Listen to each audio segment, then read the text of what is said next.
Hey guys, this is Star What If. How are you all? Please support to subscribe this channel for watching new interesting stories. So in this video, we will see what if Harry's choices destroyed his friendships. Here is short summary. Harry's reliance on darker spells and selfish decisions strains his friendships and tests his morality. As he battles his inner darkness, he must decide whether to seek redemption or succumb to his flaws. But before we start, if you want more stuff like this, then be sure to subscribe and like this video. And if possible, share this video with your friends. Now let's start the story. Harry took off running again, aiming to get to the backyard of number 9 rather than the front. If the Tonks women were out or it took them a while to answer the door, he'd be in trouble. At least using the back door might give him a bit more cover. It was the first time that Harry would be trying it out. He had always approached from the front in the past. But then, he had never been chased there by Dudley's goon squad, either.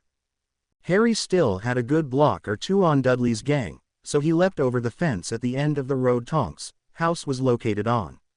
Avoiding a small, yappy-type dog as he cut through, he continued fence hopping until he reached number 9's backyard, where he was stopped dead in his tracks as he looked up from his landing. Harry gaped. Of all the random things to see when he popped in for a surprise visit, if you could call it that, he hadn't expected to see Tonks out sunbathing.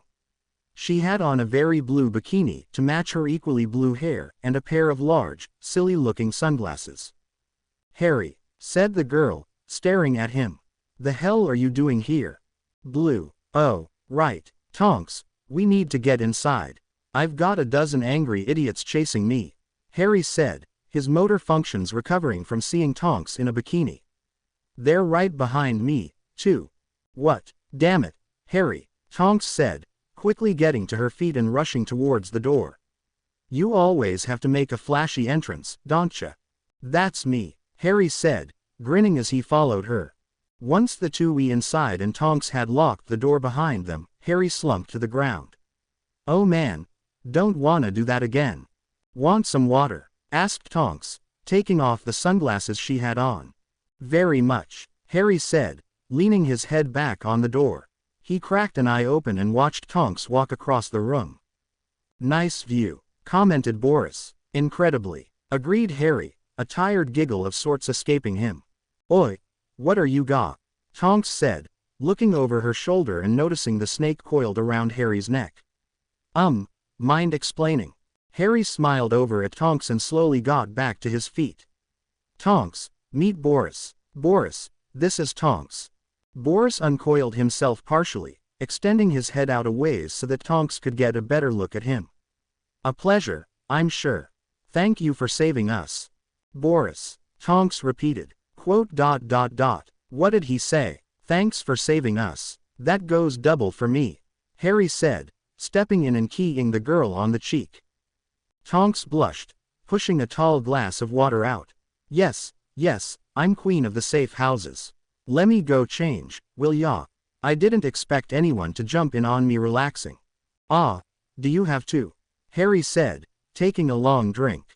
"I was enjoying the view."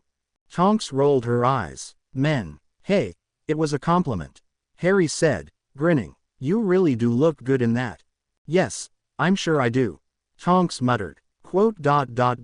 "Hey, when the hell did you get so tall?" It was true. Harry had apparently picked up a few inches over the last few weeks. He was now almost a head taller than Tonks was. Even taking into account her lack of footwear, he had a good bit of height on her now. Tonks, on the other hand, had changed a fair amount. Too, her face had become more heart-like, amongst other things Harry was trying not to pay attention to. "Taller and scrawnier," Tonks said, poking Harry in the gut.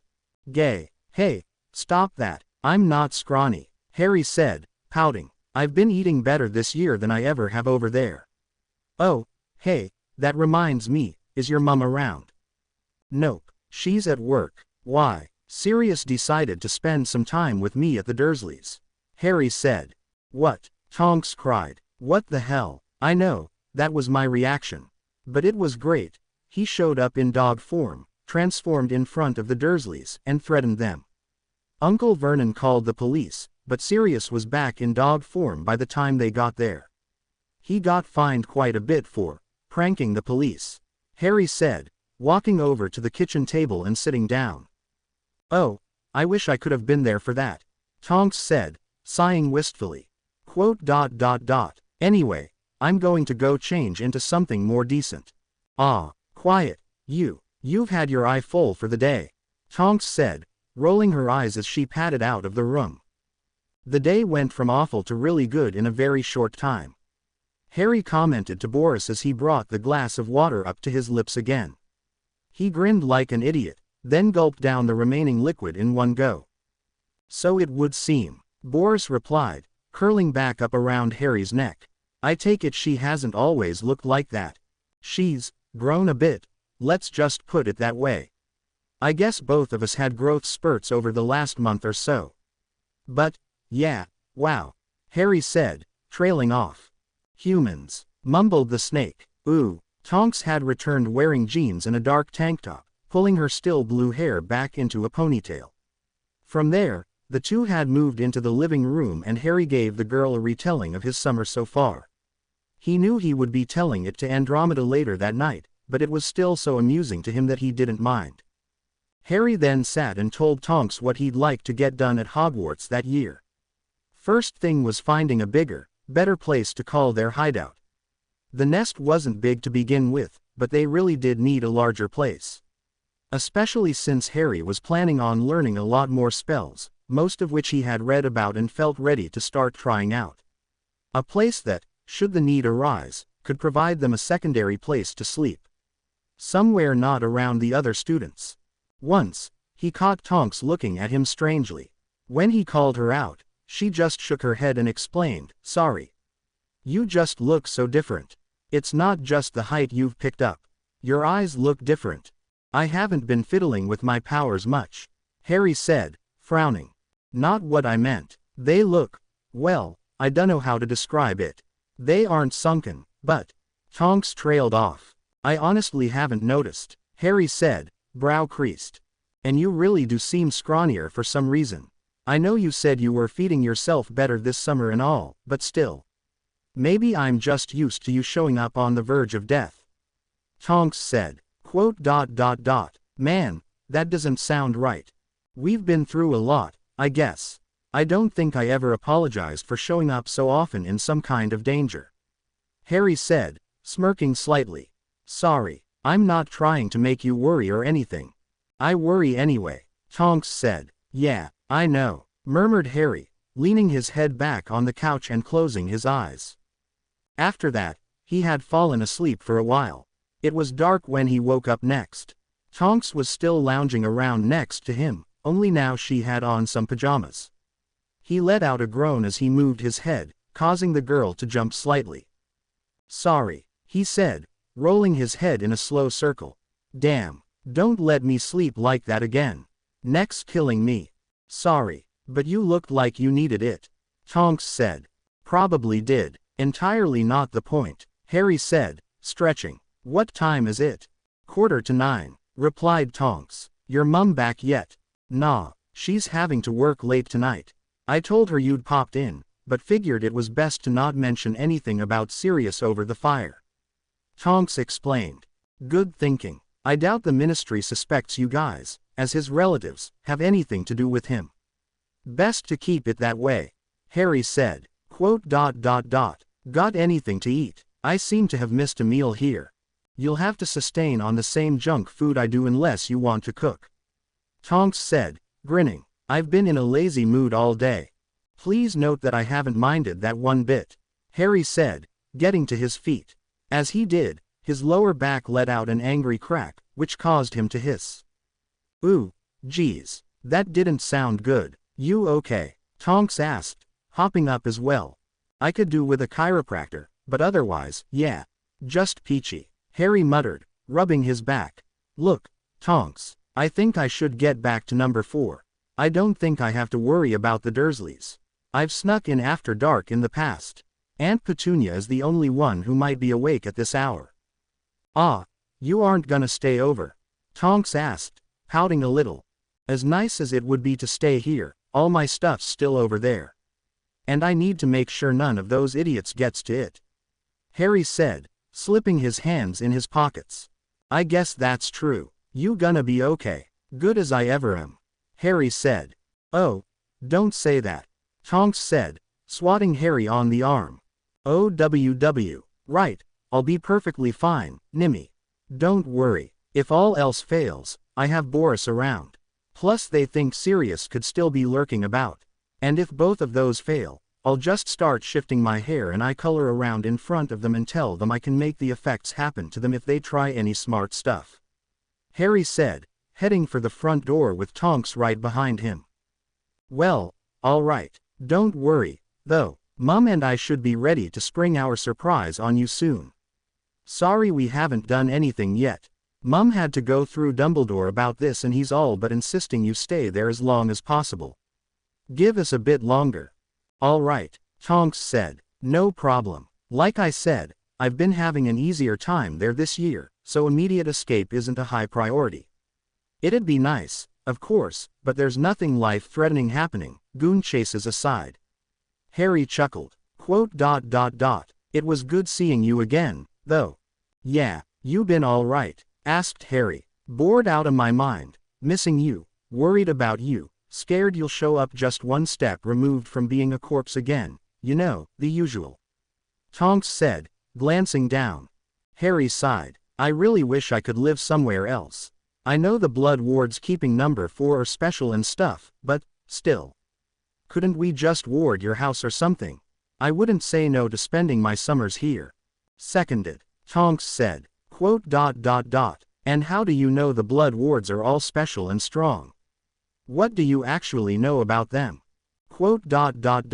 "Well, nothing, really. But Dumbledore's repeatedly stressed they'll keep me safe.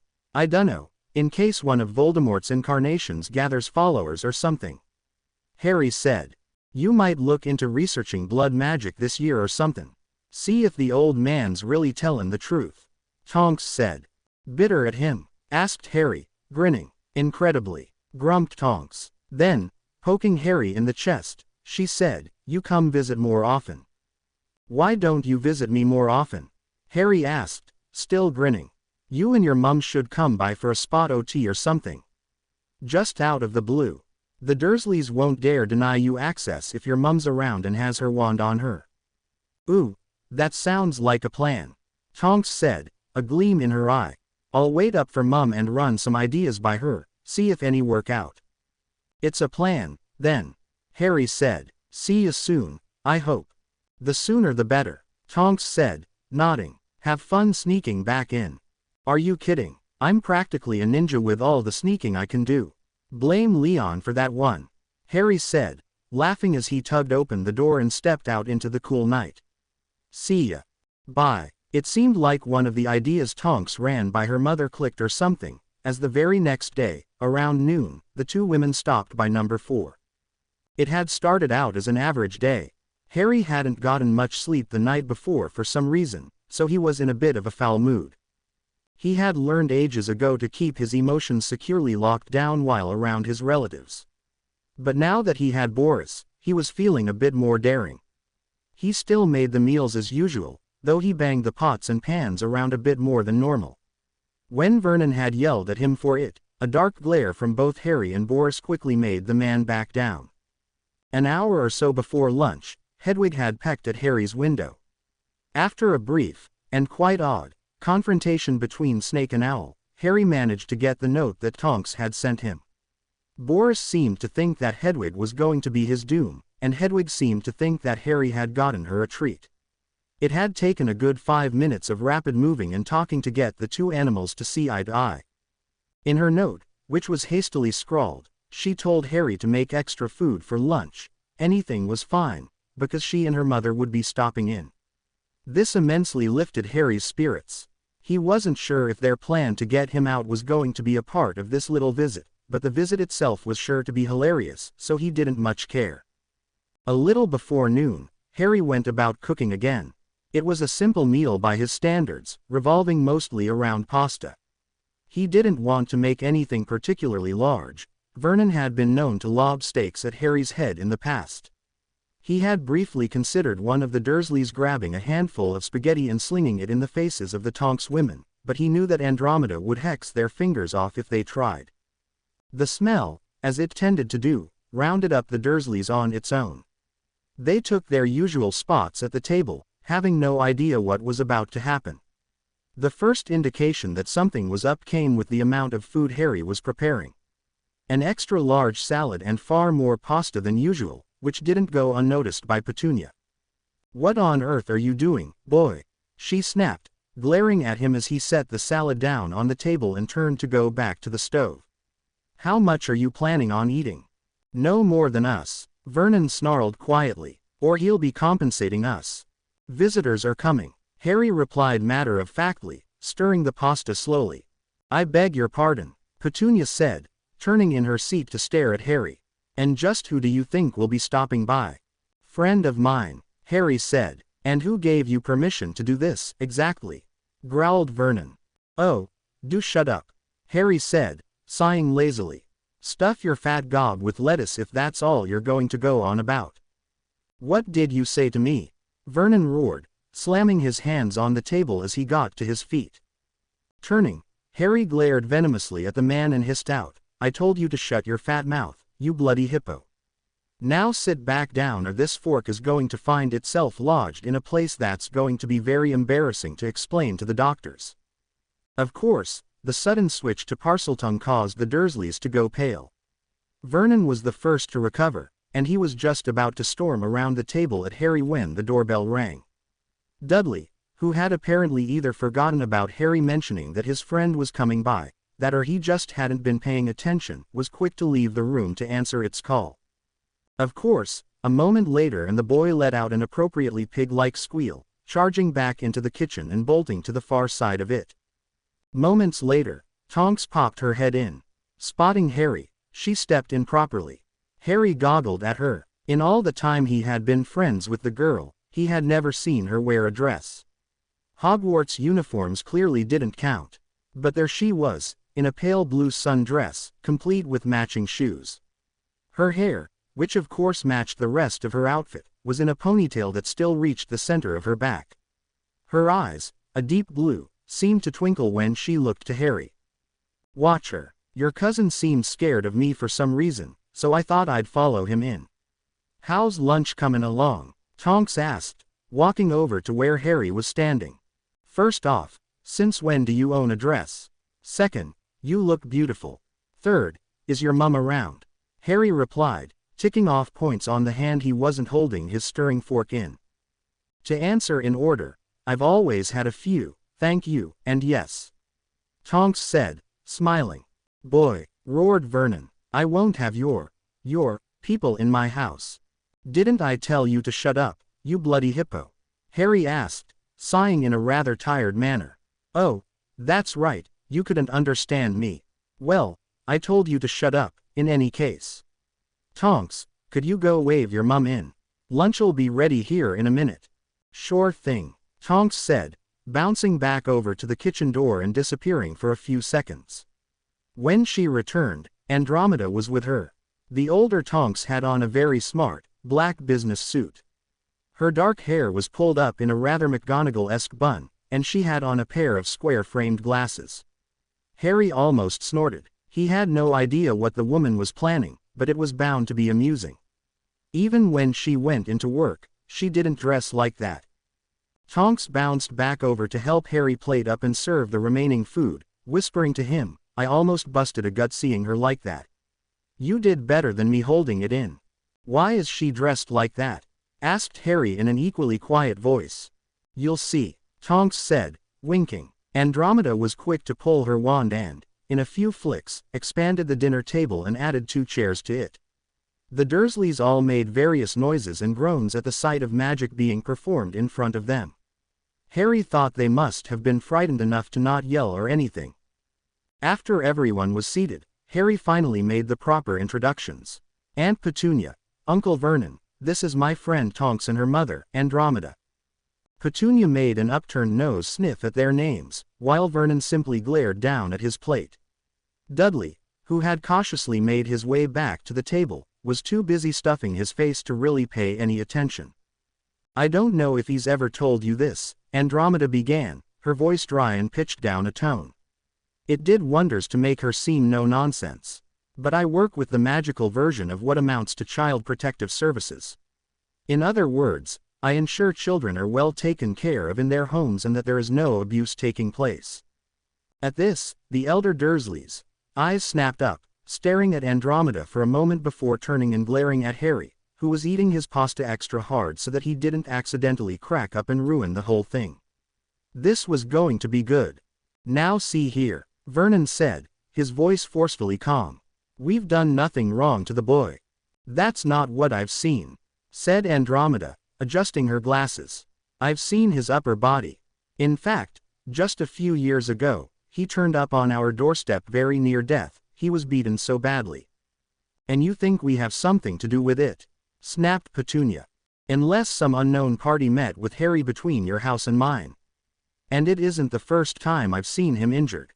As you may know, he's spent a good deal of time at our house in the past few years. I've seen the number of scars on him. He's done a good job trying to cover up how he's received them, but I assure you that I was able to see through his thinly veiled lies. Andromeda said. We've done everything that man asked us to do, Petunia said, her voice raising in pitch. How dare he even drop the boy off with us, after his mother went off and got herself killed?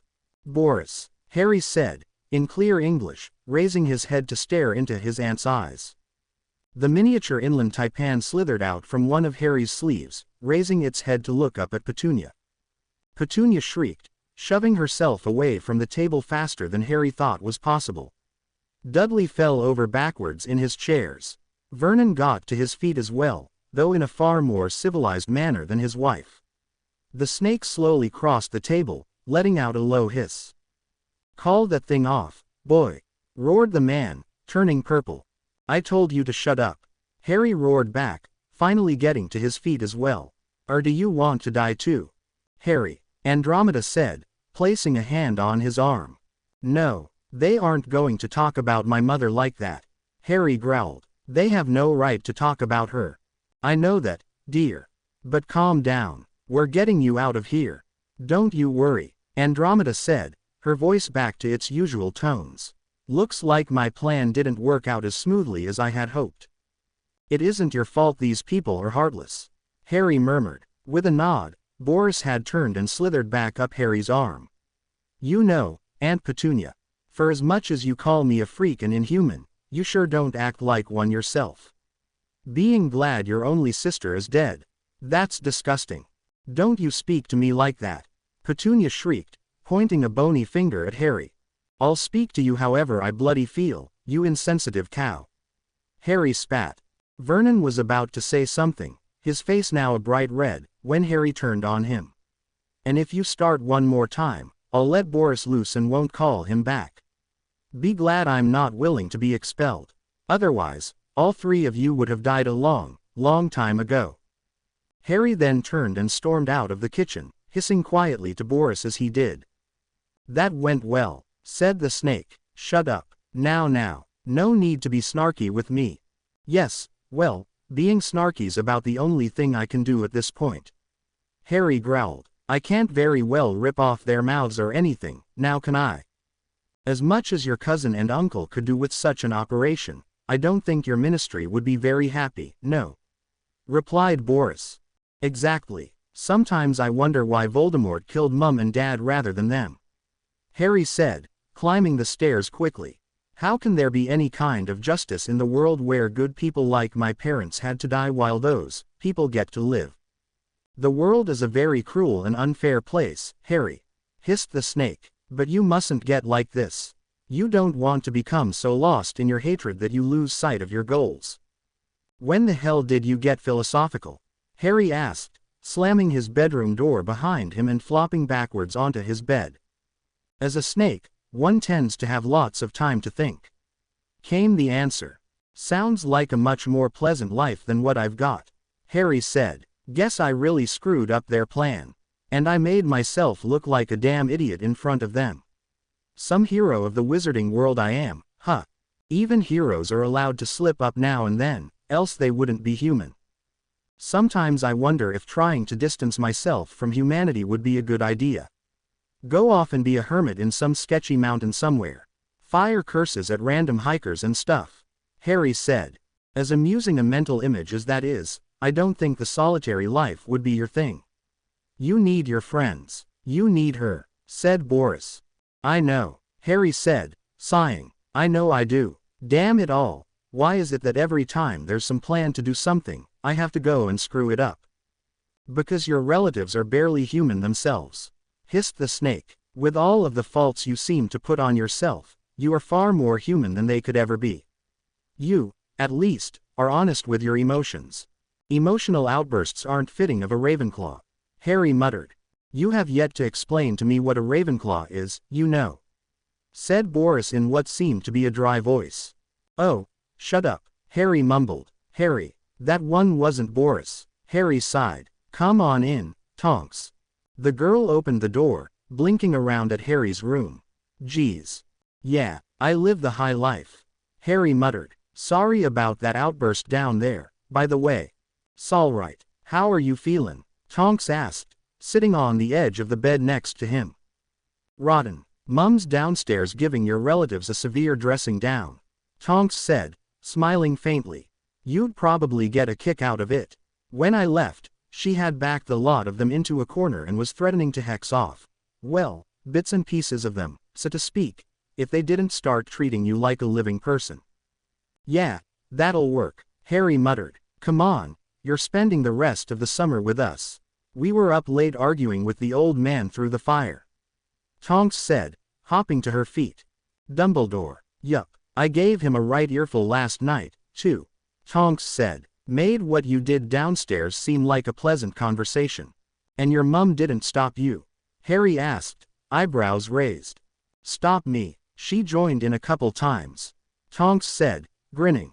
I always miss the interesting stuff. Anyway, what was your plan originally gonna be? She wouldn't tell me all of it. Guess she wanted me to act surprised or whatever. We do still have one surprise for you. Mum said I shouldn't tell you until it's closer to the date, but... Tonks began. But, Harry repeated, getting back to his feet finally. Boo it. Have you ever heard of the Quidditch World Cup? Of course I have, Harry said, looking at Tonks like she had grown a second head. What proper Quidditch fan wouldn't know about it? We've got Tiki Eats, Tonks said in a sing-song voice. Quote. Wait, what, tickets, really? Harry asked, eyes wide. Where the hell did you get those? I hear the cup's always sold out months in advance. It is, Tonks said, prodding Harry into the process of rounding up his belongings. But the ministry had so many people working overtime on Sirius case last year, it seemed like an easy way to pay everyone off without having a strike or riots.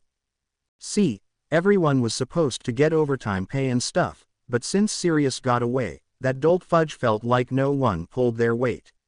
Well, of course that didn't sit well with anyone. Fudge pulled some strings and the employees ended up winning that little battle. Dunno how good the seats are, exactly, but hey, seats are seats, right? Sirius is indirectly responsible for us getting to go to a sold-out event. Remind me to tell him how cool he is, Harry said, packing his things up and sitting on his trunk when he was finished. I've got a headache. Well, let's go see how Mum's doing. She should be just about done with the threatening and such, Tonks said. No need for that, Nimmy, Andromeda said, stepping into the room. Quote. Good lord, is this what passes for your bedroom here? I may have to go back down and chew them out a while longer. Can we come watch? Tonks asked. Quiet, you, Andromeda said, rolling her eyes. Are you all right, Harry? Feeling better now that I know that I get to see the Quidditch World Cup in person rather than reading about the highlights, Harry said. Nimmy, Andromeda groaned. I told you not to say anything. But look how much better Harry's feeling, Tonks said, poking Harry in the cheek a few times. Harry swatted her hand away and mock glared at her. Quote. Yes, all right. Sorry things didn't turn out for the better. I was hoping to keep them good and quiet, Andromeda said, pulling her hair out of its bun and taking off the glasses. How does Minerva wear her hair like this all the time? Can you imagine her with it down?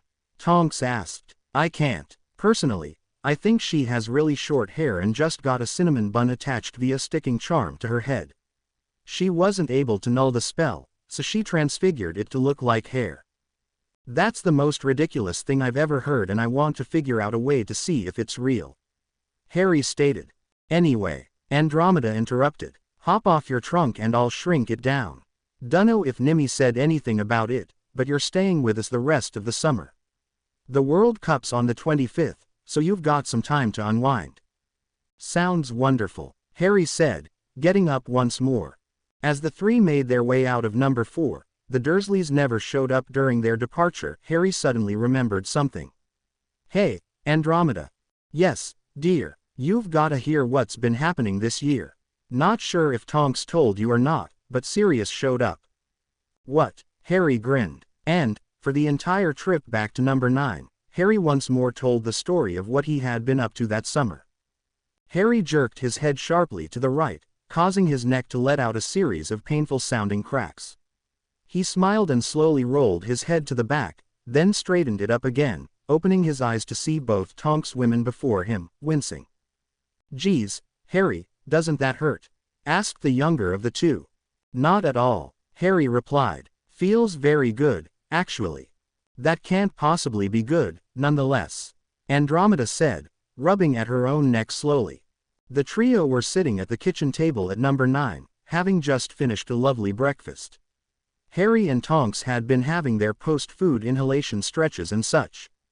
Anyway, what's on tap for today? Harry asked, looking to Andromeda. Nothing. In fact, you've got a couple days of nothing for a while. Like I said, the cup isn't until the 25th. You two are free to enjoy the rest of the summer until then. It wouldn't hurt to do your homework, of course, Andromeda said, eyeballing both teens. Yeah, homework, Harry said, glancing off at Tonks, who had also glanced away from her mother. Can't we get it done after the cup? Tonks mumbled. Well, if you honestly think you can get it done between then at the start of term. But it'll be on your own heads if you don't, Andromeda said after thinking it over for a good minute. All right, come on, Harry, let's go change and get out of here, Tonks exclaimed, hopping up from her chair and dashing out of the room. How can she move that fast after eating like that? Harry asked, starting after the girl. I'm not going to be moving faster than slug speed until that all digests.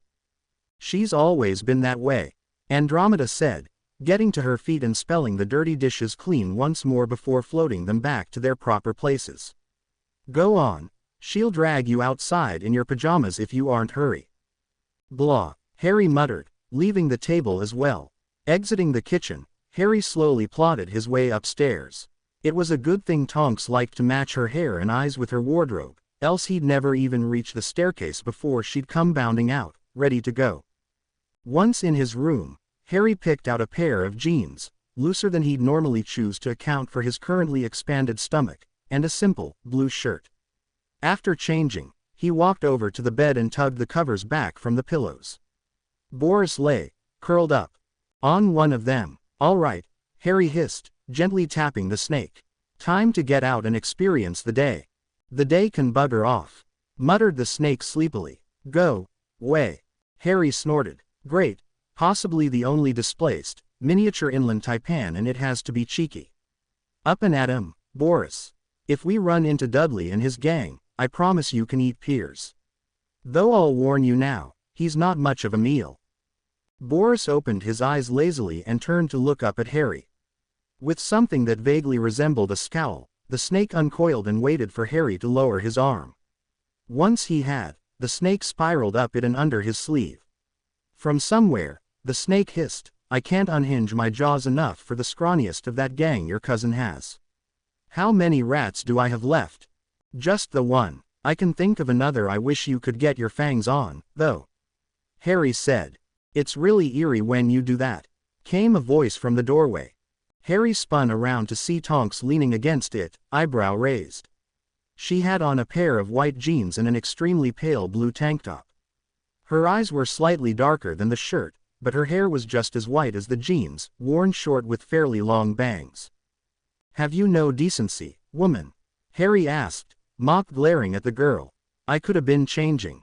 Yes, and I would have had a good laugh at your scrawny body," Tonks said, stepping into the room and grabbing Harry by the arm. "Come on, the day's passing us by. Can I eat her?" Boris asked, crankily. Tonks had just missed crushing him. "If she remains this cheerful, be my guest," Harry hissed back, chuckling. "What's so funny?" Tonks demanded, turning and staring at Harry. "Eavesdroppers hoping to catch a glimpse of my body don't get answers," Harry said, walking away from Tonks and crossing his arms behind his head as he made his way back towards the stairs. "Stop lagging behind. After all, the day's passing us by. And all. We goin' anywhere in particular?" asked Tonks. "Not really," Harry answered. "Works for me. Wanna head to the park?" "Sure." It didn't take long, only a few blocks away from where they were. Harry smiled as it came into view. Everything seemed so much smaller now that he was older. Had it really just been a few years ago that he had met Tonks and started to change? It all seemed silly to him now, running away to the park and crying himself to sleep under one of the larger playground toys. Harry sat on one of the swings, leaning forward on his knees. Has it all gotten smaller, or have we just grown that much? Little of both, probably, Tonks said with a grin, taking the swing next to Harry's. "I wonder what would have happened if you hadn't found me that morning." "Dunno. Life would be a lot more boring. Voldemort would have had a couple chances to take down Hogwarts. I'd be a lot lonelier," Tonks murmured. "I'd still be holed up at number 4, getting beat up by Dudley and his friends. I'd still be alone," Harry said, lazily swinging. "I wonder how long it would have taken to lose myself if that had happened." "What do you mean? I lived a bad life for over 10 years. I try not to let it show, but I've got a lot of darkness left in my heart. Lashing out like I did at Aunt Petunia. Nearly killing Aunt Marge. I haven't even fully trained myself to handle magic. I'd hate to think of what could happen if I just gave in and let the darkness take me." "I mean, would I become like Voldemort?" Harry asked, glancing over at Tonks. "I don't think you would. You may explode every once in a while, but everyone does at one point or another. I don't think you have what it takes to become a dark wizard, Harry," Tonks said. "Really? Yeah, it'd take something really awful happening for you to just let go like that, yeah," Tonks offered. "I know what it would take," Harry said, eyes narrowing as he sighed. "What? Losing you," Harry said simply. "If something happened and I lost you, I dunno what would happen. I'd probably fly off the handle and just go insane. You're the one who saved me and you really do help keep me in line. Without you there." Tonks tilted her head for a moment, then gave herself a sharp push sideways, causing her swing to bump into Harry's. Harry nearly toppled forward out of his, turning to glare at the girl, who smiled in return and said, "Stop being so gloomy. It's a beautiful day. I'm not going anywhere, and you're not gonna be some dark prince." "Oh God, that title alone would keep me from going dark." "Harry Potter. Dark Prince who lived, Harry said, scrunching up his face. Tonks snickered. "You'd dress in long, pitch black robes with a hood to hide your face, wick be permanently screwed up in a grimace or something." "I don't wanna look like Filch," Harry said, jutting his lower lip out. Tonks cracked up. Oh, geez, Harry. Did you have to give me that mental image? Did you have to pull the term, Dark Prince, out of nowhere?" Harry replied, raising an eyebrow. Yes I did," said Tonks, nodding vigorously. "I can't wait until the cup," Harry said, pushing himself and swinging more properly. "I can only imagine how long it's gonna last. I wonder if they'll have to postpone opening Hogwarts if it runs too long." Tonks wondered aloud. "I hope it doesn't run too long. After a certain period, it'd have to get tedious," Harry said. Tonks, define, Harry said, rolling his eyes. "Idiot squad at 9 sharp," Tonks said, pointing. Harry groaned. He didn't want to turn his head to look, even though he knew he had to. How many? He asked. 6, including your cousin. Damn, Harry said, getting to his feet. Can't they let me have one nice day outside? Apparently not. We gonna take off? Tonks asked. Harry began to open his mouth, then sighed and shook his head. No, I'm tired of running, Tonks. But we can't use magic here. Not only would we get expelled from school, we'd get in all sorts of trouble. Not to mention, I'm not going to use magic. Not really, Harry said. Am I a seeker or aren't I? The Ministry can't detect metamorphmagy transformations, can they? Not that I know. We're so few and far between, they've never really thought of making a department solely to deal with us. Besides, what are we gonna do? Turn into thieves and start robbing wizarding folk in disguise? Interesting thought. Anyway, I have an idea. Just follow my lead if things get too heated. If all else fails, we use the second shortcut through Mr. Briar's backyard to get to your place faster. Harry said. I hate thorn bushes, Tonks said, grumpily. Sure enough, one of Dudley's lackeys caught sight of Harry and Tonks and was quick to point them out to his boss. Dudley, looking like he had eaten a few whales and a clown, smiled darkly and started his slow waddle into the park. Hello, Big D, Harry said, swinging once more. Having a date with your girlfriend? Dudley asked, sneering. Course I am. This is where we met, after all, Harry said. You're gonna pay for what you said, you know. Dad's gonna beat you bloody when you come back, Dudley said, chortling. That hippo can do whatever he bloody well wants, as I have no intention to return. I'm gonna have a long talk with the headmaster this year, see? Harry explained. Don't you call him a hippo, Dudley growled, balling one hand into a fist and waving the rest of his gang over. Or you'll do what? Fall on me and choke me with your fat? That was all it took. Dudley threw back one porky arm and threw it forward at a speed a boy of his size had no business having. Harry had been expecting one of his cousin's telegraphed punches and dug his feet sharply into the ground on the way forward. Dudley's punch missed and he toppled over, his many chins bouncing off the dirt at Harry's feet. Don't forget about Boris, Big D, Harry said. I don't care a boo uaahhhh. Dudley screamed. Boris had poked his head out of the bottom of Harry's jeans and hissed loudly at the boy, causing him to scramble backwards. As Harry reached down to pick Boris up, Dudley tried saving face by hopping to his feet as fast as his bulk would allow. See, Dudley, Harry began slowly, lightly petting Boris as he glanced up. I've grown more than a bit tired of you and your parasites coming after me. You know I can sneak into the house without waking me up. If you even think about coming after me again, I'll slip in and let Boris kill you while you sleep. Or I could always let him get your parents. That way, you'll either end up in an orphanage or with Aunt Marge. And wouldn't that be lovely?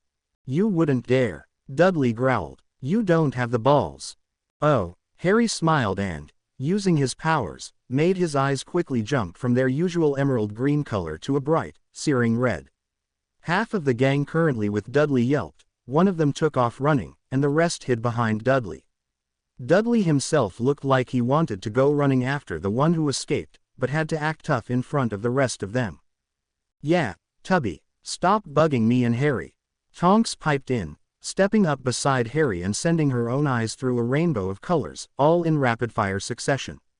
We've taken out worse than you. Yes, I'd hate to spill any blood here, you know. It's such a nice little park. But if you don't turn and run off right now, I'll show you what I'm really made of.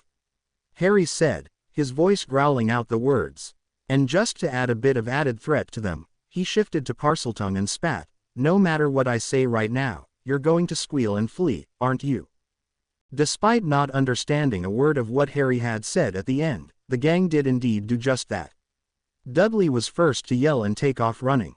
The others were quick to follow. As they rounded the nearest corner, both Harry and Tonks let their eyes slip back to normal. That was fun, Harry said, smiling. What did you say in Parseltongue? Asked Tonks. When Harry told her, all she could do was dissolve into giggles again. You know, I'm kinda sad we couldn't get to the hair-changing part of the plan. Harry said, looking around before using his powers to grow his hair out further. "Ack, you look kinda like Leon," Tonks said. "Do I? Maybe I made it a bit too long," Harry said, shortening it to somewhere just below his neck. "That better?" "I dunno. I think the short and messy look is best on you," Tonks said. "Grow your bangs out a little more, though." Harry did as he told, though he frowned and had to brush his hair over his ears to see properly. "I don't think this is gonna work." "Not that long, silly," Tonks said, rolling her eyes. "Come on, let's go back home and we'll see if we can't pick a hairstyle that works for you." "What did I get myself into?" Harry lamented as Tonks grabbed one of his hands and began tugging him off towards number 9. "Does your head still hurt?" "Yeah, still sore." "What do you think it meant?" "Dunno. I wish I did. It isn't the first time I've had strange dreams, but should you contact that headmaster of yours?" "I was thinking about it." Seemed the best course of action at the moment. Harry was sitting in the kitchen of number 9, nursing an awful headache. It spawned at some point during the nightmare that had awakened him just an hour prior.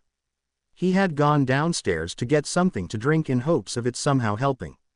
He had brought Boris along for company and someone to talk to. He hadn't been screaming when he woke up, so the Tonks women were still fast asleep in their beds. Or, at least, that's where Harry assumed they were.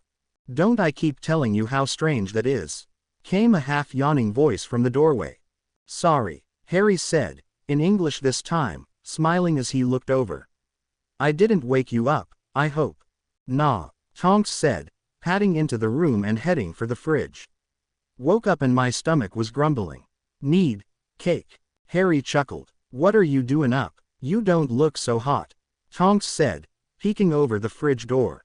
"Trying to figure out what's going on with my dreams. Been having strangely realistic nightmares this summer. I've already written to Dumbledore once, but I think I may need to write him again. I can't be positive, since everything's faded since I woke up, but I think someone's been killed," Harry said, sighing as he stared at his half-empty glass of water. "Killed," Tonks repeated, walking over to the table and sitting after she had gotten herself a slice of cake. "Whatcha mean? Who was killed?" "Dunno. Some old man," Harry said. "Wormtail was there. Wormtail and someone in a chair." "Wormtail. Now what are you dreaming about that creepy little rat for?" "I wish I knew," Harry muttered. "I also wish I knew who was in the chair. I have my suspicions, but none of them make any sense. Because the only person I could think of Wormtail bowing to is Voldemort." "Think he's found another form to return in?" asked Tonks, frowning. "Could very well be. Wish I could have seen him, damn it. If he's jumped into another possible defense professor, and I told Dumbledore, I might be able to save us all some trouble," Harry said, letting out a long breath. "Yeah, I'd say write Dumbledore. He may be a jerk, but he's still a powerful wizard." "Yeah, think you'll be able to get back to sleep?" "I doubt it. I've been down here a good hour and this headache's only dulled a little. I don't think I'd be able to go back to sleep as long as it's there. It's like my scar's burning up," Harry said. "Ouch. Well, do you want some company?" asked Tonks. "You don't have to stay up on my account," Harry replied, waving a hand dismissively. "Besides, I brought Boris along."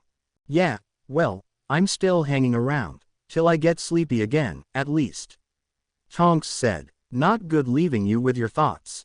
"Oi, well, it's true. You always get all, oh, things are awful, or like, I don't like food anymore, and stuff," Tonks exclaimed.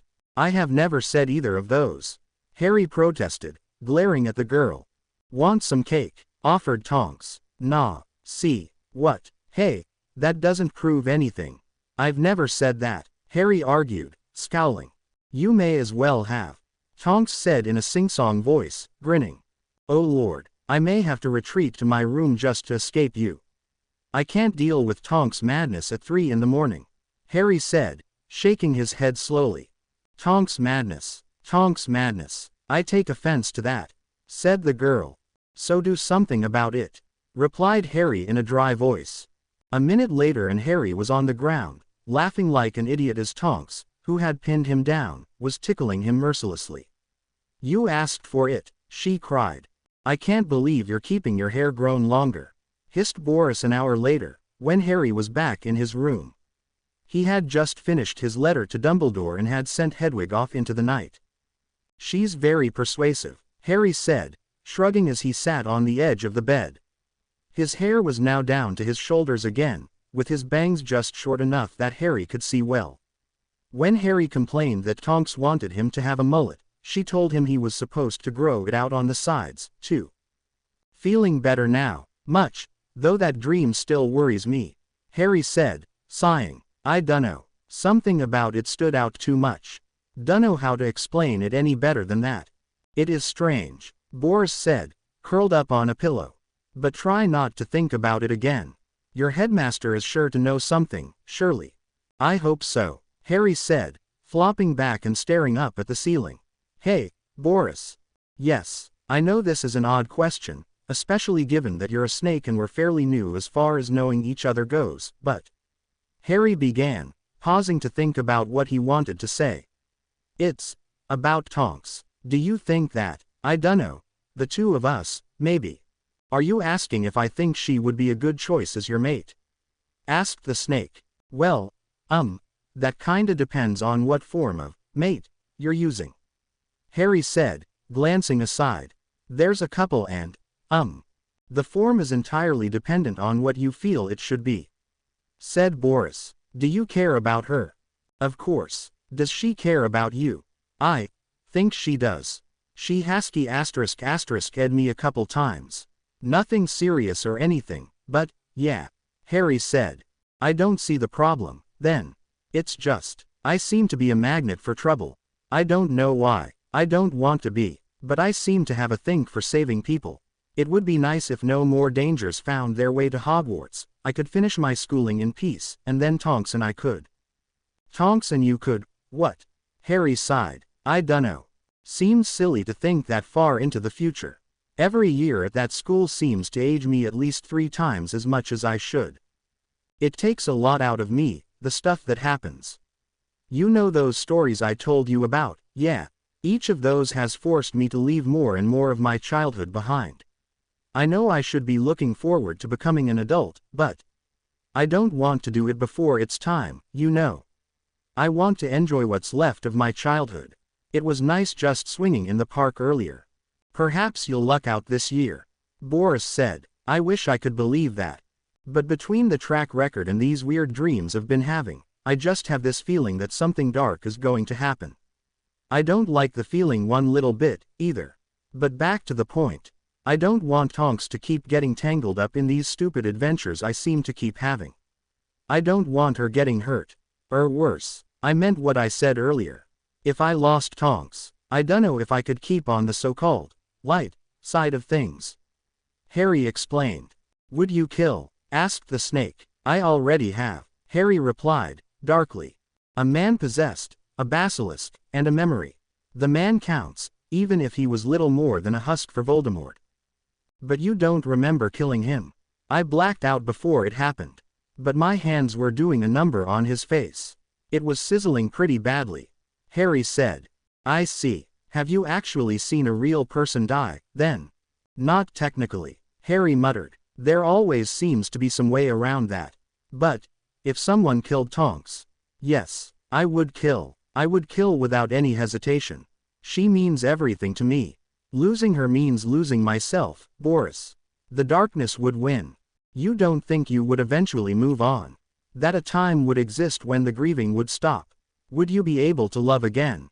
No. For all intents and purposes, going dark means giving my heart and my soul over to the darkness. I don't want that to happen, Harry said, his eyes slipping shut. Then fight for her. Keep her safe at all costs. Get stronger, Harry. Strong enough so that you won't have to worry. Keep her at your side and teach her as you progress. You've mentioned to me that you don't think that magic should be classified as light and dark, which makes me wonder why you've spoken of it so much today. It's hard to explain. I just know that if I lost myself like that, any helpful methods of using magic would go out the window. And believe me, I've thought of plenty of ways simple, seemingly innocent spells could be harnessed to bring pain and suffering. I have a lot of time to think.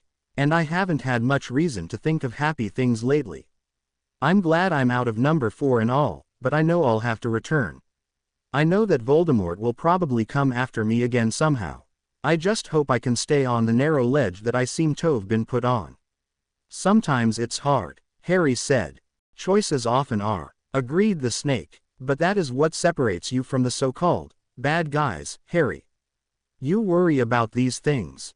You may have thought of hurtful uses for your magic spells, but how would you feel, under normal circumstances, if you were to use a spell in such a manner? Like I was no better than Wormtail, Harry said. Then there you go. As long as you are true to yourself, you won't be able to let the darkness win. As long as you continue to love, and as long as those around you continue to love you, you'll be safe. You've got a bad habit of getting philosophical, you know that.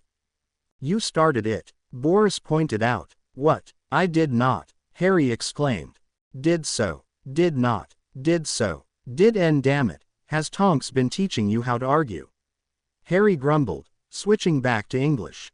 Not at all. Can you even understand English? Of course I can. You haven't been paying much attention, have you? Asked Boris. Okay, I guess I haven't. I blame the lack of sleep, though. Normally I wouldn't be asking stupid questions like that, Harry said.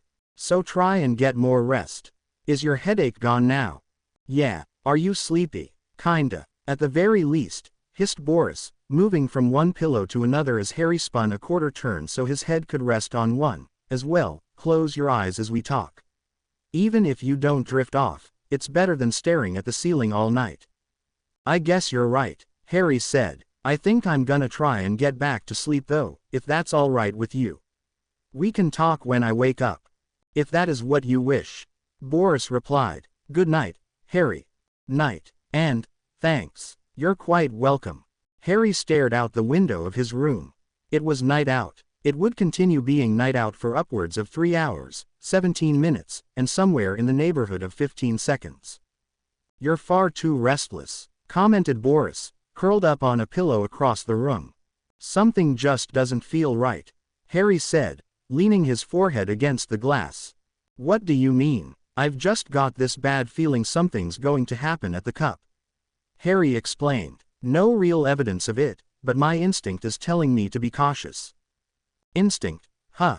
Get chased by a monster or two, you learn to trust your instincts rather fast. The snake uncoiled slightly to get a better look at the teen. Perhaps, but there must be something to be said of common sense, as well. Common sense lost all meaning for me when I fought a guy with 2 faces. Harry said, dryly. After a moment, he scowled and turned away from the window. It doesn't help that my odd dreams have been continuing. And what has your headmaster had to say about them? Simple that he'll look into matters and not to worry. Same crap he says every time I send him a letter with a worry or problem. Dumbledore isn't my favorite person in the world, Harry said, sitting on the edge of his bed. And why would that be? He's the reason I keep having to return to number 4. He's never around to help me out of these damned situations I keep getting into at his school. If he hadn't been out of the school in my first year, I wouldn't have had to go after Quirrell myself. If he had made any kind of move, I wouldn't have had to go and nearly get killed by a basilisk. The only time I think he might have helped me was when he condoned Hermione to use her time turner to help save Sirius. He refuses to speak to me about what, exactly, the blood wards are or why they're so special. He refuses to tell me where my parents are buried. He refuses to treat me like anything but a pawn. Harsh words, Boris said. I've had all night to think about them, muttered Harry, running a hand back through his hair. He acts like he's my guardian or something. And I don't like it one bit, Boris. He'd never admit it and I doubt anyone but Tonks and I have noticed, but he's remarkably manipulative. I dunno if he's using wandless magic to influence people or if there's just something about him that people trust, but it's ridiculous. Personally, I think it has something to do with his eyes. That twinkle in them bothers me. Why? Harry leaned back on his arms, staring up at the ceiling with a frown on his face. It's hard to explain. It just feels like they're boring into me, like he's trying to force the truth out of me. That or read my mind. Gonna look into that this year. See if there's any way to read minds or control people. I trust him enough to say he's not using some form of the Imperius on anyone, though. So he appears to all as a kindly old man who can do no wrong. All the while, he's taken control behind the scenes and you feel he's moving those around him as though they were chess pieces. Asked the snake. Something like that. He also never said why I even need the blood protection on number 4 or why we can't erect something similar here. I don't feel right about Tonks' house being unprotected. Harry said. You should still try to sleep, you know. Commented Boris after a few minutes of silence. I wouldn't be able to drift off. Harry said. I've just got too much on my mind. I'll probably pass out at some point from inactivity, but I doubt the rest will be sound. Well, is there anything else you'd like to talk about? Too much. My mind's rather cluttered at the moment. I may not like being stuck at the Dursleys for the summer, but it does give me time away from the wizarding world. Time away from him lets me think clearly. Unfortunately, it tends to take all summer to get my mind straightened back out. And each time I do, I find a few faults with the man. I won't believe for a second that he wouldn't be able to offer up wards here that are at least as strong as those on number 4. Not with how everyone claims him to be the most powerful wizard around. That's another thing I don't like. Him being powerful. Why, it isn't though I haven't seen the headmaster perform magic. He's saved me a couple times I can think of. It just seems that if he's so powerful, like everyone claims, he should have been able to do something about all the stuff that's happened in his school. The most he's done is scare some Dementors and use wandless magic to keep me from smashing into the ground. And he stopped a troll. Yet he left all the big fights up to me. A guy shouldn't have to kill before he reaches puberty. Harry said, a dark hint of amusement in his voice. Yet that's exactly what I've done. Ah, back to this train of thought. Said the snake. Can't help it. Death bothers me, especially since it seems to follow me the hell around. Harry said, flopping back and crossing his arms. It's part of the reason I'm so paranoid about the cup. And you remember the stuff I read to you from the prophet. Something's going on at Hogwarts, only no one's bloody saying what it is. Hogwarts doesn't need any spectacular events or anything. There's more than enough excitement coming from the things out to kill people. It's going to be an interesting year for me, isn't it? Asked Boris. Probably. I'm getting used to this stuff happening, eerie as it is to admit. Can't imagine you'll be very thrilled with it all by the end of the term, either. Harry said. Lovely. Finally, Harry closed his eyes and yawned. I need to be stronger, Boris. I'm just not sure how to do that while I'm still learning about the basics. Kinda hard to work out advanced magic when you still don't have certain points of the simpler stuff down, you know. You'll find a way, sooner or later. I'm hoping for sooner. Harry murmured. Too much happening this year. Too many chances for trouble. It's well and good for me to claim I want to protect Tonks and keep her safe. It's harder to follow through on. What if we get separated? There's more than one way to spirit a person off.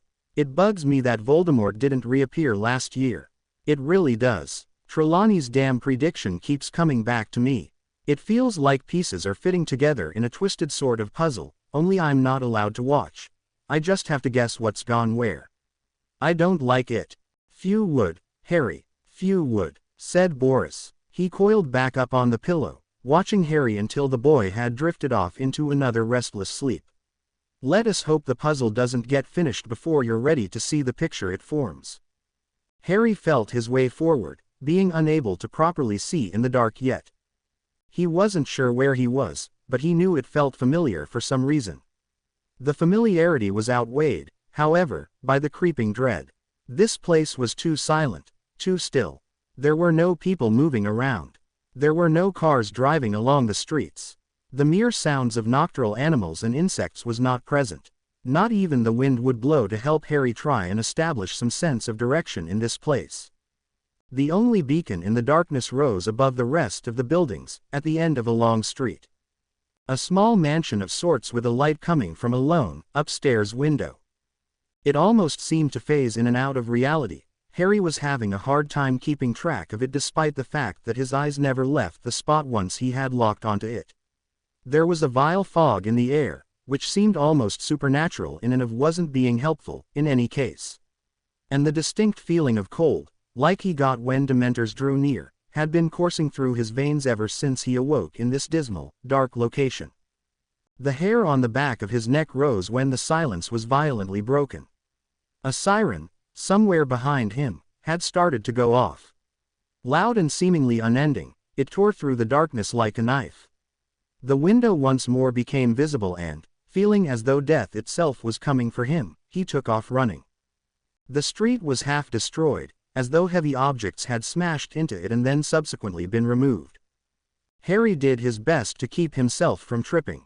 He had long since tried to find his wand, only to realize that he had lost it at some point.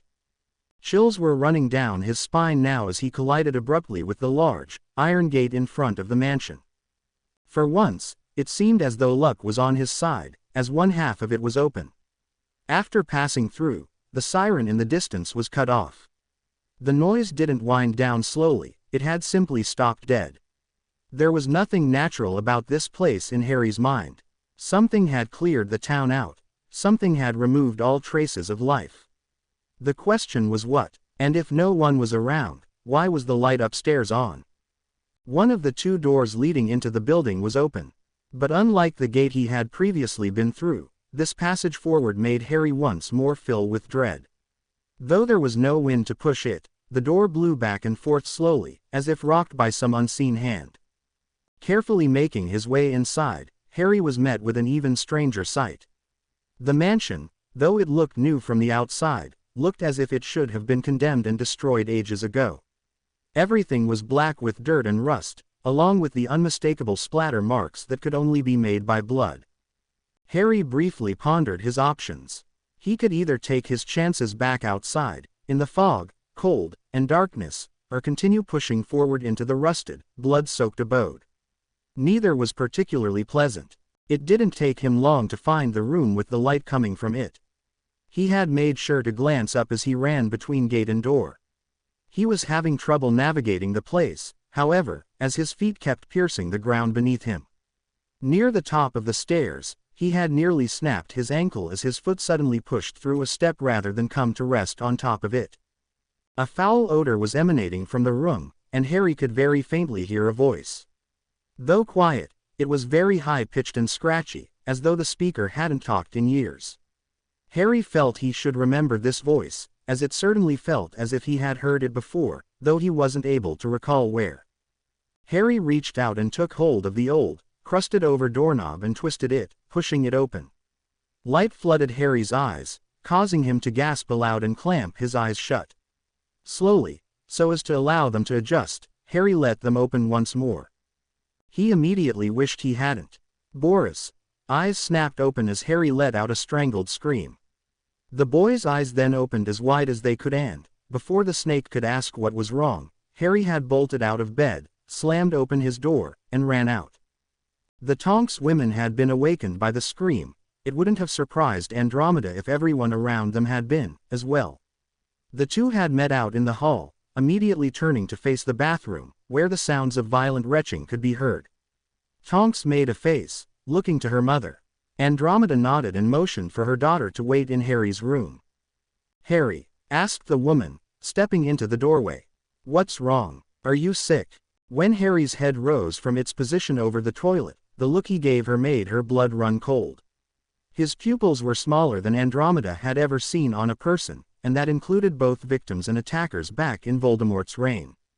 There was an unbridled horror lurking in that reduced blackness. Harry tried opening his mouth to speak, but had to quickly reposition his head over the toilet. "Harry, what happened?" Andromeda asked, quickly crossing the room and kneeling down next to the boy, rubbing his back slowly. "Was it a nightmare?" Harry quickly nodded his head between heaves, drawing in a shuddered breath. "It's okay, Harry, it was only a dream. You're awake now. Whatever it was, it's gone now. It can't get to you here," said the woman soothingly. A good minute later, when Harry had emptied his tank and the dry heaving had stopped, he was sitting, leaning back against the wall opposite the toilet. Andromeda had gotten him a cup of water and a peppermint to get the taste out of his mouth. He had also calmed down, his eyes returning to normal, for which Andromeda was more than happy. She didn't want to see that look on anyone ever again. By this time, Tonks had also entered the room, Boris coiled around her left hand. "Feel like talking about it?" asked the elder of the women. Was just a bad dream. That's all it was," Harry murmured, his voice hoarse. It was just a dream. "You scared your snake," said Tonks, crossing the room to sit next to Harry, holding her hand up. "Sorry, Boris," Harry whispered, offering the creature a ghost of a smile.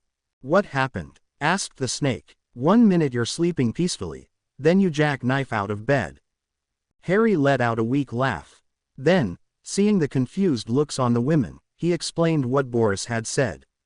Turning back to the snake, he asked, "Where did you come up with that term?"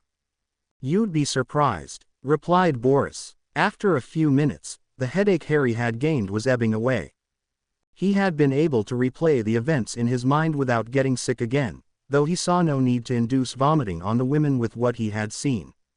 Instead, he gave them a vague rundown of the town he had been in, of the race towards the mansion. How, once inside, he had made his way to the lit room and how he had opened the door leading in. From there, all he would say was that he hoped to never see any living creature in such a state for as long as he lived. Some of the fear Andromeda had seen in his eyes had returned slightly, threatening its way inward. Tonks had slipped an arm around Harry's shoulders and pulled him close. He didn't fight it. Rather, the warmth he felt reassured him that he really was awake and that the skinless, dripping humans from his nightmare wouldn't be able to find him now. His eyes closed again, his mind trying to find an image to counter the hellish scene he had walked in on. "Try not to fall asleep on me, Kay," murmured Tonks, leaning her head against Harry's. "I'm not going back to sleep tonight," Harry replied, voice still soft. "I don't think I'm gonna eat much today, and I'd appreciate no one having any meat for a while, if it isn't too much trouble." "No trouble at all," Andromeda said. She had taken to sitting up on the long counter in the room, watching her daughter comfort their poor guest. She was doing an admirable job of it, too. Harry's breathing was slow and steady again and he had smiled a few times. It was definitely the right direction to go in. That being said, distraction was certainly on Andromeda's mind. The odd request left her wondering what, indeed, he had seen in his dream. For a moment, she had considered asking if she could borrow Albus, pensive, but quickly erased that idea. She didn't want Harry to remember that scene at all if she could help it. Instead, she chose to hop down from the counter, heading for the doorway. "It's almost 7, anyway. I'm going to go make some breakfast. Just some pancakes and toast, if that's all right. Something simple." "Sounds good to me," Tonks said, glancing and smiling over at her mother. Then, looking back at Harry, she asked, "Sure you don't feel like eating? Not like you don't have room now?" "Ugh, don't remind me," Harry mumbled. "I think some dry toast might be good, though." "That's the spirit. I'll call when it's ready. You two can stay right where you are for now. I don't think Harry should be moving quickly for a while," Andromeda said. "It's still a good 5 hours before we need to be in place to get to the cup." "Rest for now." "Be in place?" Harry asked, opening his eyes and glancing to Tonks as Andromeda headed downstairs. "Portkey," Tonks responded. "I've traveled by it a couple times, can never land quite right. It's sorta like apparating, only more nauseating." "Oh, great," Harry said. "Just what I need." "Ah, you'll define. Just don't spew on me if the urge arises, all right?" "Yes, ma'am," Harry muttered. Not long after, Andromeda sent out the call that breakfast was done. Tonks helped Harry up and the trio, Boris had made his way back onto Harry's arm, headed downstairs. Harry landed hard, groaning quietly. Tonks started giggling wildly from somewhere behind him. "Oh dear," said Andromeda, walking over and helping Harry up.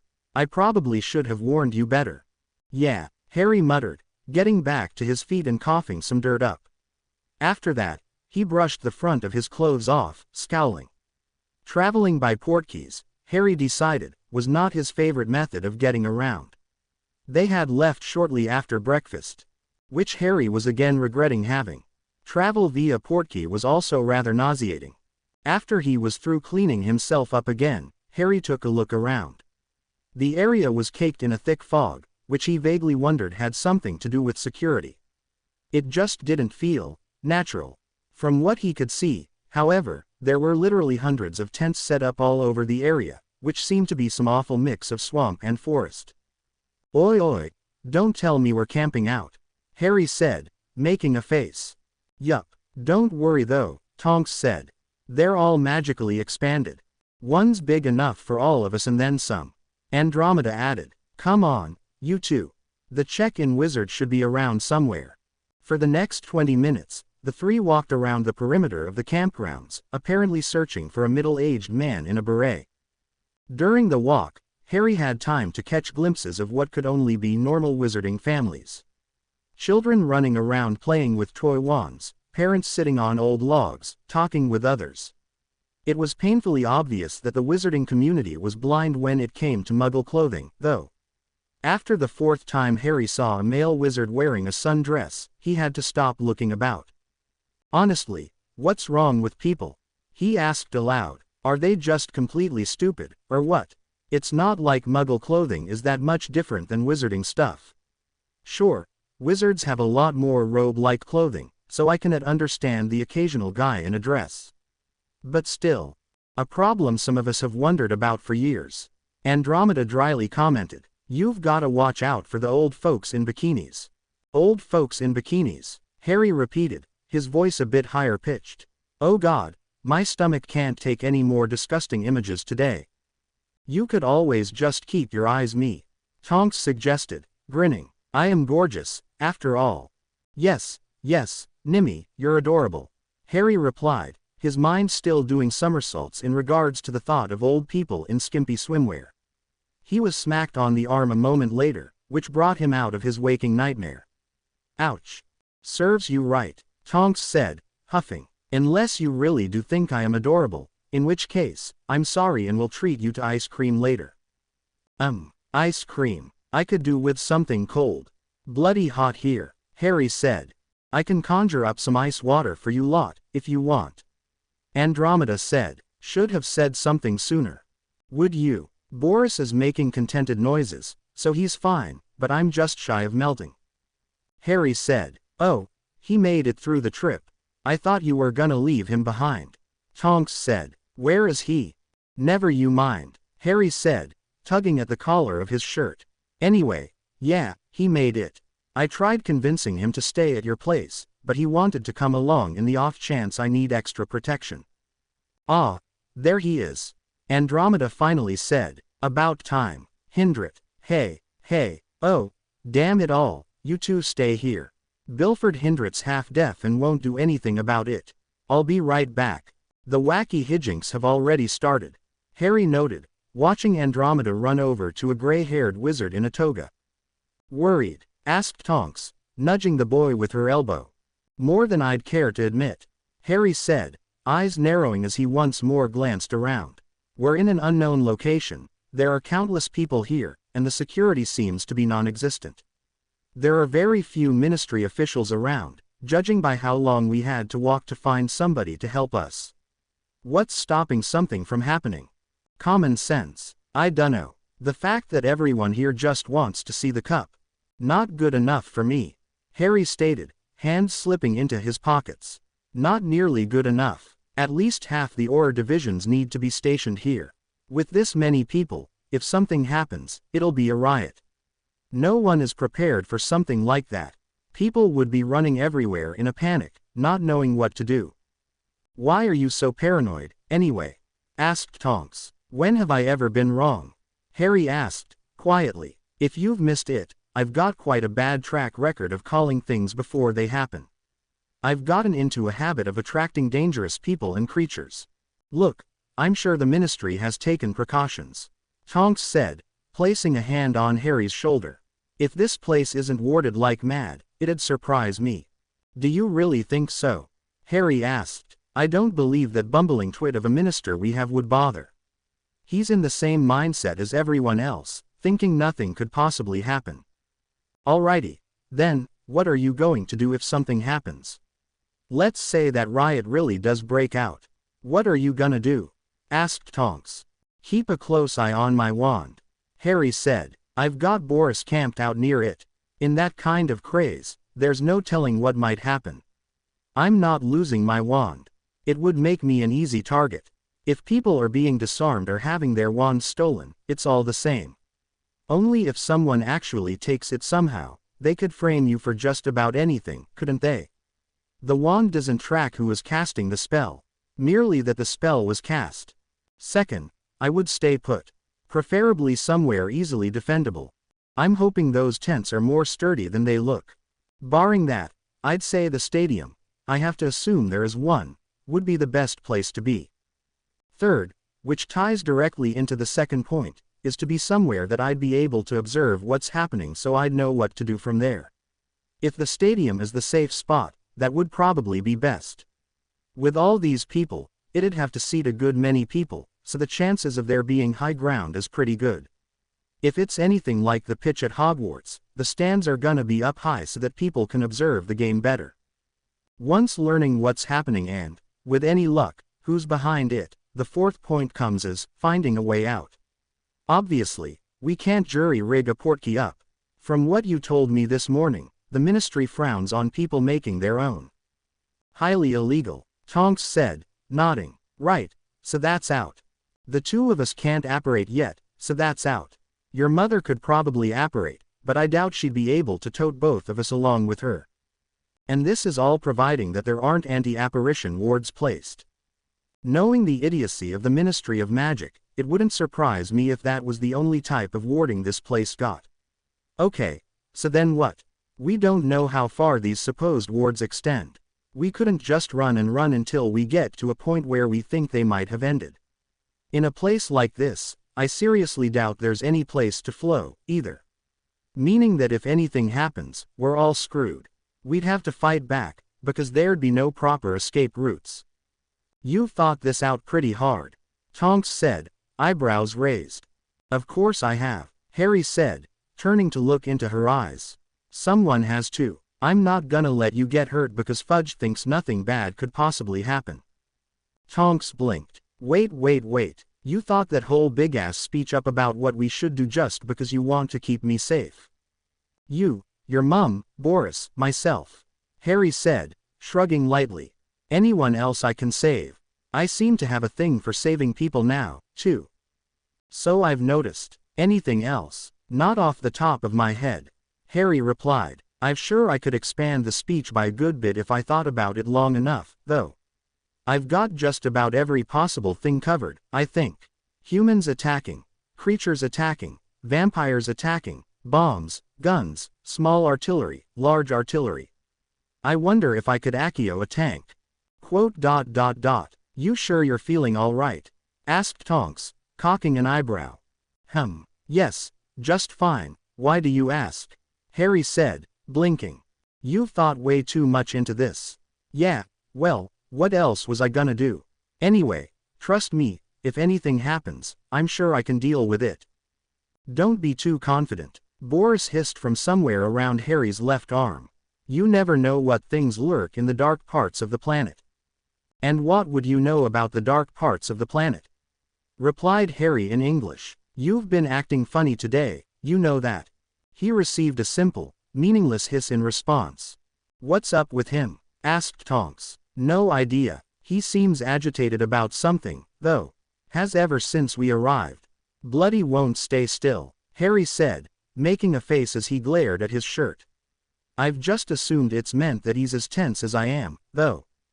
Oh, look, Mum's finally on her way back, Tonks said, pointing at her mother. Sorry, Andromeda panted, coming to a halt in front of the teens. Took forever to deal with him. Had to speak rather loud to get him to understand what I was saying. But I know where we're staying now. Come on, let's go get settled in. I need a drink. I can't believe he did that. I can. Well, of course you can. Harry shrugged. Anything to win, he said, grinning as he kicked his feet up onto a footstool. But he smashed right into the ground at who knows how fast. Tonks exclaimed, gesturing wildly. Indeed he did, Harry replied, nodding. Probably broke half the bones in his body. Most likely. And that's good. Krum won Bulgaria the cup, Nimi.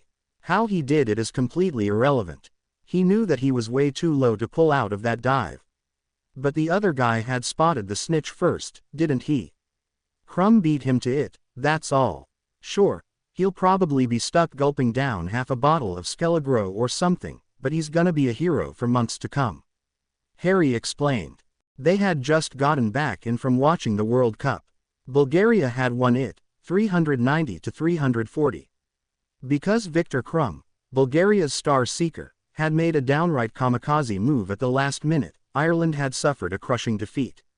There had been dead silence in the massive stadium as Krum had hit the ground. He had been going so fast, it was a wonder there hadn't been some kind of shockwave thrown out at some point. The match itself had gone on for nearly 6 hours. Harry, who had gone around the campgrounds with Tonks earlier in the day, had bought them both some omnioculars to better keep tabs on things during the game. Tonks had had to lead Harry back to their tent by the shoulders, since the boy had spent most of his time watching a replay of the game's end. Fred and George are gonna be mad. Tonks suddenly said. I told them that Krum would pull a win at any cost. Harry said. They can't say I didn't warn them. They don't know of your bizarre pseudo-prediction senses like I do. Tonks said, rolling her eyes. Anyway, I hope they pop in at some point. I wanna hear what they thought of it. Same here. If we don't see them before, we'll hunt them down on the train. Harry said, that was definitely an awesome experience, though. I'll remember that my whole life. But by Merlin's bits, I'm tired. I'll drink to that, Tonks said. She hopped up and walked over to the tent's built-in fridge. Want anything? Cola. I need something sweet, Harry said. Got a headache. Then you'd better catch, huh? Tonks said. Harry frowned and looked up to ask what she meant. He let out a highly undignified squawk, flattened himself back on the couch he was on, and shot a hand up to grab the rapidly flying can of soda before it clobbered him in the puss. After the catch, he just sort of froze in position, his brain trying to function properly.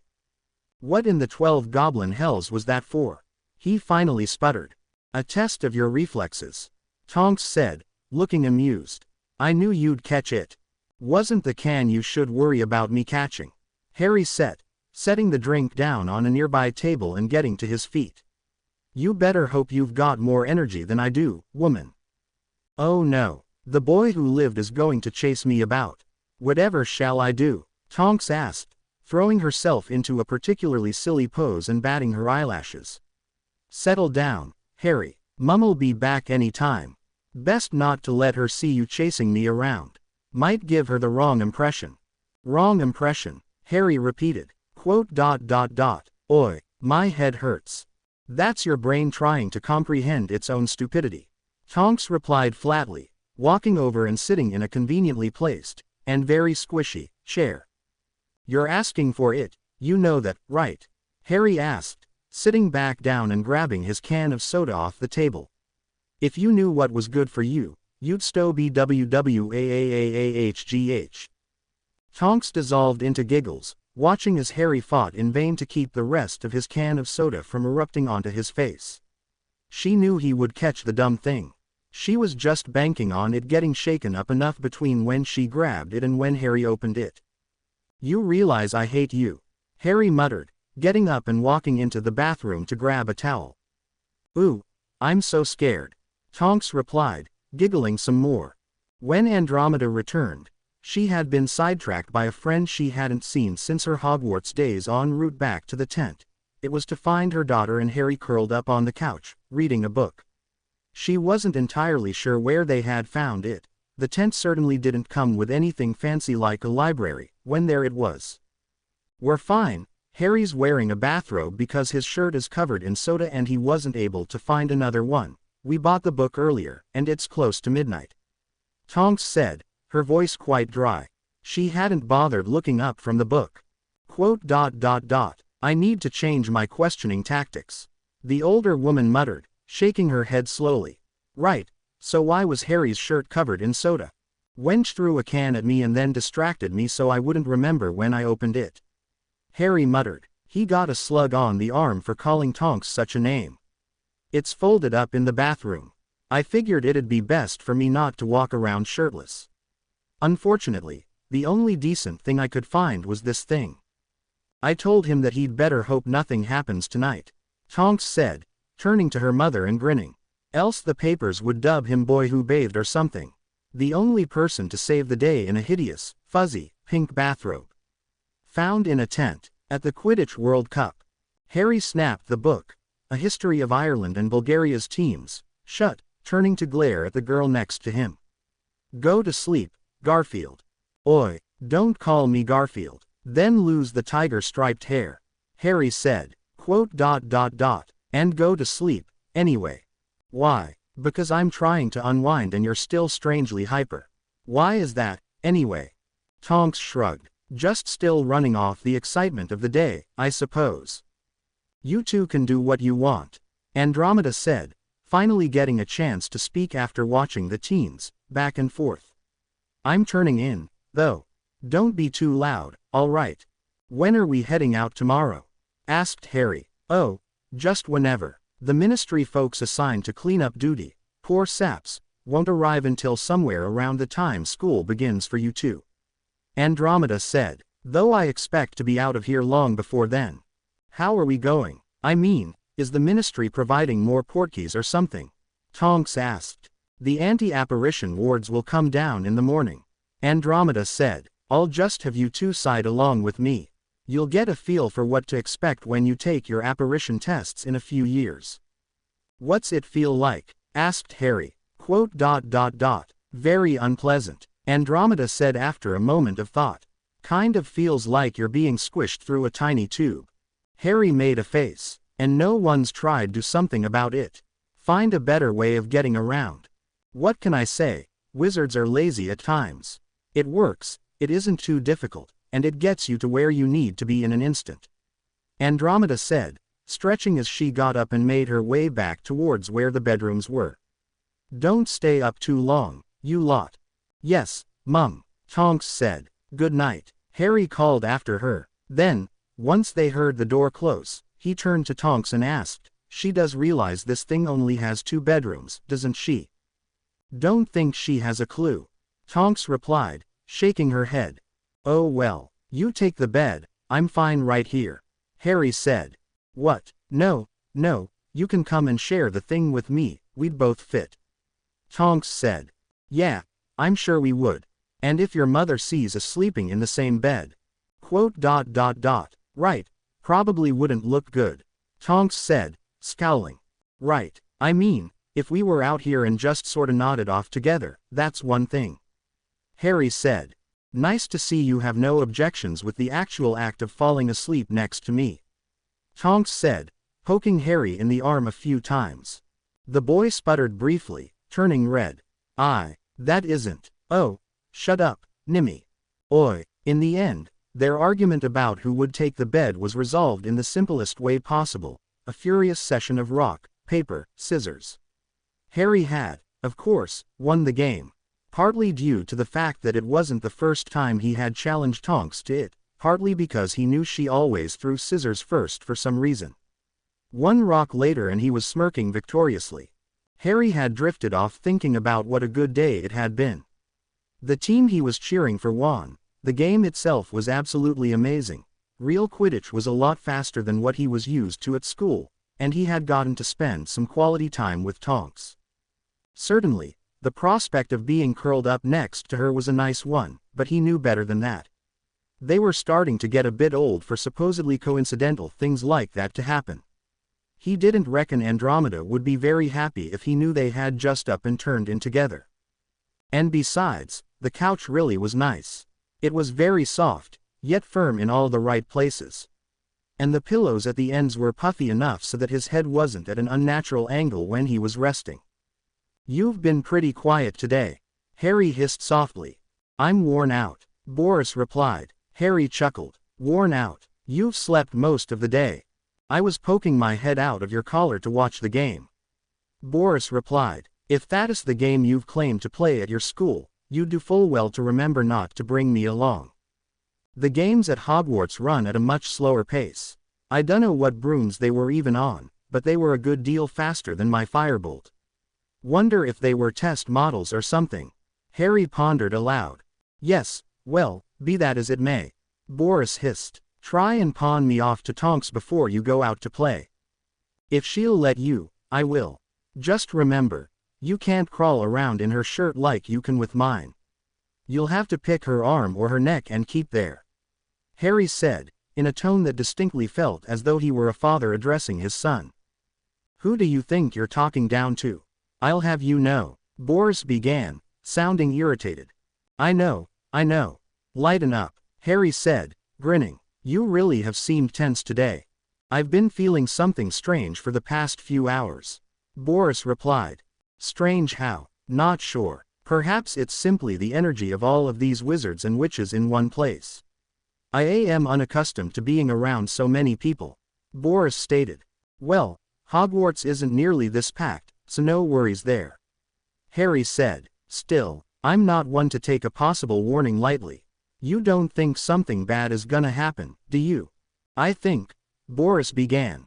But before he could finish hissing his reply, a horrible, loud shriek filled the quiet night, causing Harry to bolt upright. Andromeda and Tonks were out of their bedrooms quickly, having also been jolted awake by the scream. What's going on? Asked the younger of the two. Not sure, Harry said, getting to his feet. Was talking to Boris and then someone screamed. You two stay here, Andromeda said, fixing them with a serious stare for a few seconds apiece before she made her way out of the tent. The two teens waited for her return in tense silence. When she finally popped back in, she didn't look well at all. I'm warding this place up to keep you in, she said quickly. Wait, what's going on? Asked Harry and Tonks at almost the same time. Don't have a damn clue.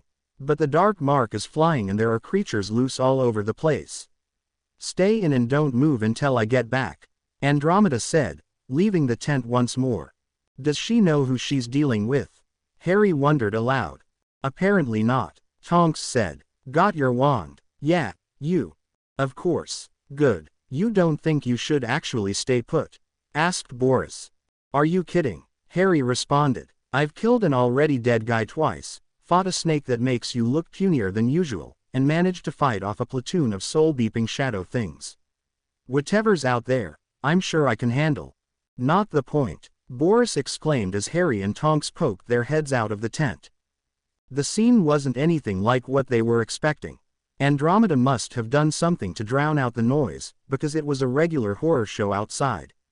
People, the ones still capable of doing so, anyway, were screaming all over the place. Just a few tents away, what looked like an ogre was using some poor man as a weapon, smashing him into what could only be his family. A few tents past that, a few werewolves were busy tearing another man limb from limb.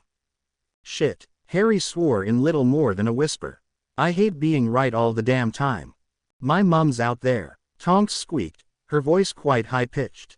The Weasleys are out there, too, Harry said, his own voice full of worry. My plans didn't include werewolves. Or ogres. You said, creatures, damn it. Tonks hissed. Yeah, well, I obviously wasn't thinking of things so damn hard to take down. Harry hissed in reply. Do you have any idea what ogre skin is like? Of course I do. I've read that stupid monster book you love so much about a dozen times. Tonks exclaimed. Okay. So, new plan. Harry said, his eyes trying to take in the battlefield around him. Observing the situation. Dark creatures everywhere, killing as they see fit. If the dark mark is in the sky, that must mean some of Voldemort's old cronies are either here or were just around to let loose the creatures attacking everyone. Not sure how many are out there, but it can't be as many as the amount of wizards that are here, so we have some kind of safety there. Morbid is saying that might be. The anti-apparition wards aren't down yet, so we can't just find your mother and be free. We need to at least try and hunt the Weasleys down, too. Damn it, I didn't plan for needing a mass evacuation, either. Too many flaws in my bloody self-proclaimed brilliant scheme. Berate yourself later, Tonks said, pulling Harry out of the tent. We've gotta find Mum. Chances are, she went to check on her friend. That's what I'd do if I were her. Do you remember where she said it was? I was busy rewatching Crumb hit the ground, Harry said. Over near where the Ireland supporters are, Tonks said, grabbing Harry by the hand. I remember where that is, too. Remember where we saw that old guy, talking about his bits needing air. Oh God, don't remind me. Harry groaned. Get your wand out, Nimmy, we may need to do some fighting. The Ministry will have our butts for it. The Ministry will have more to worry about than us performing magic in a life or death situation. Harry said, drawing his own. Damn, move. Harry tugged back sharply on Tonks' hand, causing her to let out a shrill cry of pain as her shoulder popped. Better a slightly dislocated shoulder than what would have happened if she hadn't been pulled out of the way, though. A huge chunk of stadium had crash-landed not far in front of the two. Several other wizards and witches trying to get out of the way hadn't been so lucky. They're attacking the damn stadium. What the hell could be so powerful to throw a chunk of it that big? Harry asked, staring in horror. Giants, Tonks whispered, shaking Harry and pointing. What? He replied, turning to look. Sure enough, two utterly huge creatures were just visible near where the stadium was located. Apparently, some of the magical community present had tried taking the high ground, like Harry's plan had wanted to do. Harry's plan, sadly, had not accounted for what to do if something picked up the high ground and flung it across all creation. Tonks, maybe you should go back to the tent. Harry started, turning to look at the injured girl. I don't want anything to hurt you. If your mum warded the thing, I'd bet it's safe. It can't be worse than it is out here, and... Tonks, are you listening? Tonks, what? Tonks was not listening. In fact, she seemed very intent on staring at something just over Harry's shoulder. It took a moment, but Harry realized this. A cold chill ran down his spine. He knew he should look, and that he should do it quickly.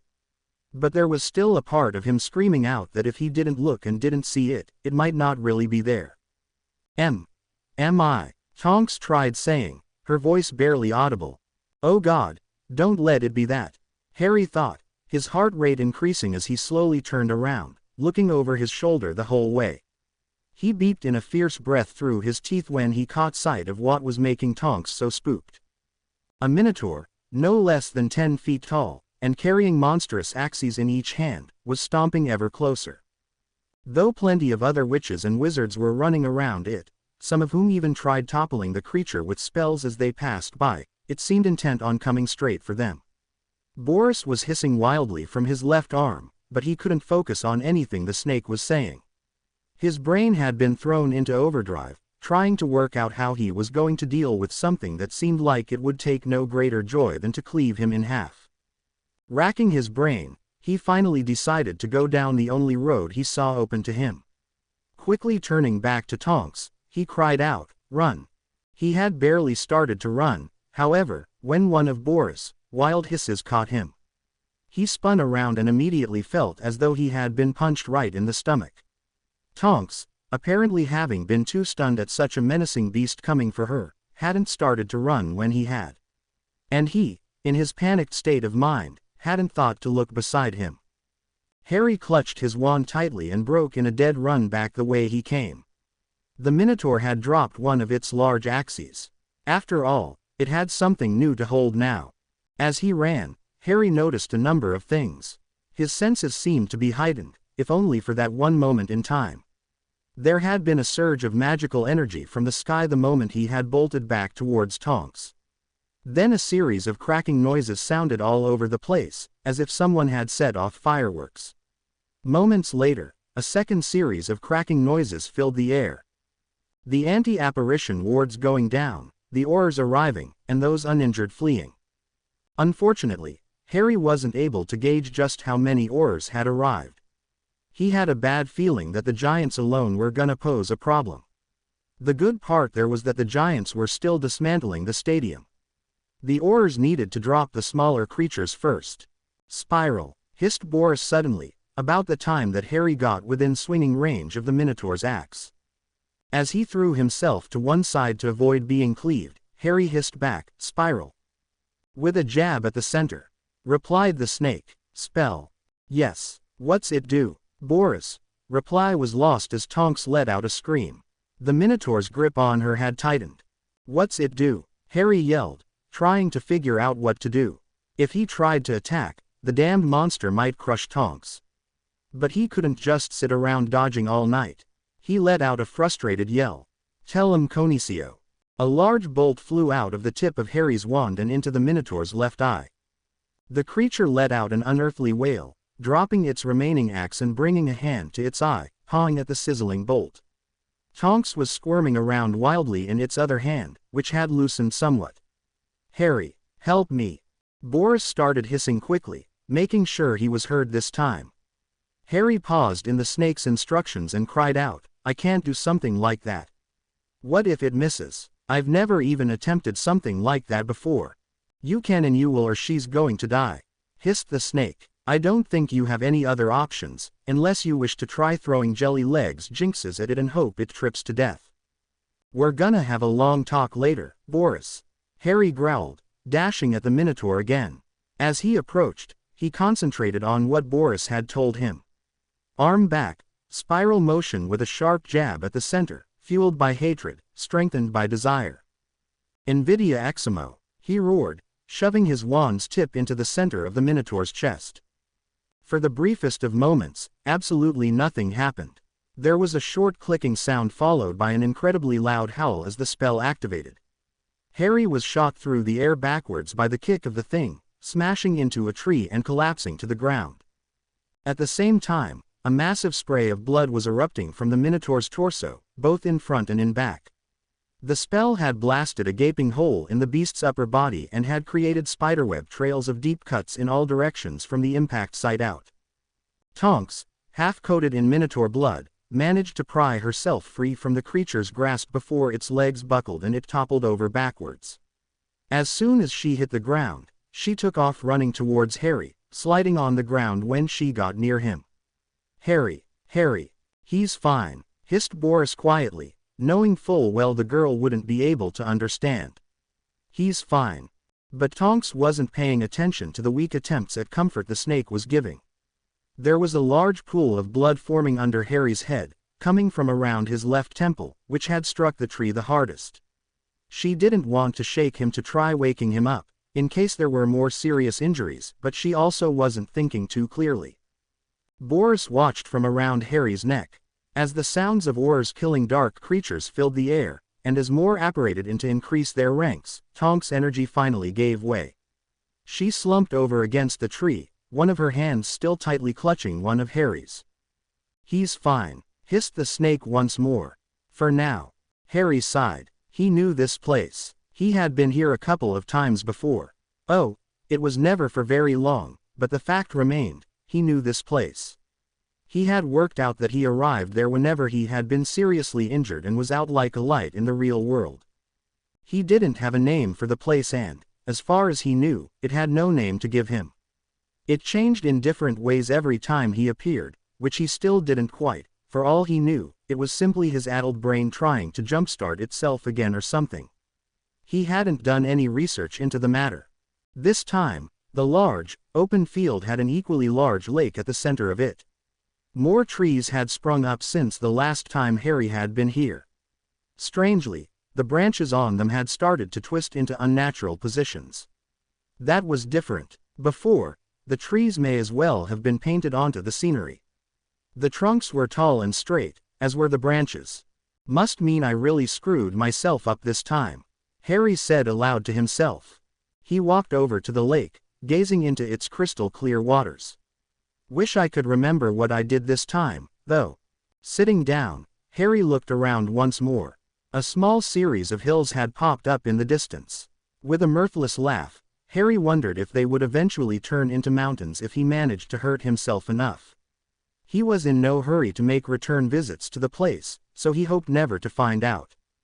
"I hope Tonks is okay," he said, sighing once more. "Damn, but it's boring here." Tonks sighed. She hated being stuck in bed. Though her mother had gotten her and Harry to a healer as soon as she had found them, Tonks was still being forced to remain in bed for a few days. Just in case. Harry was in his room. He hadn't awakened yet, The healer had said that he had taken a nasty jolt to the head when he connected with the tree, but that he should be all right. It was only a matter of time until he opened his eyes. The healer had been more worried at the drastic magical fatigue he had suffered. Tonks had tried to remember exactly what had happened, but she had been too panicked to notice what Harry had done. Tonks had never before wished that she could be a Parselmouth. Boris had been awake and most likely knew everything that had taken place. And she couldn't ask him a damn thing. This, above all else, was frustrating to her. She had been kept on an almost constant series of potions, to keep her relaxed and to heal some of the bones that had been fractured. Nothing had been broken, but her ribs still ached something fierce. It was a good thing she had no reason to laugh, otherwise she would have been in trouble. Soliu was now staying at number 9. He had flowed over as soon as he could, after Andromeda owled him back. He had ridden after seeing the Prophet's article on the attack at the World Cup and was worried, knowing that the Tonks women and Harry were attending. That snake is impossible to deal with, muttered Soliu, walking into Tonks' room and shaking his head. Wouldn't let me near him. Boris just doesn't know you yet, Tonks said, shrugging. I guess. I'm not happy with the little jerk at the moment, either. Any changes? Not that I saw, though he was shifting around a little. He'll probably be awake in time for supper, replied the boy, leaning back against a dresser. Hope so. Maybe then I can stop being bedridden. Tonks mumbled. Mums refused to let me see the Prophet reports of the attack, which is stupid. I can tell you what I've read, if you'd like. Mainly, I'm wondering who started the attacks and how the Aurors took care of the giants, said the girl. The Prophet waffled about the former. Soliu said, oh, there were speculations that Voldemort's old followers were still around, given that the dark mark had been put in the sky, sure. But the Prophet also pondered if it hadn't been some stupid anti-Quidditch group trying to make a point or something. Worthless reporting. Nothing new there, Tonks said, dryly. And the giants. There was enough of the stadium left that the Aurors toppled it over onto them. Attacked the heads after that. The articles all said that it was a rather gruesome sight once it was all said and done, and I don't doubt that. Giants are a whole other league of strong. Nice to know that the Aurors are capable enough to win with minimal casualties, though. Yeah, Tonks agreed. I'm sure Harry's not going to think that way, though. He'll be pissed that they weren't there from the start, I'm sure. They could have saved more people that way, maybe, but they would have also been caught off guard by the attack at first. It was a lose-lose situation, really. Gotten any mail from the twins? Asked Soliu. A fairly long one, Tonks said, nodding. They're all okay, though Ron and Ginny got pretty scratched up. They said that Ron had gotten his wand stolen at some point and was actually accused of being the one to fire the dark mark. Say what? Yeah, apparently some knobbly little house elf took it or something. Didn't think that house elves could use wands, Tonks said. They shouldn't be able to, Soliu replied, frowning. Quote. Anything else? Oh, not too much, really. Hermione was there. She's hanging out with Ginny again this summer and went along to the cup with them. Twins say she's been a monster since the deal with the house elf, raving about their rights or something. I'd hate to be over there right now, Soliu said, chuckling. Agreed. Oh, they did say Ron almost launched himself off the area they were sitting when those Veela took the field during the game. I would have paid good money to have seen that, Tonks said, grinning. Soliu rolled his eyes. Something wasn't right. Harry got to his feet and looked around. Nothing about the landscape had changed, but it still felt as if something was different. He frowned, looking up. Only then did he notice that some of the trees had become more gnarled. Branches twisted around in unnatural spirals, the trunks cracked and misshapen. The hell? Harry walked over to the nearest tree, glancing at all of the others around him. Only a few had made the change so far. Placing his hand against the trunk's bark, he frowned again. The tree felt almost like plastic to him. There was a strange smoothness to it, despite looking like any other tree. Walking around, he checked a few more of the trees that had been twisted further. All of them felt the same. Something definitely isn't right, he said, running a hand back through his hair. Damn it, I wish I'd wake up already. Figuring he had nothing better to do, Harry decided to check out one of the trees that hadn't yet been twisted up. But, to further his confusion, these still felt like normal trees. He had even cut his finger on the first one he checked, assuming it would be smooth like the others. After hissing and beeping on the injured fingertip for a second, he pulled back and gave the tree a good, firm kick. A chain burst from a knothole in the trunk, wrapping around Harry's right leg. Before he could register what had just happened, however, several more shot out. Soon, he had been hefted into the air, his arms and legs all surrounded by the chains. He struggled to free himself, but it was no use, they just grew tighter. "Let me go, damn it," he yelled. "Stop destroying this sacred place," came a deep, booming voice from nowhere. Harry blinked. In all his trips to this place, there had never been anyone else around.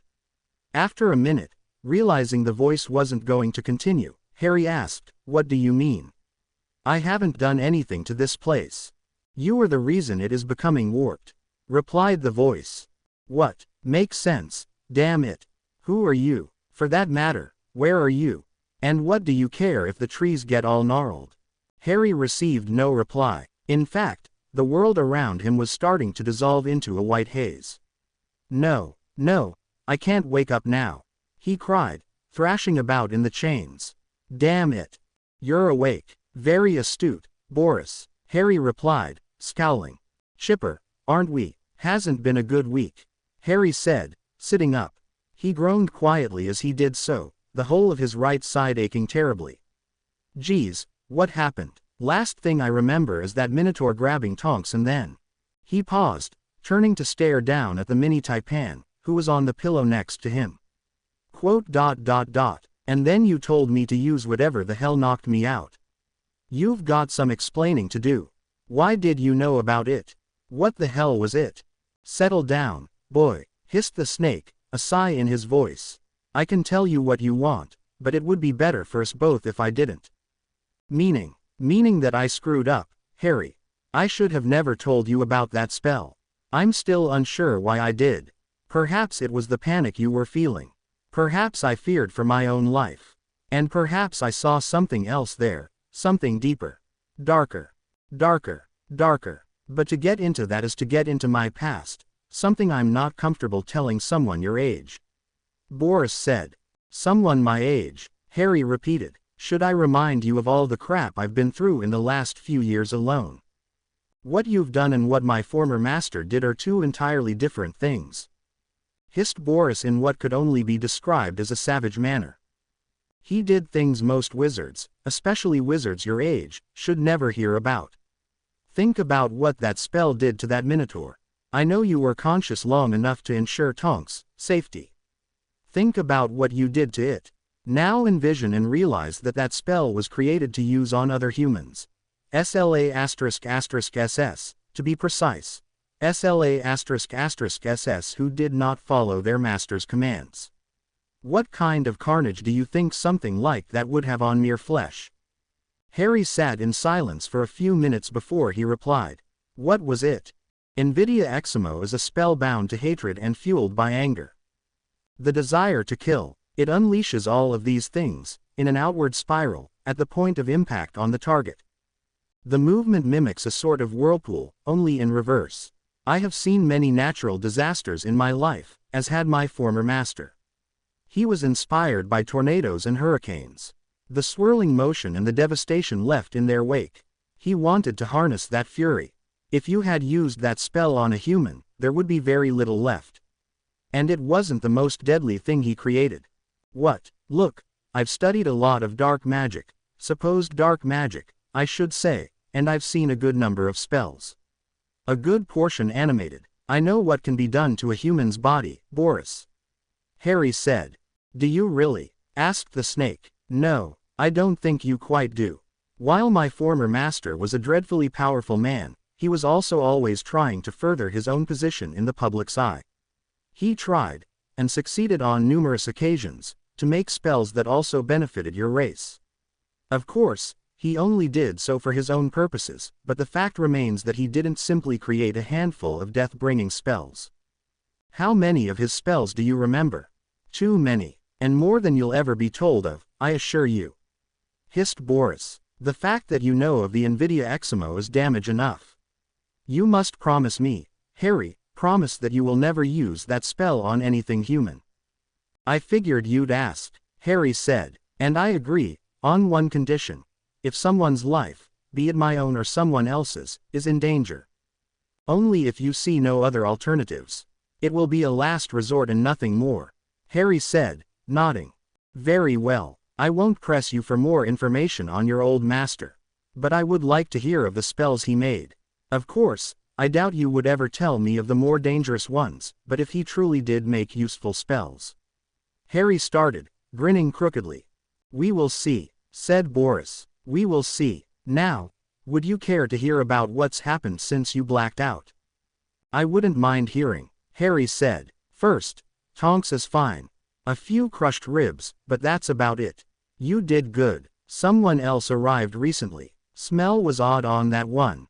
Someone else. Well, it's probably Leon then. He's a vampire, so I guess he would smell a bit different to you. Harry said, thinking for a moment. Ah, yes, that would explain it. It's been ages since I was around a vampire. Boris said. You've been around vampires before? Asked Harry, raising an eyebrow.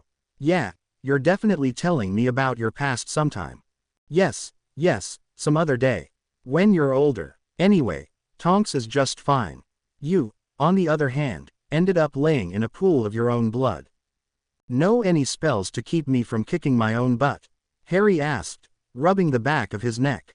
Head still hurts. I'd imagine so. You must have quite a thick skull to have not suffered anything serious.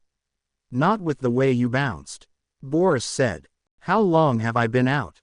Long enough. Had you been out another day, you would not be attending school. Boris said. Damn it. Go talk to your girlfriend.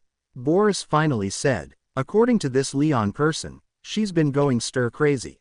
I didn't know who your friend was, so I hovered over you and kept him away.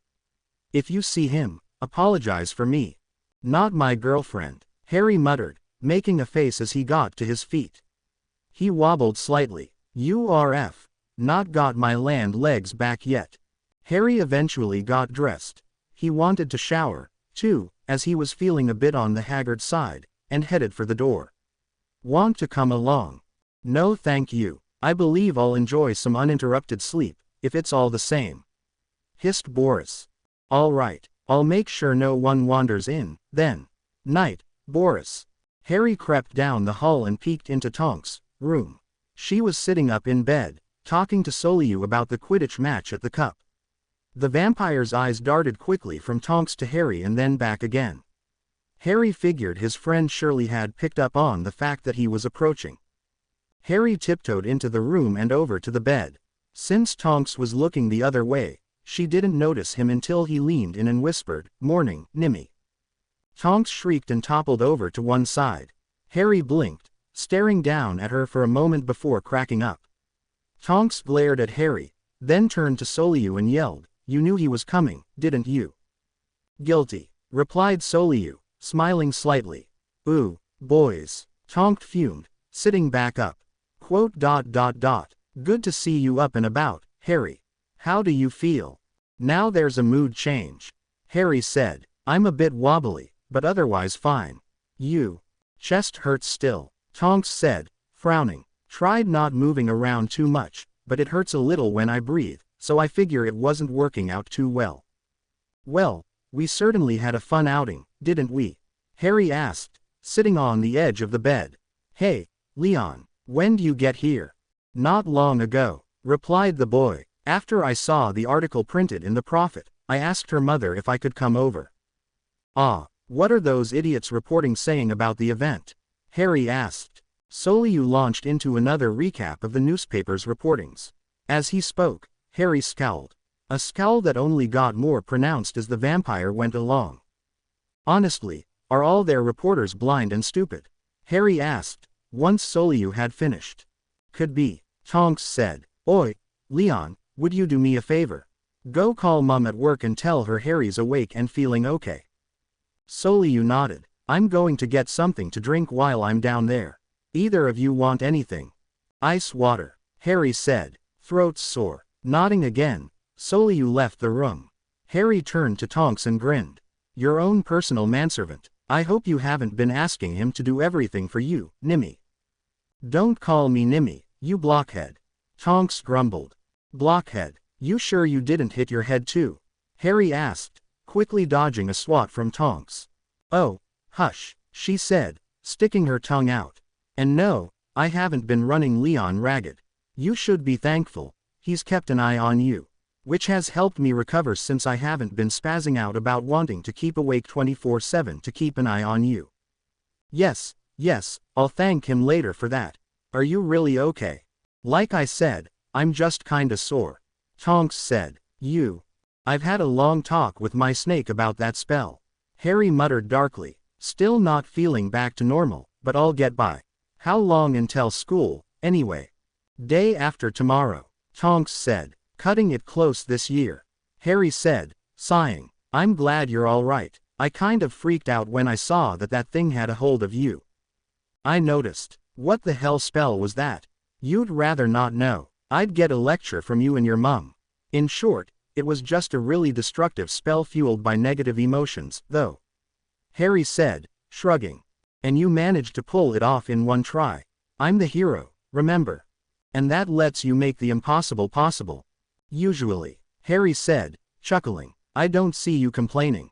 Sorry I didn't get there sooner, though. I feel really awful about not checking to make sure you took off running with me. Hush, Tonks said, putting a finger over Harry's mouth to silence him. I'm all right, you saved the day, and we both made it out more or less intact. Harry smiled, keying Tonks' finger to get her to move it. Once she had blushing, Harry noted he sighed and shook his head. We made it out. Did the prophet say how many didn't? Over 100, Tonks said, her voice quiet. But given how many were there, and the nature of the attack. Yeah, I didn't think the Aurors would be on their best. Guess I shouldn't just blindly hate them. Isn't their fault the ministry's run by an idiot like Fudge? I guess their department had some kind of watch going or something. They had to have some way of knowing. Yeah, but why did it take them as long as it did to arrive? Asked Tonks. They probably only had one guy on watch, and then he had to gather a group large enough to pose a threat. Harry said, just a guess, though. Hope Hogsmeade trips aren't cancelled because of this. Tonks said, I mean, I know that sounds petty and all, but we shouldn't be intimidated by some of Voldemort's rogue-keers. Yeah, I agree wholeheartedly, Harry said. Your water, Soliu said, pressing the cold glass up against the back of Harry's head, causing him to let out an odd squawk. Damn it, don't sneak up on me, Harry exclaimed, taking the water and scowling. I wasn't sneaking at all. Tonks, your mother says she'll be home in about an hour, said Soliu, walking over to a chair and sitting. Now then, are we ever going to have a normal year? Good question, Harry said, taking a long drink and wincing slightly as it went down. What happened to you, anyway? You look a bit off, Leon, Harry said. Soliu glanced down at himself, frowning slightly. Do I? You're taller, and a good deal thinner, Harry said. I'm assuming it's just part of your curse, but it's still weird to see. Ah, yes, mostly it's because I just don't eat, Soliu said. My body will probably end up looking not unlike a corpse's by the time we get out of Hogwarts. Third world thin and very tall. My face hasn't started going gaunt, something I'm thankful for. It doesn't happen to everyone, and I'm hoping I luck out. I co-sign, Tonks said. By the way, I was meaning to ask, what's with the charm? Charm, yeah, it's really faint, but it's there. It's like I want to be drawn towards you. Oh, damn it all. Soliu swore. It's another blasted vampiric side effect. You two were at the cup. The prophet said there were Veela there. Yup, Harry said. Harry wasn't fazed by them. I was so impressed, Tonks said, grinning over at the boy. Especially since half the men in the stadium were trying to fling themselves onto the pitch. Good times were had by all, then, Soliu asked. Anyway, it's sort of like that, only in reverse. I was hoping I'd be able to suppress it, but if you're still picking up on it, Afraid so, Tonks said. So what, does this mean half the girls in school are gonna try and drag you into a broom closet for snogs? Oh God, Soliu said, shaking his head. Take some of my fangirls. Harry said. I don't want them. I don't want them either. Soliu said. Harry, when we get back to Hogwarts, can I study the Marauders map? I want to memorize all the shortcuts and hidden passages as best I can. Escape routes. Escape routes. Harry chuckled. Sure thing. And I wish you the best of luck. Just know that if your magic voodoo lures Tonks away from me, I'll have to drive a wooden stake through your crotch. Harry, vampires are killed by a stake through the heart. Tonks said. I know, Harry replied, grinning. You'd only make me angry. That's a myth, Soliu said, raising an eyebrow. Though I think a stake in the crotch would slow down any male vampire. What if I used the bolt thrower? That'd be even worse. Soliu hissed. Can we please get off of this subject? It's making me hurt. Okay, the next point of business. Something big's apparently happening at Hogwarts this year.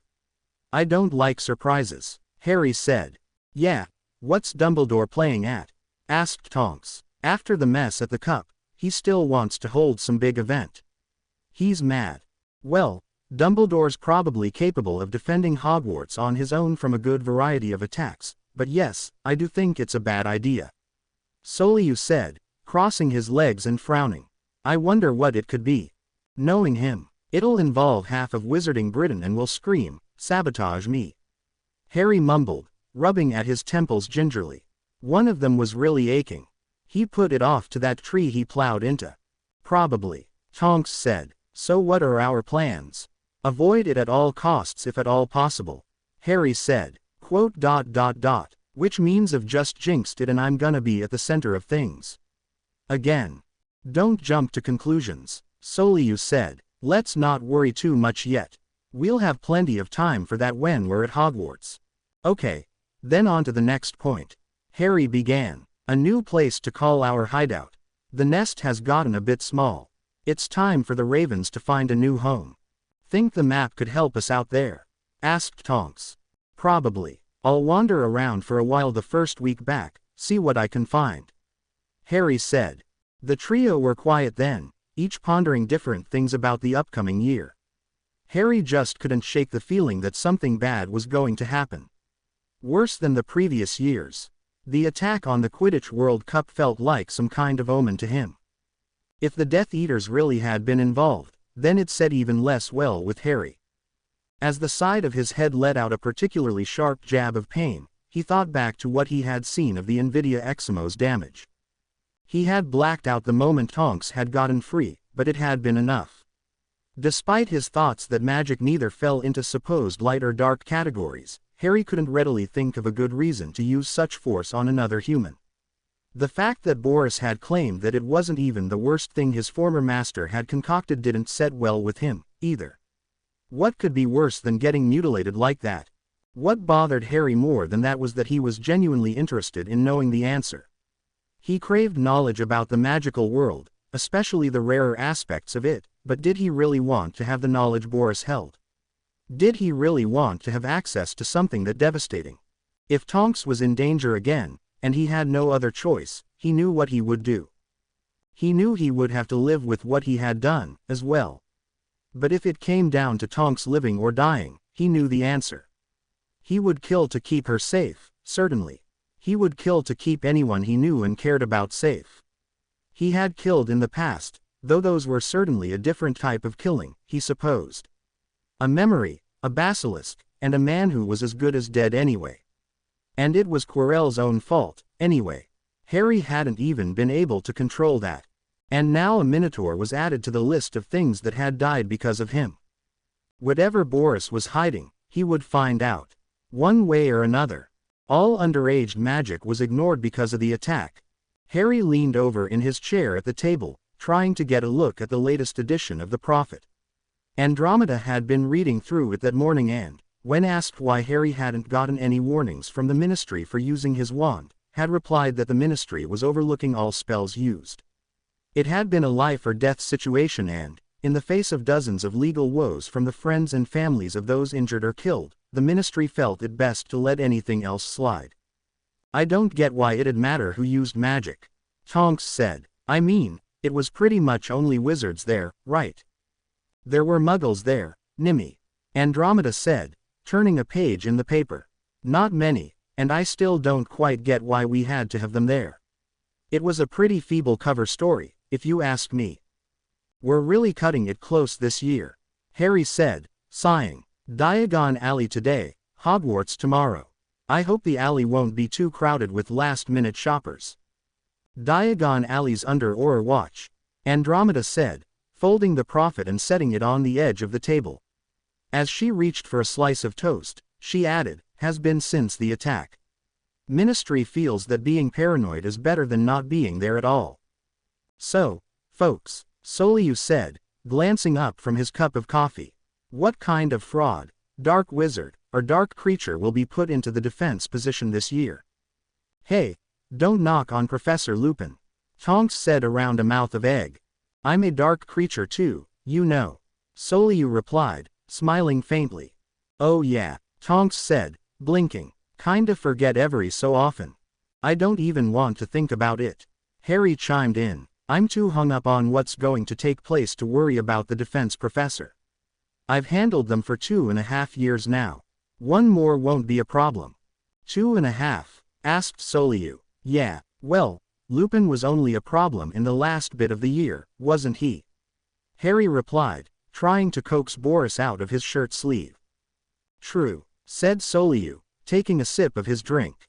I say we spend as much time as we can in the common room until whatever it is gets announced. Too boring, Harry said. Then, switching to Parseltongue, he growled, Boris, if you don't get out of there and eat something, you're gonna be in trouble.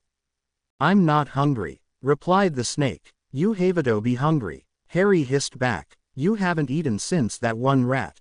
I can surely survive until we reach this school of yours, Boris said. It's gonna be a bit harder finding proper meals for you. And unless you've forgotten, there are a lot of owls flying all about, Harry said. Fine, replied the snake at last, slinking his way out and onto the table. Must you do that here? Tonks asked, frowning as Harry set a dead rat in front of the taipan. He's gotta eat too, Harry said. Not the point, Tonks muttered, looking away. Harry, I think you should leave him here while we go to Diagon Alley, Andromeda said, watching as Boris started on the rat. I don't think he'd appreciate a trip while full. Yeah, I'll let him digest on the table for a while.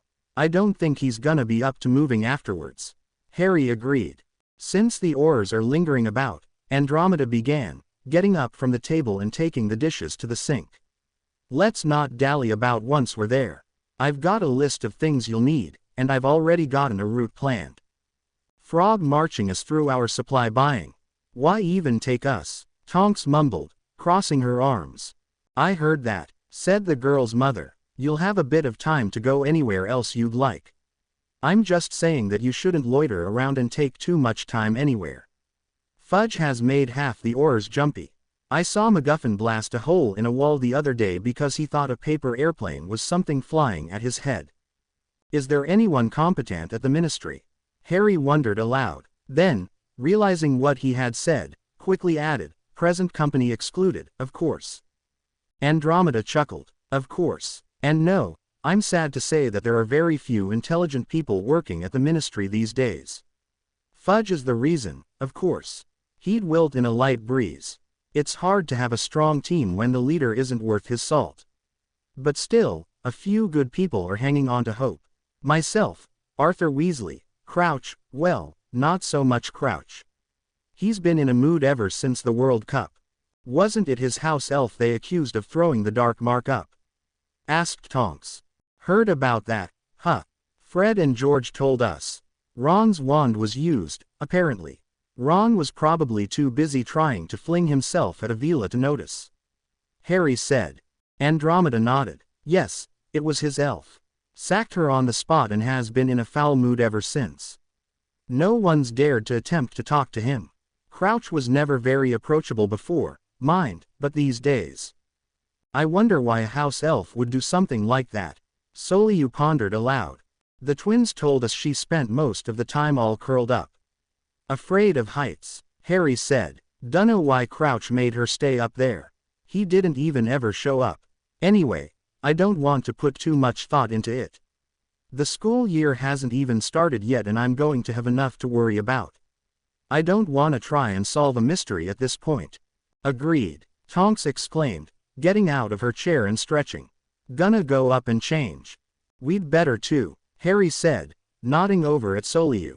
Yes, you'd better, Andromeda said. You've got about 5 minutes before we flow over. I just know that when I learn to apparate, I'm going to land inverted somehow. Harry groaned, getting to his feet and dusting himself off. Tonks was too busy giggling herself into a coma to reply, but Soliu gave him a comforting pat on the back. Andromeda just chuckled and said, "It will get easier with time.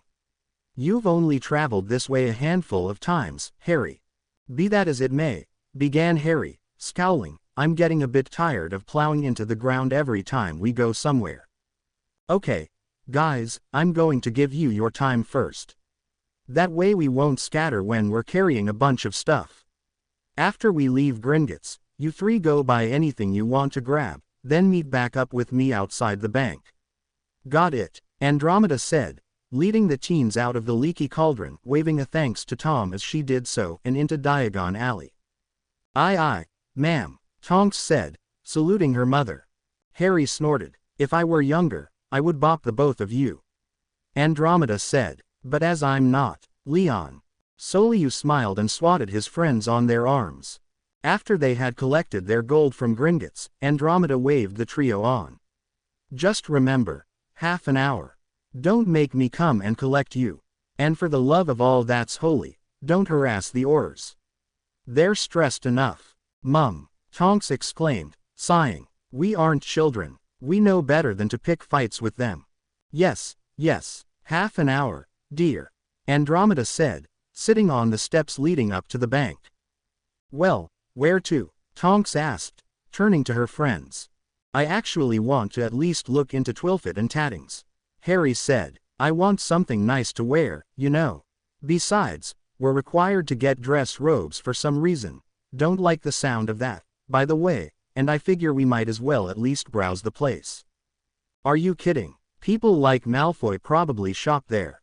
That place is way too upscale for my tastes," Tonks said. "Besides, it's ridiculously expensive. I'm not blowing any cash there."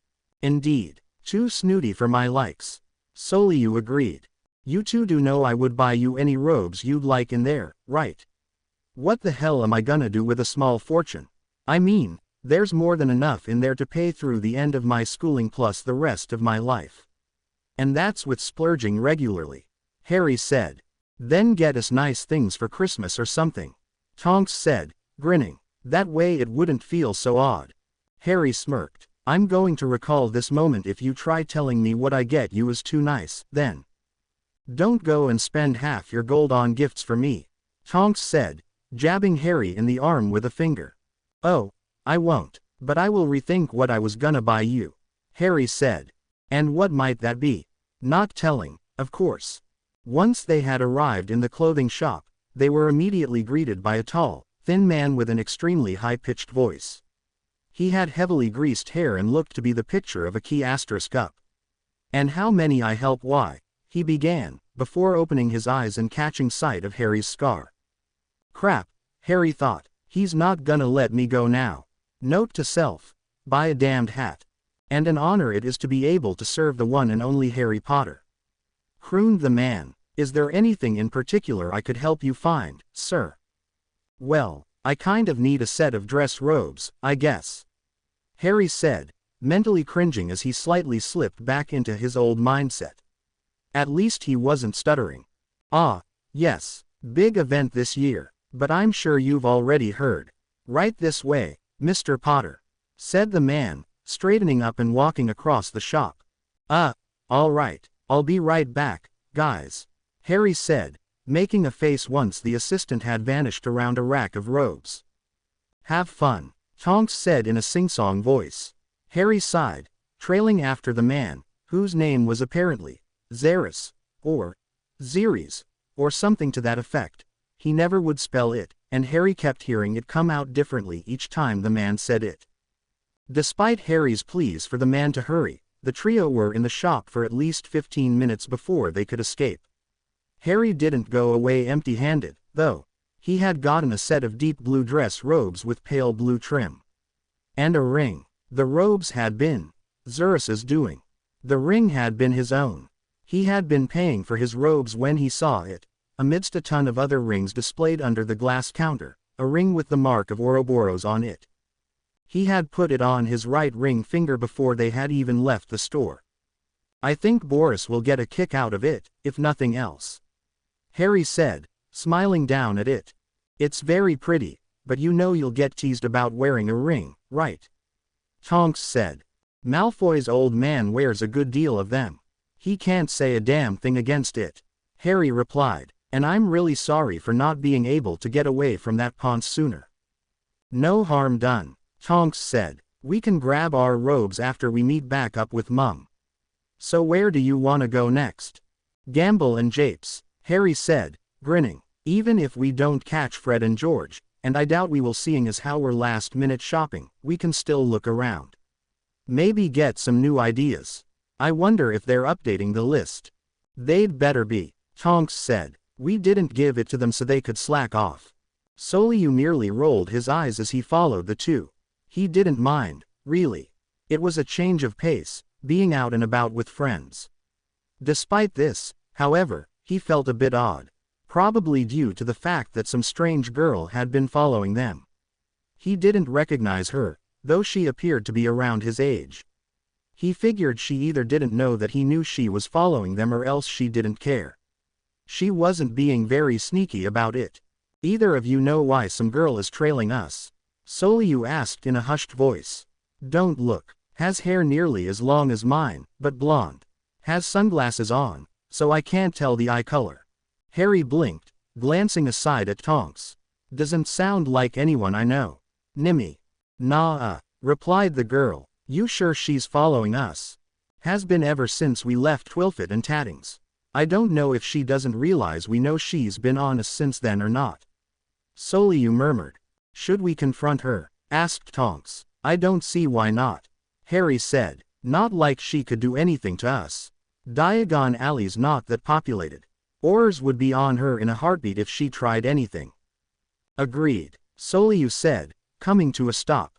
Harry and Tonks did likewise. The three of them turned in unison to face the strange girl.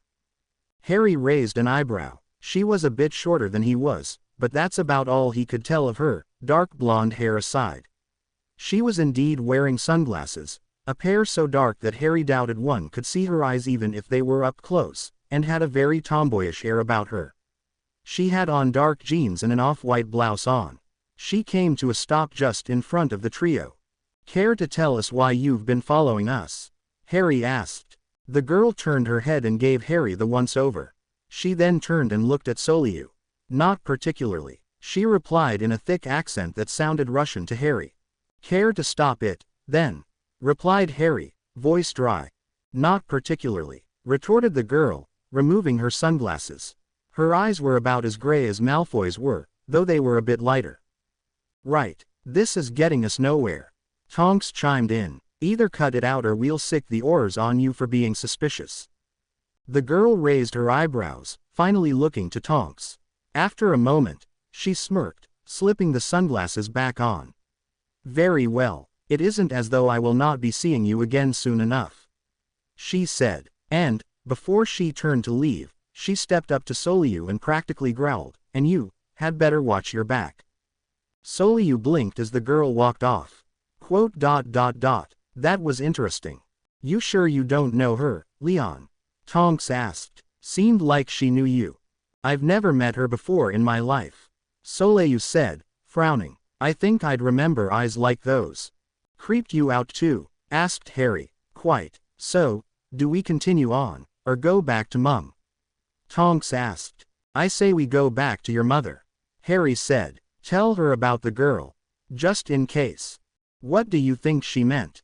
Soliu wondered aloud as the three headed back towards Gringotts. She isn't a Hogwarts student, is she?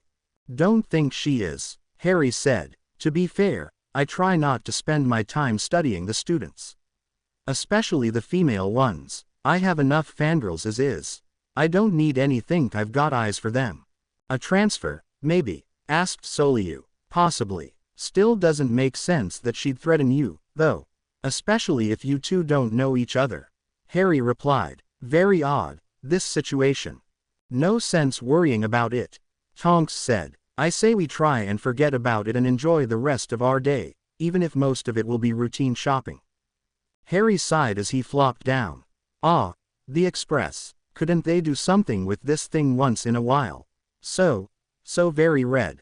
Tonks snorted. Red's not your color. What do you think? I'm not a ruddy Gryffindor. Harry replied, grinning. The trip to King's Cross had been very hurried and quiet, and the group, by some miracle or another, had managed to make it with plenty of time to spare. Things seemed pretty chilly on the platform itself, though. Most folks were talking in hushed tones about what might be happening at the school that year. Soliu, stretched out along the seat opposite his friends, dryly muttered, not that you can tell at times. And just what's that supposed to mean? Harry demanded. It means you've got a little of all four houses in you. Tonks stated. You've got the brainpower for Ravenclaw, of course. But you're also the type to just charge right in and save your friends. Plus you've done more than your fair share of sneaking about. And let's not forget your various, dark, abilities.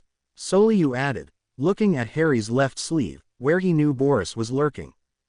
Plus you're wishy-washy, just like the Hufflepuffs. Tonks said brightly, grinning. Oi, oh, good, everyone's together, came a peppy voice from the compartment door. The trio of Ravenclaws looked over to see Luna Lovegood entering, a newspaper tucked under one arm. Soliu swung his legs to the ground and scooted to one side to allow her to sit. Hello Luna, Harry said, have a good summer. Oh, yes, Luna replied, sitting next to Soliu with a smile. My father and I went to deepest, darkest Switzerland to search for Glumbumbles. Ah, that's great, Harry said, momentarily baffled by a couple of things the blonde had just said. And how have all of you been? Asked Luna, and though the question was open to all three, she had been gazing over at Soliu when she had said it. Trying not to smirk too hard, Harry gave Soliu a regal nod, which he scowled at. Soliu then launched into his own summer, which had been a mostly quiet time at home with his mother, and that of the other two. Luna just nodded in key places and, once Soliu had finished, she took her newspaper, the Quibbler, of course, out and opened it up. Have you heard? Asked Luna, a few minutes later. Heard? Tonks asked. Heard about what? Terry Boot, Luna said. Terry, what about him? Harry asked. The loudmouth land himself in trouble. They say he killed his father. Luna replied. An odd silence filled the cabin for a moment, followed by Harry asking, what? Luna glanced up, folding the Quibbler up and holding it out for Harry. He took it and glanced down at it. A bold headline spoke of Terry's father's body being found, with Terry being nowhere around. Judging from the article, Terry was wanted for the slaying. Harry passed the newspaper over to Tonks, who in turn handed it over to Soliu. He was too noisy for his own good and started to get into a gray area last year, but, murder. Do you really think he's capable? Asked Harry, glancing thoughtfully up at the ceiling.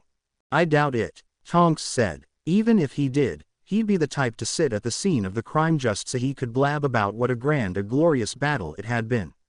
He'd claim self-defense, of course.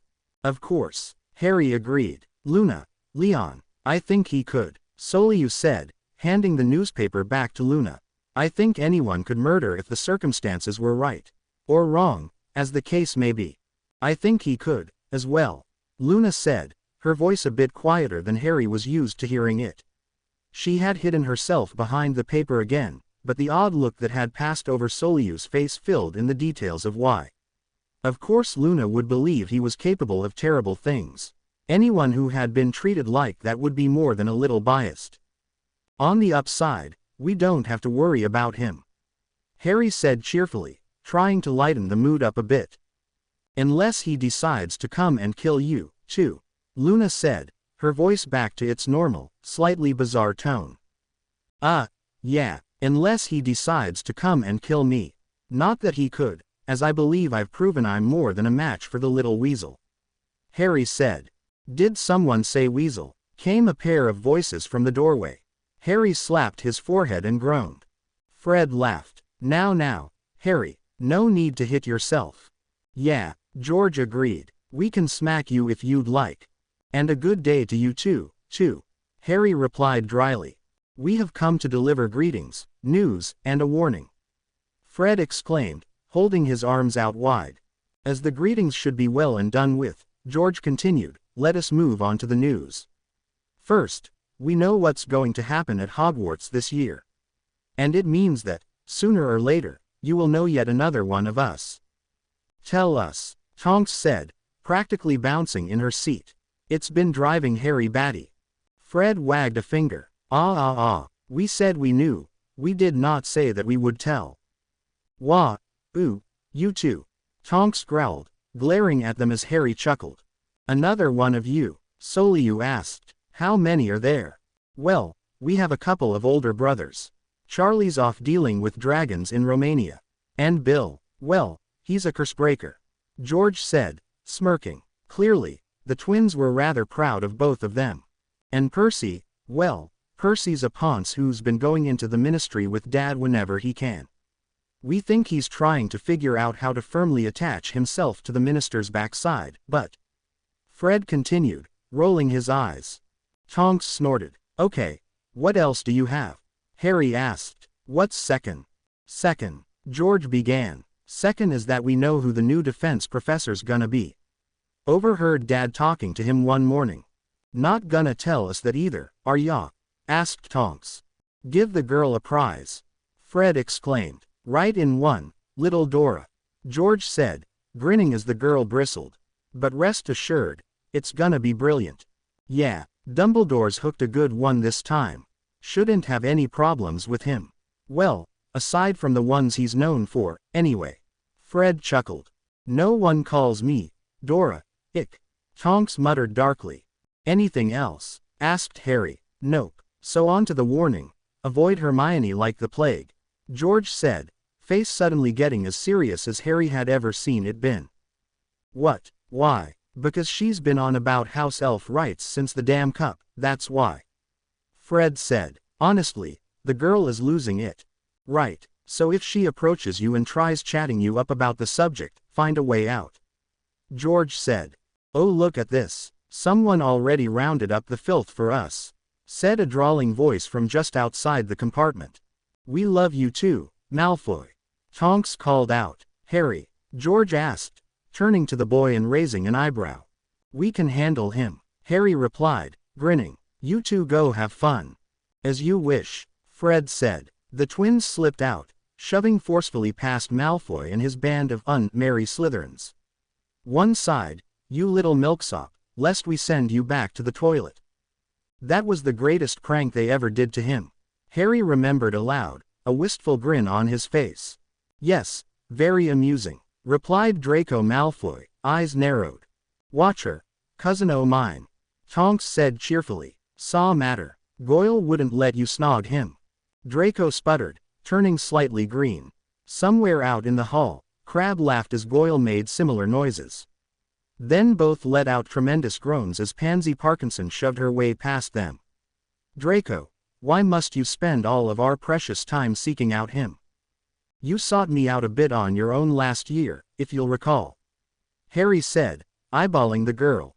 She had gotten thinner, somehow. At least her nose was filling itself out. She might escape pugdom if that kept up. I was bored, claimed Pansy. Now then, Draco, be silent, woman. Draco spat, glaring over his shoulder. We'll go when I'm ready to and not a second sooner. Oh, don't you order me around. I'll jam your wand so far up your ass you'll be begging those weasels to put you on the pot again.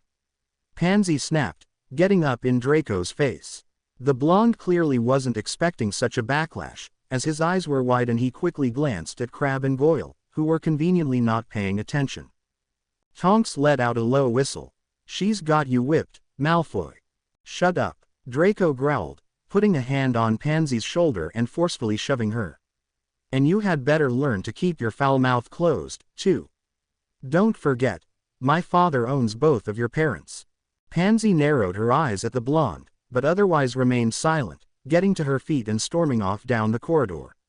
Unfortunately, in doing so, she also smashed both Crabbe's and Goyle's faces into the windows. Did you come to discuss women troubles, perhaps? Asked Harry. Sorry, Malfoy, but I'm rather happy with my own situation. Can't help you out. Draco smirked. The day I ask you for help is the day I renounce my pureblood heritage. And the day I actually help you is the day I key Snape's boots. Harry said, inclining his head. Watch your back this year, Potter. Draco said, his smirk getting wider. You never know what might happen. And what's that supposed to mean? Asked Harry. You'll see, Draco said, chuckling. Or perhaps you won't. I wouldn't travel alone if I were you, though. And with that, the Slytherins were gone, leaving the 4 Ravenclaws to ponder even more information. Harry let out a long, audible groan. They weren't even at Hogwarts yet and already he had a headache. Terry and his father, the twins being prats and not telling him anything, Malfoy giving him a bizarre warning that may or may not have actually been a threat. I'm going to take a nap, he finally declared, leaning against the wall and letting his eyes close. Because if I don't, my bloody head is going to explode.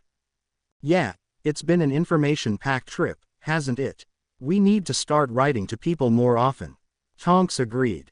Soliu said, his voice a bit higher pitched than usual. Glancing over, Harry and Tonks saw that Luna, at some point in the past 20 minutes, had leaned against Soliu and fell asleep. Tonks let out a giggle. Ah, she's so sweet on you. Careful, Leon. Girls can be a handful. Ouch. See, Harry said, wincing as he rubbed his left arm. Soliu let out a long-suffering sigh, and it was all the other two could do to keep from laughing loud enough to wake the slumbering Luna up. I'm home. Harry smiled as he stepped through the giant doors leading into Hogwarts. Despite the insanity that tended to break out at the school, it still felt like his true home. The train ride had taken a shorter time than usual, it had seemed, though most of that was due to the fact that no one had awakened him until they were pulling into Hogsmeade Station. As they had walked to the carriages that brought them up to the school, Harry had brought up the subject of finding a new nest, so to speak. The tower was getting a bit small for them. The 4 Ravenclaws filtered into the Great Hall and sat at their usual spots. It still felt like it was only a short time ago that he had first set foot into the room, worries of the sorting on his mind. A lot had happened since then and he had somehow managed to scrape through. He considered himself very lucky in more ways than one. Glad it wasn't raining, Tonks said. Yeah, being drenched wouldn't do, Harry agreed. Anyway, like I was saying, I may go for a late night stroll tonight or something, since I spent so much time sleeping on the train and all. See if I can't dredge us up a new place to hang out. It would be nice to have a bigger area. The nest was fine and all, but we're getting too big for it. Tonks said. I doubt the map would be any help. And I have a feeling that whatever gets revealed in here tonight will give me a lot to think about. Harry muttered. It can't be that bad. Soliu said, reasonably. Dumbledore may be a bit off, but... Yeah, I don't trust the old man too much. Harry said. Not as much as I probably should, anyway. Well, you're a special case. Naturally, you'd be a bit bitter to the man. Soliu said. All things considered, you could probably link most of your major injuries and hardships back to him. On that note, how does he do that thing? Asked Harry, glancing up at the staff table where Dumbledore was leaning aside to listen to something McGonagall was telling him. What, the twinkles? Tonks asked. I dunno. Think it has any effect? Effect, such as, Harry said. I never really thought about that. Maybe it has a calming effect on people. Could be, Tonks said. We should run some tests. How? I dunno. I'll think of something, Tonks said, waving a dismissive hand. Oh, and McGonagall's off to retrieve the firsties. McGonagall crossed the Great Hall swiftly, returning a few minutes later with a group of small, scared-looking children. Harry let out a chuckle when he saw them. Were we ever that lit? He stopped mid-sentence when the last person entered. Oi! Tonks scowled and Soliu let out a sigh. At the end of the line of first years was a girl that was clearly older than them. Her long, dirty blonde hair was pulled back into a low ponytail and her gray eyes immediately swept the room, coming to a rest when they landed on Harry and his friends. Guess we were right with the transfer student guess. Tonks mumbled. Great. Looks like you'll have to watch yourself more than usual, Leon. Harry added, turning to the vampire. Whatever she's got against you, now that we know she's here.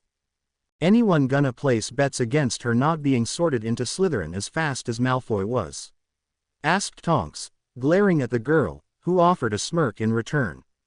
Maybe Parkinson and her can cancel each other out. Anyone gonna place bets against her not trying to drag Malfoy into a broom closet? Harry responded. As long as she's not in our house, and I can't imagine that she would be, I don't have anything to worry about. You two probably didn't notice it, but she smells odd. I can't figure out in what way, though. Soliu said, making a face. I want to say I know what it is, but I'm drawing a blank. Rotten apples, Tonks offered. Toilet, Harry tried. Soliu rolled his eyes. Quiet, you two. The Sorting Hat's up. And indeed it was. The old, tattered-looking hat had just been placed on a stool in front of the staff table, where a rip in it opened and it proceeded to belt out a song. One of house unity and sticking together in times of hardship. Harry frowned as he listened to it sing, leaning over to Tonks and whispering, "Who pissed in the hat's cereal this morning? Seems a bit morose, doesn't it? Well, it probably gets boring thinking up new songs each year." Tonks whispered back, "And getting stuck on head after head every 12 months. Can't imagine it's a very fun existence." When the hat finished its song, McGonagall unrolled a length of parchment and called the first name, Aquinton, Jeffrey, on it. The wide-eyed boy carefully approached the Sorting Hat and placed it on his head. After a good minute of time, with the boy making several faces, the hat cried out, "Hufflepuff, Messer, Secunda, Ravenclaw, Kilburn, Franklin, Slytherin." And so it went. Each of the houses got an almost even amount of new students, with Hufflepuff reeling in one more than everyone else. And then it was the blonde-haired girl's time. But instead of the hat immediately yelling out, "Slytherin," there seemed to be an odd sort of mental debate going on. Unexpected turn of events. "We don't like unexpected," Harry declared in a whisper. After a good long time, one that rivaled Harry's own time with the hat, its mouth appeared again and it called, "Gryffindor." "Highly unexpected," Harry said, watching the blonde smile as she headed over to the Gryffindor table. "Something wrong here." "Oh, stop being paranoid," Tonks said, swatting him on the arm. "If I'm not paranoid, no one will be," Harry said, grinning slightly. "Besides, after the way she threatened Leon, her getting sorted into Gryffindor's a bit of an oddity, don't you think?" "I'll talk to Fred and George," Soliu said, eyes still on the girl. "See if they can rope our other red-scarfed allies into keeping an eye on her." "Sounds good to me," Harry said. "Now then, next point of business, where the hell's the new defense professor?" "Good question," Tonks replied, glancing along the staff table as McGonagall toted the stool and Sorting Hat off. But the answer to their question would have to wait. After a quick tuck-in declaration from Dumbledore, food appeared along the tables. Harry would have protested in irritation, but his stomach hadn't had any treats during the train ride due to his nap, so it took higher priority. He would have plenty of time to be on edge. Right now, he wanted to inhale a large amount of delicious-looking pasta. "Awa, I'm stuffed," Tonks said, roughly 15 minutes later. She leaned back on the bench and held her stomach, which was noticeably puffed out. "How come you didn't eat much, Harry?" "Trust me, I wanted to," Harry replied, scowling. "I'll eat later. I'm not stuffing myself before the old man decides to drop the 2 bombs on us." Soliu, goblet half raised to his mouth, suddenly went very stiff. "Leon, what's up?" Harry asked. "Unnatural smell," Soliu hissed, his fangs noticeably visible. "I've smelled it before." "What, when?" asked Tonks, leaning forward. "When I was little. It wasn't long after the turn," Soliu began, his voice extremely quiet so as not to be overheard. "A few oars turned up at the house. It. But before Soliu could continue, Dumbledore was on his feet again, smiling. With a wave of his hand, the food and drink all vanished. Well, now that we're all fed and watered, I have two things I would like to announce. As many of you may have heard, Hogwarts will play host to a special event, one that hasn't been held in a wizard's age, if you'll pardon the saying. This year, Hogwarts will be hosting the Triwizard Tournament. An immediate, hushed outbreak of talking filled the room. The headmaster stood silently, waiting patiently for the students to quiet back down. Once they had, he continued, our guests, students from wizarding schools Beauxbatons and Durmstrang, will be arriving within the week. I expect you all to be as courteous to them as you would your own family or house members. More will be said on the event as it draws closer. But for now, I'm sure many of you have noticed an empty spot at our staff table. Our new defense professor had a few things to attend to before settling in, but I am happy to announce that he has finally arrived. The doors to the great hall slowly opened and an old, grizzled wizard hobbled his way in. From the sound one of his legs was making, it was apparent that it was fake. But that wasn't what was on Harry's mind at the moment. No, he was more interested in the wizard's face. Or what was left of it. It looked like something had taken a huge bite out of his nose at one point. And one of the man's eyes was frighteningly blue and rather large. Only when he had walked into the room a ways did Harry pick up on the fact that it was whirling around in the socket. Mad-Eye Moody, Soliu hissed, keeping his head down. Damn the headmaster, what's he thinking? You know that guy, Harry replied, eyebrows raised. He was one of the Aurors who came to ensure I was safe, so to speak. Soliu said, glaring at the old wizard. I don't like him. He's paranoid. Thinks everything is evil and out to get him personally. He stinks of dark magic. Dark magic, but if he's an Auror. Tonks began. It's because he's an Auror. Soliu said, straightening up a bit when Moody had passed by. Surrounding themselves with it constantly, aren't they? It comes off on them after a long enough time. What's with the one eye? Harry asked. Magical, Tonks said. They're pretty rare and his is a really old model, I think. Looked a lot larger than his real eye, anyway.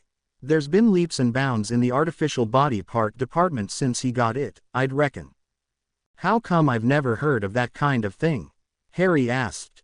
Hogwarts wouldn't have any books on the subject. Madame Pomfrey probably would, but it's more the type of thing Street Mungo's keeps handy. You see ads in the Prophet every now and then, though. And there's usually some large announcement whenever somebody makes a breakthrough. Tonks explained. I used to bounce the idea of being a Medowitch around in my head a few years ago. Before I met you guys.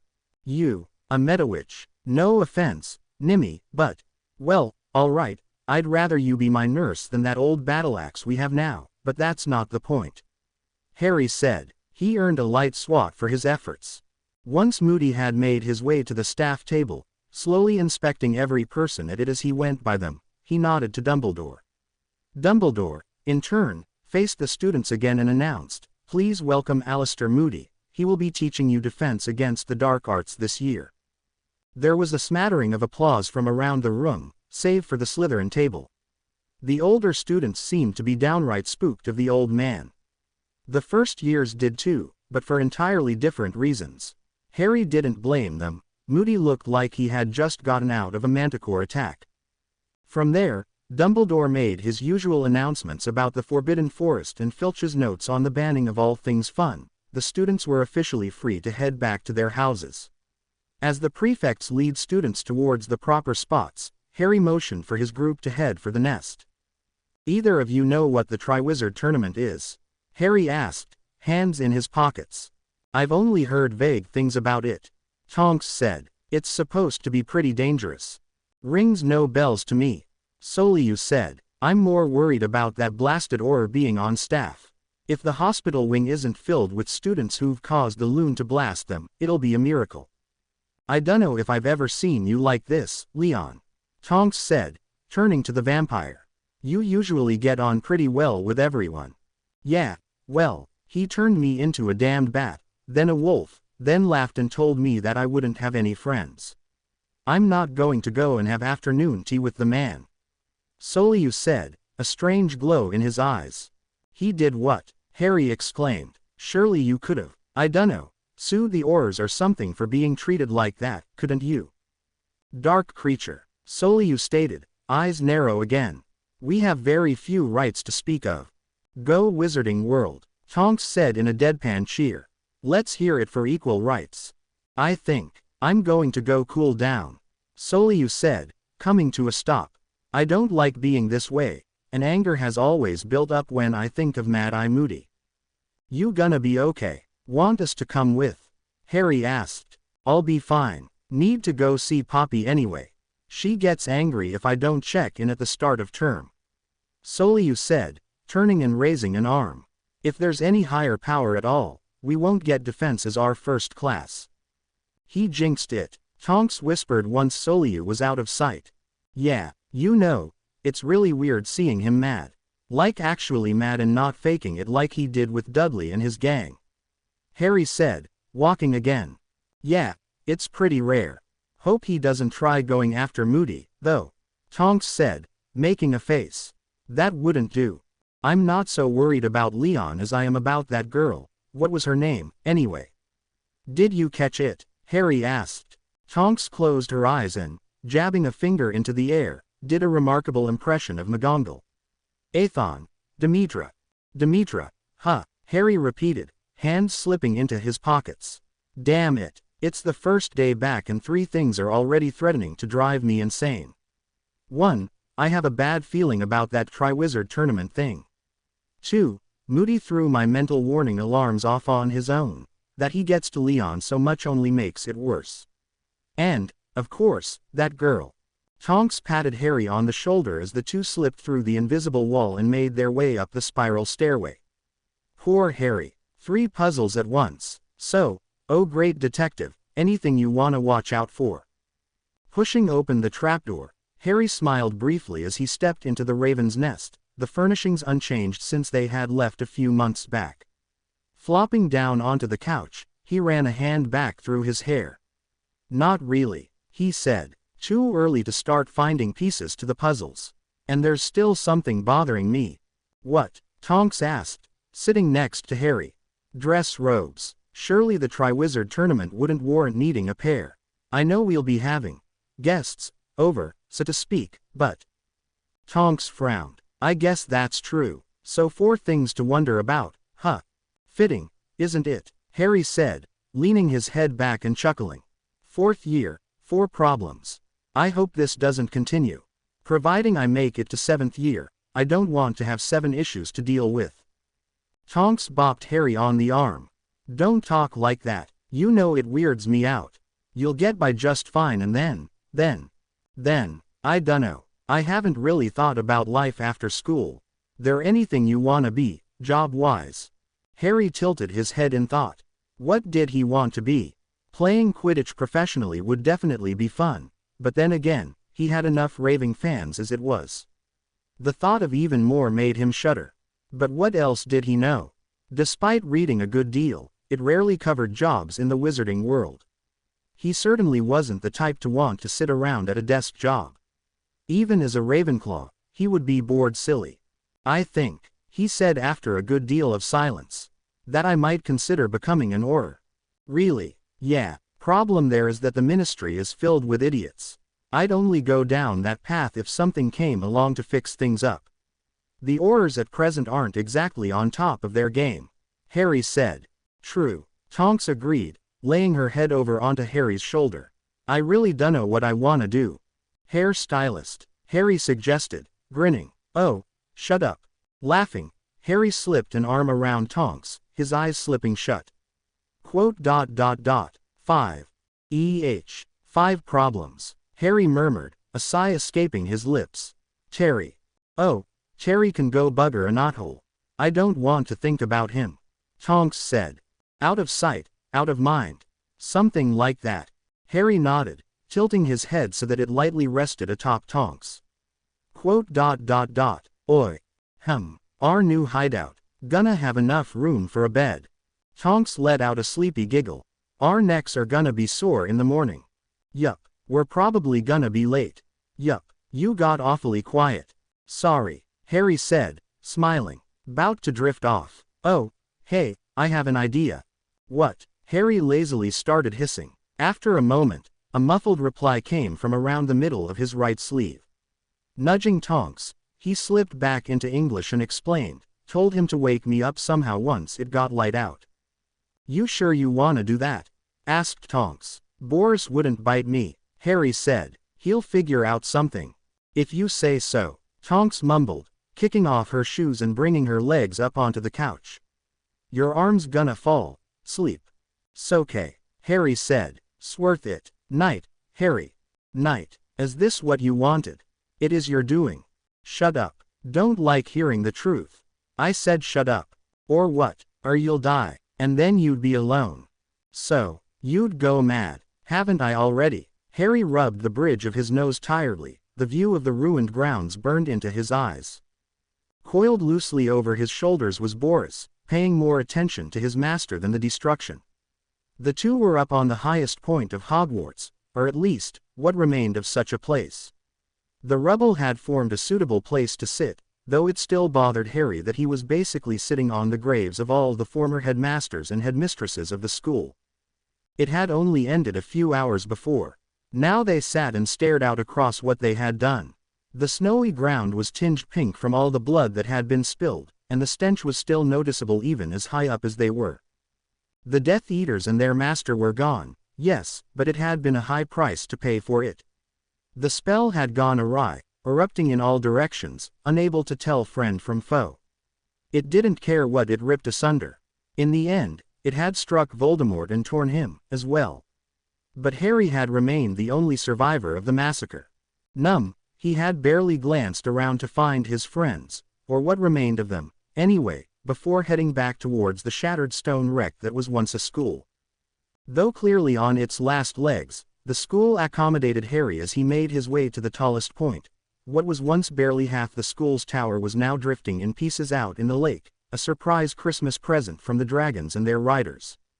Voldemort had wanted to send a clear message to Harry that the battle would both start and end at the school. Now what will you do? It's only a matter of time before outside help arrives, hissed the snake. Harry raised his head, hand still covering it. What I should have done when I used it. And myself. You're free, Harry said, removing the taipan. Thank you, Boris. It isn't possible to save you. What is there to thank me for? Keeping my sanity, if nothing else. Goodbye. The snake recoiled as the scent of the curse passed over him once more. More instinct than anything else, he had grown to know the spell well in the past day. The flash of light alone was enough to cause him to start. For all the good it did you in the end. I'm sorry. Let the snake wake you up. Brilliant strategy. Shut up. You sure you're all right? I'm fine. My throat's still sore. I wonder why. I simply did what you told me to do. What would you have preferred? Hissed Boris. Rubbing his neck, Harry scowled. Well, I would have preferred you not cutting off the oxygen to my brain. I gotta admit, waking up because you fell off the couch was pretty funny. Tonks said, grinning. I'm not very fond of either of you, Harry said, pouting. Oh, you're just bitter. Come on, if we're late to breakfast, I'll never forgive you. Tonks stated, grabbing Harry by the hand and tugging him along faster. Hey, a few minutes later, and after having met up with Soliu en route, the trio arrived in the Great Hall. It was still early, and not everyone had arrived yet. Moody, Harry noted, was thankfully late. The man simply didn't settle well with him. In addition, it meant that Soliu wasn't on edge. Apparently, the vampire had holed himself up in the hospital wing the previous night. How he got Madame Pomfrey to agree was beyond Harry's reasoning. Crap, here come the owls. Tonks cried, covering her food up so it wouldn't get owl matter in it. Why do they have to come so early? Isn't that Hedwig? Soliu pointed out, glancing up from his goblet. Who would be sending me a package with my own owl? Harry asked, frowning. Once the snowy owl had landed with the rather rectangular package, he stroked her feathers and offered up a bit of bacon for her. Now what are you doing here, girl? What's that you've brought me? Ew, Tonks said, once Harry had torn the brown wrapping paper off. Harry's frown deepened. He was staring down at a book. A very old, very ratty one that looked to be one step removed from falling apart entirely. It seemed to be a general book on potions, which only further led to Harry's confusion. Who the hell would send me an ancient book on potions? Is this some kind of joke from Snape? At that very moment, the person in question entered the Great Hall, alongside the headmaster. Halfway into the room, the potions master happened to glare Harry's way and, in doing so, caught sight of the item in front of him. His expression immediately changed, paled, for the briefest of moments. Then a fury, unlike any Harry had seen on the man before, overcame him. Fortunately, Dumbledore had put an arm around the man's shoulder and spun him around towards the staff table once more. On the way up, for Dumbledore seemed to have a death grip on Snape's shoulder so that he couldn't escape, a heated, hushed conversation took place. One that ended with Snape flopping into his usual spot, a look of disgust on his face. The headmaster continued to his spot at the center and sat, glancing only briefly at Harry. "Leon, you pick up any of that?" Harry asked. "Not a word of it. Dumbledore must have muted it out somehow."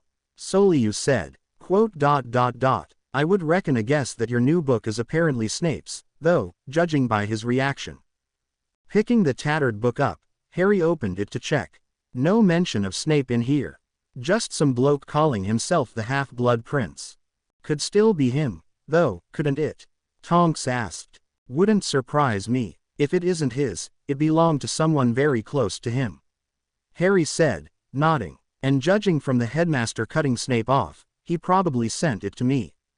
"But why?" Tonks asked. "Why send you some old-as-dirt potions book now? Why not a new one, for that matter?" "Dunno," Harry said, carefully flipping through a few of the pages. "Oi, someone's written all over this thing." "What's it say?" asked Soliu, leaning forward slightly. "Seems to be commentary about what's written in the book proper," Harry said, "like he's adding notes and stuff." Tonks snorted. "Yeah, it's gotta be Snape's. Only that greasy git could think he knew more than someone who wrote a book on potions." "I'll give it a read tonight," Harry said, "though I think I should keep it and leave it up in the nest until I get it memorized. Don't want Snape catching me with it, that's for sure." "Wanna go tuck it away there now?" asked Tonks. "He won't be able to trail after you with Dumbledore keeping watch." "Good idea. Be back soon. If McGonagall comes around with our schedules, get mine from her," Harry said, getting to his feet and hefting the book under one arm. As expected, Snape's eyes went wide and he got to his feet. But the headmaster cleared his throat rather loudly, causing the man to freeze, a slow glare forming on his face. "Oh man, potions is gonna be hell," Tonks mumbled. "Snape's gonna fail Harry, and probably both of us, the whole bloody year." "Probably. But when does he not?" Soliu asked, taking a sip of pumpkin juice. "I'm sure he'll try riling Harry up more than usual, though. Gotta watch out for that." "True," Tonks agreed. "Oh hey, your girlfriend's here." "My, what?" Soliu sputtered, glancing to the side. "Oh, her, not funny." The long-haired blonde had entered, along with a couple of other Gryffindor fourth years. She looked, to Soliu, very out of place in Gryffindor's colors. He still got a bad vibe off of her and felt that she would do a lot better in Slytherin. "Wonderful," muttered the vampire, turning to drown his irritation in pumpkin juice. "Something wrong?" "Nothing. You've been acting strangely ever since I woke you." "Nightmare," Harry said. "That's all. Just different from the usual." "How so?" asked Boris. "Everyone died, except you." "How did I survive? I set you down before I killed myself," Harry murmured. "You woke me up right after my body toppled over the edge of where we were sitting." "I'm glad I woke you up, then." "So am I," hissed Harry, a shiver going down his spine. "Promise me something." "Yes, if something should happen in the future. I'm just saying, promise you'll try to keep me sane. If, for whatever reason, I decide to surround myself with the dark arts, I want you to make sure my mind doesn't go too far off the beaten path," Harry said. "A heavy promise to make," Boris replied. "I don't like promises, but I will try my best." "That's good enough for me," Harry said. Anything else bothering you? Everything, Harry said, frowning. Moody, this book, the strange dreams I've been having lately, the Triwizard Tournament and having guests visit the school. It's like fate looked at the past 3 years and went, dump that much on him in a single year and see how he does then, or something. I don't like this setup, Boris. I don't like it at all. Though Boris picked up on another's scent, he felt it meaningless to pass the information along.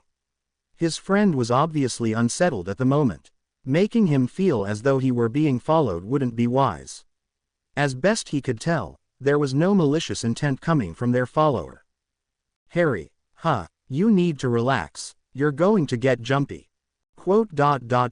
I suppose. But given all that's happened, can you blame me?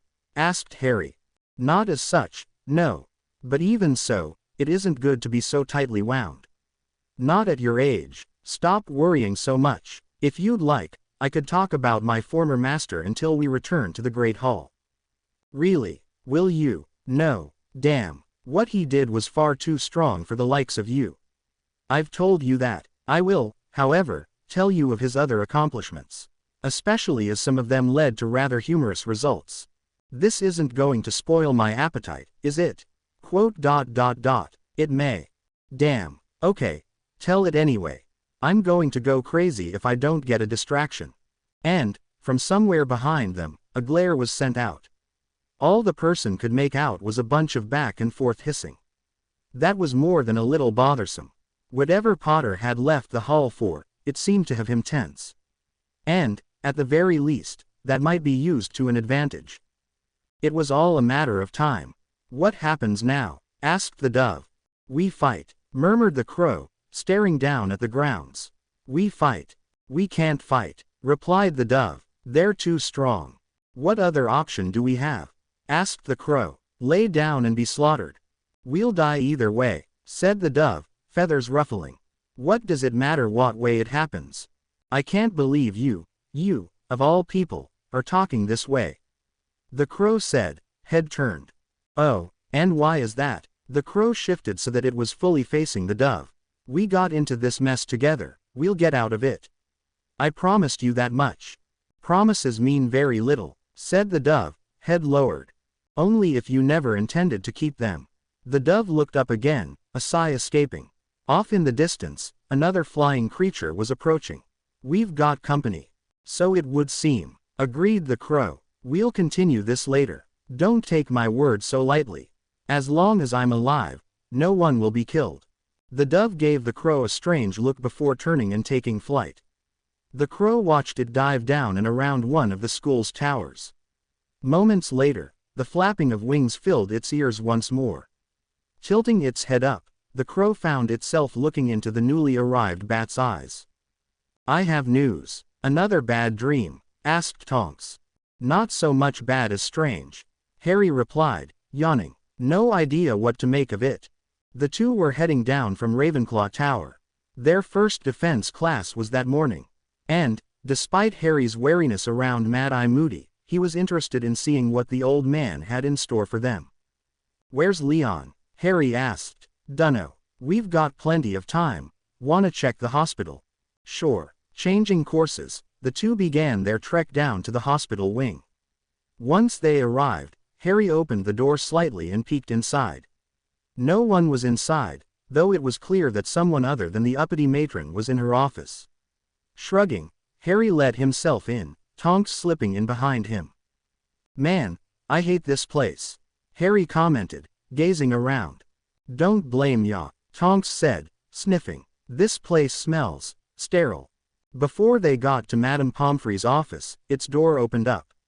The hospital's overseer stepped out, Soliu following. The two stopped when they spotted Harry and Tonks. Pomfrey glanced over her shoulder and, receiving a nod from the vampire, rolled her eyes and went to busy herself straightening up the beds. Morning, bright eyes, Tonks said, grinning. Leon. Soliu didn't look good at all. If anything, he looked paler than normal, and his eyes seemed sunken. I've not had a good night. We need to go somewhere to talk. We can't be followed. Harry blinked. Sure. Let's go to the nest. What's up? Later. Soliu murmured, Stepping past the two, Harry and Tonks looked at one another, eyebrows raised, and proceeded to follow their friend. "You know how I told you how that girl smelled odd?"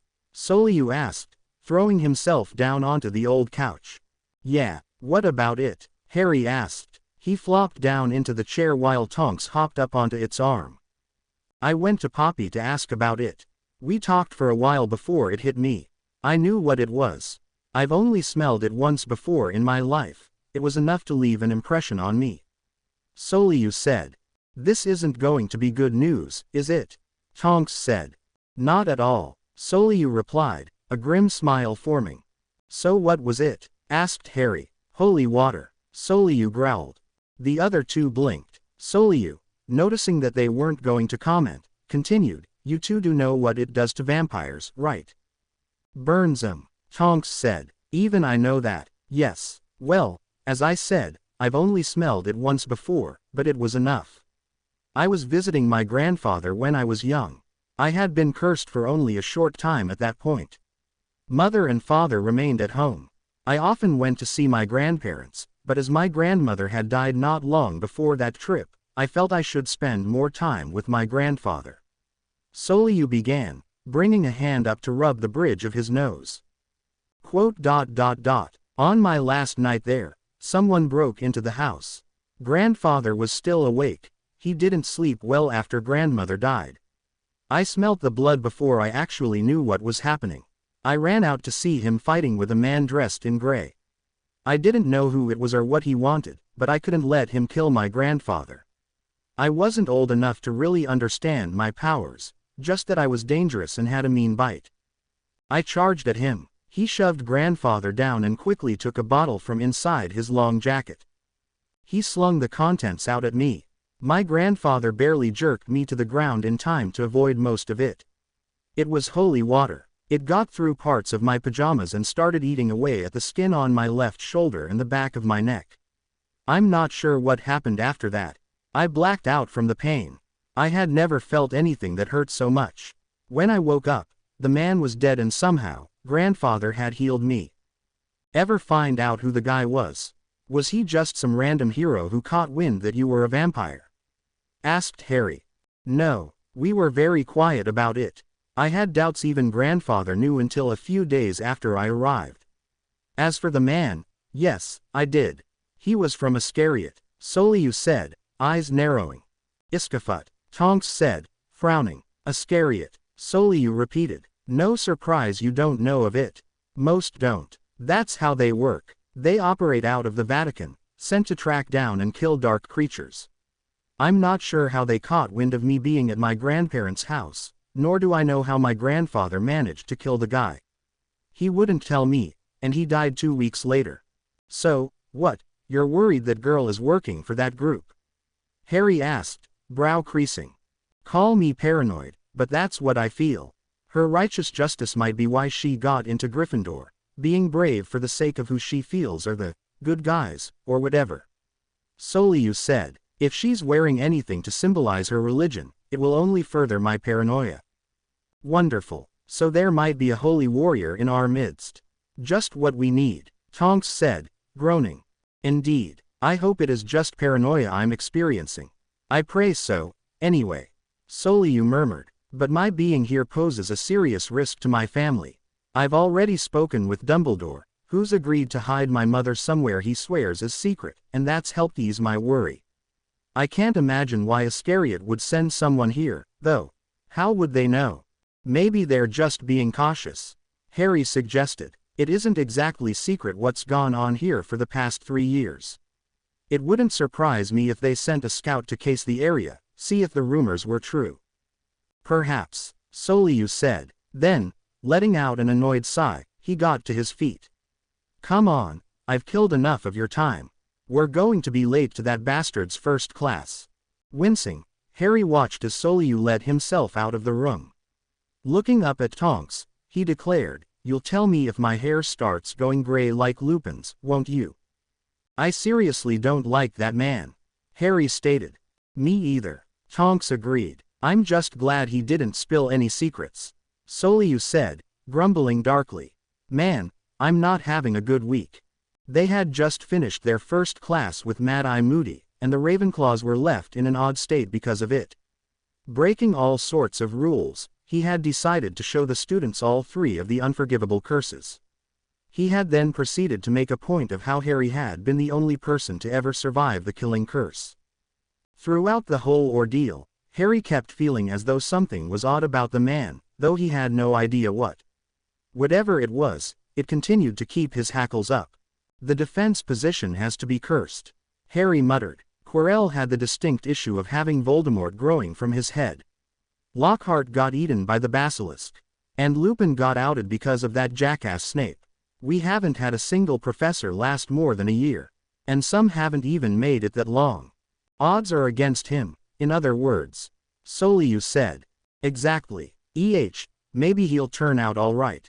The fact that he's outwardly showing that he's just shy of insane kinda helps. Tonks said, shaking her head. I hate artificial eyes. Yeah, that was creepy, too. Harry agreed. Either of you well versed in regards to those? Apparently, he was able to see out of the back of his head. Depends on when he got it. Newer models are more natural. Tonks said. Why his is so frighteningly blue is beyond me.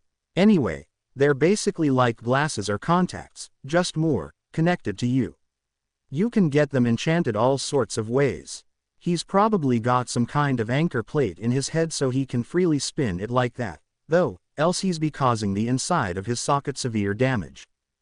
Think I should look into contacts sometime. I've already tried using my metamorphagus powers to fix my eyesight, but it was a no-go. Harry said, making a face.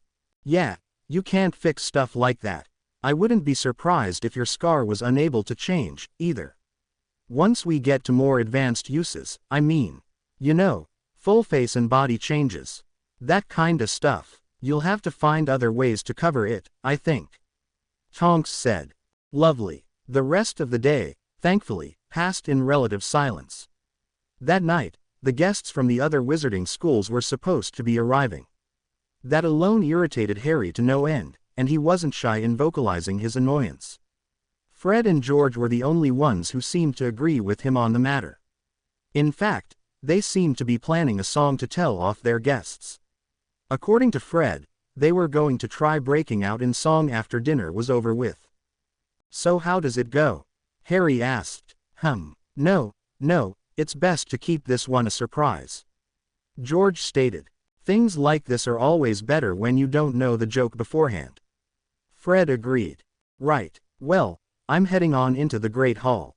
Whatever happens happens. I won't worry until after our guests arrive, Harry said, rolling his eyes as he headed off.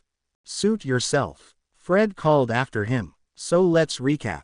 Harry murmured. He, along with most of the assembled Hogwarts staff and students, was standing just outside the front doors of the school. Apparently, the other wizarding schools were going to arrive in a flourish. The defense professor is most likely off his nut. There might be a vampire hunter sent from the Vatican itself. The damn Triwizard tournament is more or less officially kicking off tonight, and there are outside unknowns from 2 places invading the school. Damn it, I want a nice, normal, quiet year. Tonks patted him on the back. You're Harry Potter. When is anything around you normal? She has a point, Soliu said, smirking. I'm not very fond of either of you. Harry grumped, crossing his arms. Oh come on, it can't be that bad. We don't know that Moody's psychotic. Well, okay, he is, but, oh, I don't even know how to phrase what I'm thinking. And the girl? Harry asked. Well, yeah, all right, I'll let that one go. She seemed pretty interested in Leon, and if he says she smells of holy water. Tonks trailed off, biting her lower lip. I'm likely to somehow get involved in the tournament since, as you said, I'm Harry Potter. Harry continued, making a face. Meaning I'll probably almost die a handful of times before the school year ends. He got smacked on the arm for that comment. Stop saying stuff like that. Tonks exclaimed. You know I hate it when you do. Sorry, Nimmy. Ooh, look up there, said a disconnected voice from next to Soliu. Harry and Tonks leaned forward, only to see that Luna Lovegood was standing next to their friend. Up there, Harry repeated, following the blonde's gaze. Quote. Crap, is that what I think it is? Looks like it, Tonks said, nodding slowly. Giant carriage with equally giant horses. Hagrid's going to have a fit. Soliu said, groaning. I'd hazard a guess that it's Beauxbatons. Durmstrang is more dark a school. Wonderful, Harry muttered. The Beauxbatons carriage landed soon enough, with Hagrid positively beaming at the giant animals pulling it. Harry let out a choking noise as the door opened and a woman, and Harry was only barely aware it was a woman, as big as Hagrid stepped out. Dumbledore was quick to greet her, so she must have been the headmistress of the school. Her students, thankfully, were not as severely large as she was. In fact, they seemed just the opposite. Rather petite and dressed in pale blue robes, the Beauxbatons students consisted entirely of girls. What's that younger one doin'? Tonks whispered to Harry, pointing out a girl several years younger than the rest. She wasn't in the blue robes of her seniors, instead being covered in a thick coat. She had a hold of the hand of an older girl. Probably related to the older one there. Harry whispered back, quote, ... Can't imagine why she came along, though. Dumbledore, upon request by the headmistress, one Olympe Maxime, escorted the girls into Hogwarts. They seemed to be rather cold. Indeed, their robes didn't seem to be very thick. Certainly not suited for the chilly weather that was present. Well, that was interesting, Soliu commented. I think we should all appreciate the fact that the students aren't as big as their headmistress. Wonder why it was nothing but girls, though, Harry said. Bit odd, isn't it? Not really, Tonks said, shrugging. There are a few magical schools here and there who only accept one gender or the other. What I want to know is why the little one was with him. She couldn't be old enough to attend. Maybe she doesn't have any parents. Luna chimed in, and didn't want to be left behind. Could be, Harry said, nodding slowly. Anyway, that lot didn't seem very bad. Nice enough, if a bit prissy. No warning bells, huh? Tonks asked, grinning. None whatsoever, Harry replied, returning the grin. Quote, ... That'll change soon. Look at the lake, Soliu said, nudging Harry's arm. Sure enough, something odd was taking place in the lake. The waters were slowly beginning to swirl about. Whirlpool, Harry murmured, brow creased. No, what are they, traveling by submarine? A submarine would have made more sense than what emerged, at least to Harry. A large, ghostly ship was spit out of the forming whirlpool moments later, causing him to gape. Dumbledore, who had returned only seconds before the ship popped out, was making his way across the grounds. There is so much I could point out about how odd and wrong this is, Harry said, voice quiet. Best not to overthink some things, mate, Tonks said, patting him on the back once more. The Durmstrang students and their headmaster made their way out of and off the ghost ship, meeting up with Dumbledore at the lake's edge. They were dressed in shockingly red robes and various furs. They certainly weren't going to need to go into the school to escape the chilly evening air. As the new arrivals started up towards the school, a frenzied murmur broke the silence of the crowd. Apparently, one of the students was Viktor Krum, the player who had won Bulgaria the World Cup. The hell, he's still in school, Harry cried out, and he was that good. Oh man, I feel thoroughly inadequate now. Sure enough, Krum was among the students making their way up to the front doors. As they entered, Dumbledore turned and motioned for the Hogwarts students to follow. But Harry held his group of friends towards the back. What's up? Soliu asked. Their headmaster set off the alarms. Big time, Harry muttered. He is pretty creepy looking. Tonks agreed. But hey, Krum, who woulda thought, huh? Yeah, I certainly wasn't expecting him to show up, Harry said. Quote, ... Well, let's get in, get the introductions over with, and get some food. Hear, hear, Tonks cried. Dumbledore's out of his mind, Harry exclaimed. Obviously, Tonks said. Took you this long to realize it, At least we know how the tournament will be set up, Soliu said. Yeah, but that brings a whole new set of worries to mind. You watch, my name will end up in whatever the Goblet of Fire is, Harry said, scowling.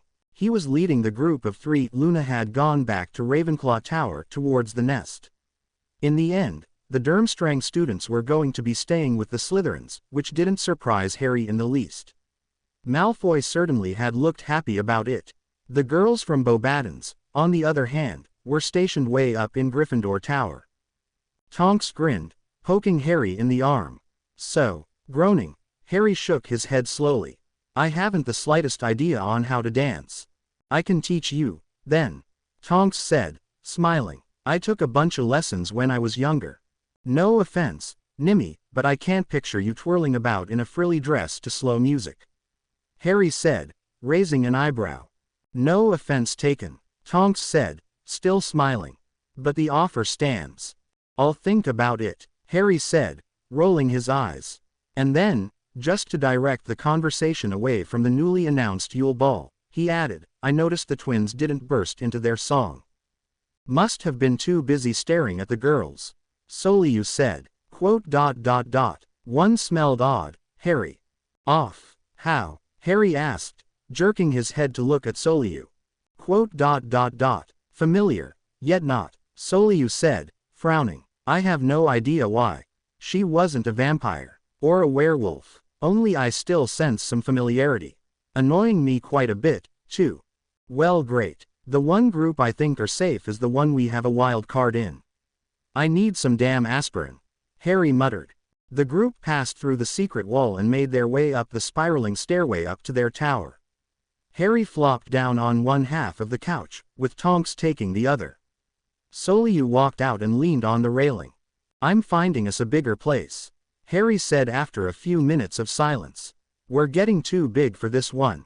Time for the ravens to leave the nest, huh? Tonks said. We need somewhere we can move around. Somewhere with rooms. I want a secluded little spot we can really escape from. As in, somewhere with facilities and a bedroom, at the very least. Think you'll actually be able to find a place like that? Soliu asked, glancing over his shoulder. Shouldn't be too hard. First week back's always slow. I'll head out one night and go wandering for a while, Harry said. With any luck, we'll be moved before the night the goblet gets brought out. We're all a bit better at transfiguration than we were when we furnished this place, so I dare say we'll be able to make a cozy little area to spend our free time. Now you just gotta hope Moody isn't out patrolling the corridors at night. Betcha his eye can see through invisibility cloaks, Tonks said. Quote.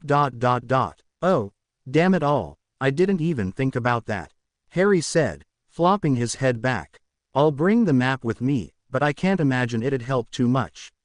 And besides, in the larger scheme of things, I don't think me and Leon should be the ones to worry about him. What do you mean? If he can see through his head and invisibility cloaks, he can see through clothes, Harry stated. What? Oh, why would you even think something like that? Tonks whined. That's sick. Sick but probably true, Soliu muttered. Quote. Wonder what blocks magical eyes, Tonks muttered, looking down at her robes. In any case, I'm gonna search until I find a place with at least 2 or 3 rooms to it. Somewhere we can set up some beds or something. The other guys in the dorm keep talking about Terry, Harry said. Just as well, Soliu said, something gruff in his voice. I'd rather not be in the same place as that thing. How's Luna, anyway? Tonks asked. Oh, she's as normal as she ever was, Soliu said. Which means completely loony, Harry stated. She isn't. Well, okay, she is weird. But she's not stupid, Soliu said, turning around to face his friends. Obviously, she's in Ravenclaw, Harry said. But just because you're in Ravenclaw doesn't mean you should be. Terry, remember. True, I suppose there will always be a few from each house that don't seem like they belong there, Soliu said, nodding. Think that counts for the Slytherins, too? Tonks asked. Probably. Someone like Malfoy though, no way. He'd follow in his father's footsteps in a heartbeat if he was allowed. But, you know a good Slytherin. Harry blew out a sigh, thinking back. Yeah, I can. I think, anyway, it's really hard to tell sometimes. Who is it? Asked Soliu. Harry shook his head. Isn't important. Anyway, come on, let's get to bed. Today's positively worn me out. I'm going to head for Poppy's. Soliu said. Been feeling off all blasted night. Anything serious? Tonks asked. No, I think it's just all the new scents. I'll get over it. I'm going to talk with her about that one girl from Bobaton's, though.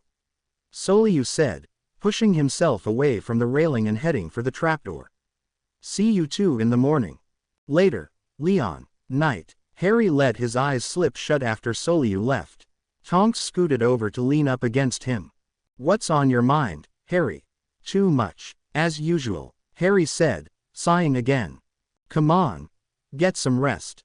Worry when things happen and not before. Concentrate on finding us a new place to hang out in. Tonks said. Yeah, I really hope the school will work with me on this. I swear, it feels as though the school's a living creature sometimes. Probably all the magic. It's been standing for a long time. Our bodies are going to hate us for sleeping up here again. Harry commented a few minutes later. Our bodies need to shut up. Tonks murmured, head now tilted over and laying on Harry's right shoulder. Just remember that when you're next complaining all day tomorrow. Harry murmured, a grin on his face. Quiet, you. Almost a week had passed by since the guests from the two other wizarding schools had arrived. Their presence really had no impact on the day-to-day activities in Hogwarts. They were around for meals and occasionally you might see one of them wandering the grounds, but for the most part, they all stayed put. Mad-Eye Moody's classes continued to prove an oddity for Harry. He still didn't like the man and still couldn't place why, exactly. He had done a few little tests to see if the old Auror could, in fact, see out of the back of his head. As it turned out, Moody could see out of the back of his own head, amongst other things. Harry had put off wandering the castle grounds until he thought he had the old man's nightly schedule down. But Moody didn't seem to have one. He would be lurking about Snape's quarters one night and be loitering about the Ollery the next. It was all very irritating, as Harry wasn't about to risk being caught under his cloak. Soliu had continued to be edgy around not only Moody but also Demetra, who had yet to exhibit any further interest in the vampire. She was acting the perfect model Gryffindor. He had spent most of his nights in the hospital wing and had already had to take his potion twice. For some reason, his hunger had intensified. Madame Pomfrey had tried to reassure the boy, saying it was just because he was getting older and that, as with most things, his hunger would grow as well. Of course, this did little to lessen the vampire's worry. The nights he didn't spend in the infirmary he spent up in the nest, pacing around the outside. Harry gave his friend as much of his worry as he could spare. But that night was the night the goblet of fire was to be brought out, and Harry couldn't shake the twisting in the pit of his stomach. Something bad was going to happen, and he was in no hurry to find out what it was. This year is off to a bad start, Harry mumbled as he, Tonks, and Soliu left a charms class. And I don't just mean the extra homework they're already piling on us. Yeah, everything's taken an odd turn, huh? Tonks said. Personally, I'll call it a good year if I make it to the end of it without losing myself. Soliu said, voice quiet. You'll be fine, Leon. Tonks said, nudging him gently. Just gotta keep you out of any fights so you don't get all worked up, yeah. Yeah, Soliu said, blowing out a long sigh. Hell and bother, but this is irritating. Tell me about it, Harry said, nodding slowly. And things are only just beginning. After depositing their bags in the nest, the three made their way down to the Great Hall for dinner. In under an hour, Harry would either have one more thing to worry about or he'd be able to cross one item off the list. He was, obviously, hoping for the latter. The less insanity around him, the better. Nonetheless, he found it difficult to eat much of anything. He was feeling nauseous, something mirrored on Soliu's face. Harry knew it was for an entirely different reason, so much fresh blood around and all, but he still felt glad he wasn't the only one about to have a fit. He knew it was selfish to think that way, but he had earned a little selfishness over the past 3 years, he reckoned. Throughout the meal, Tonks alternated between trying to cheer Harry up and make him eat more and trying to distract Soliu.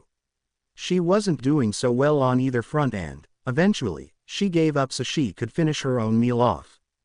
As promised, after dinner was over with, Dumbledore stood and asked that everyone remain seated. As I said when our honored guests arrived, we will be bringing out the Goblet of Fire now. This rare artifact will be what ultimately will decide who is the champion for each school. Anyone who wishes to participate must write their name and school on a piece of paper and place it into the goblet within the next week. At the end of that week, the goblet will spit out one name from each school. Now, before we bring the goblet in, I must add some things. First, there is a strict age limit on who may participate. Nobody under the age of 17 may participate. And to help ensure this, I will be drawing an age line around it. This is, of course, for a reason. The Triwizard Tournament is not something to take lightly. There will be great danger involved to each champion. And once a champion has been selected, he or she is obliged to see the tournament through until the very end. Placing your name in constitutes a binding, magical contract of which you may not break. Please be very sure you wish to compete before placing your name into the goblet. Naturally, much booing came about when the headmaster spoke of the age limit. But it made perfect sense to Harry, and it made him relax a little. He certainly wasn't of age yet. He had read of age lines before. Very tricky magic, they were.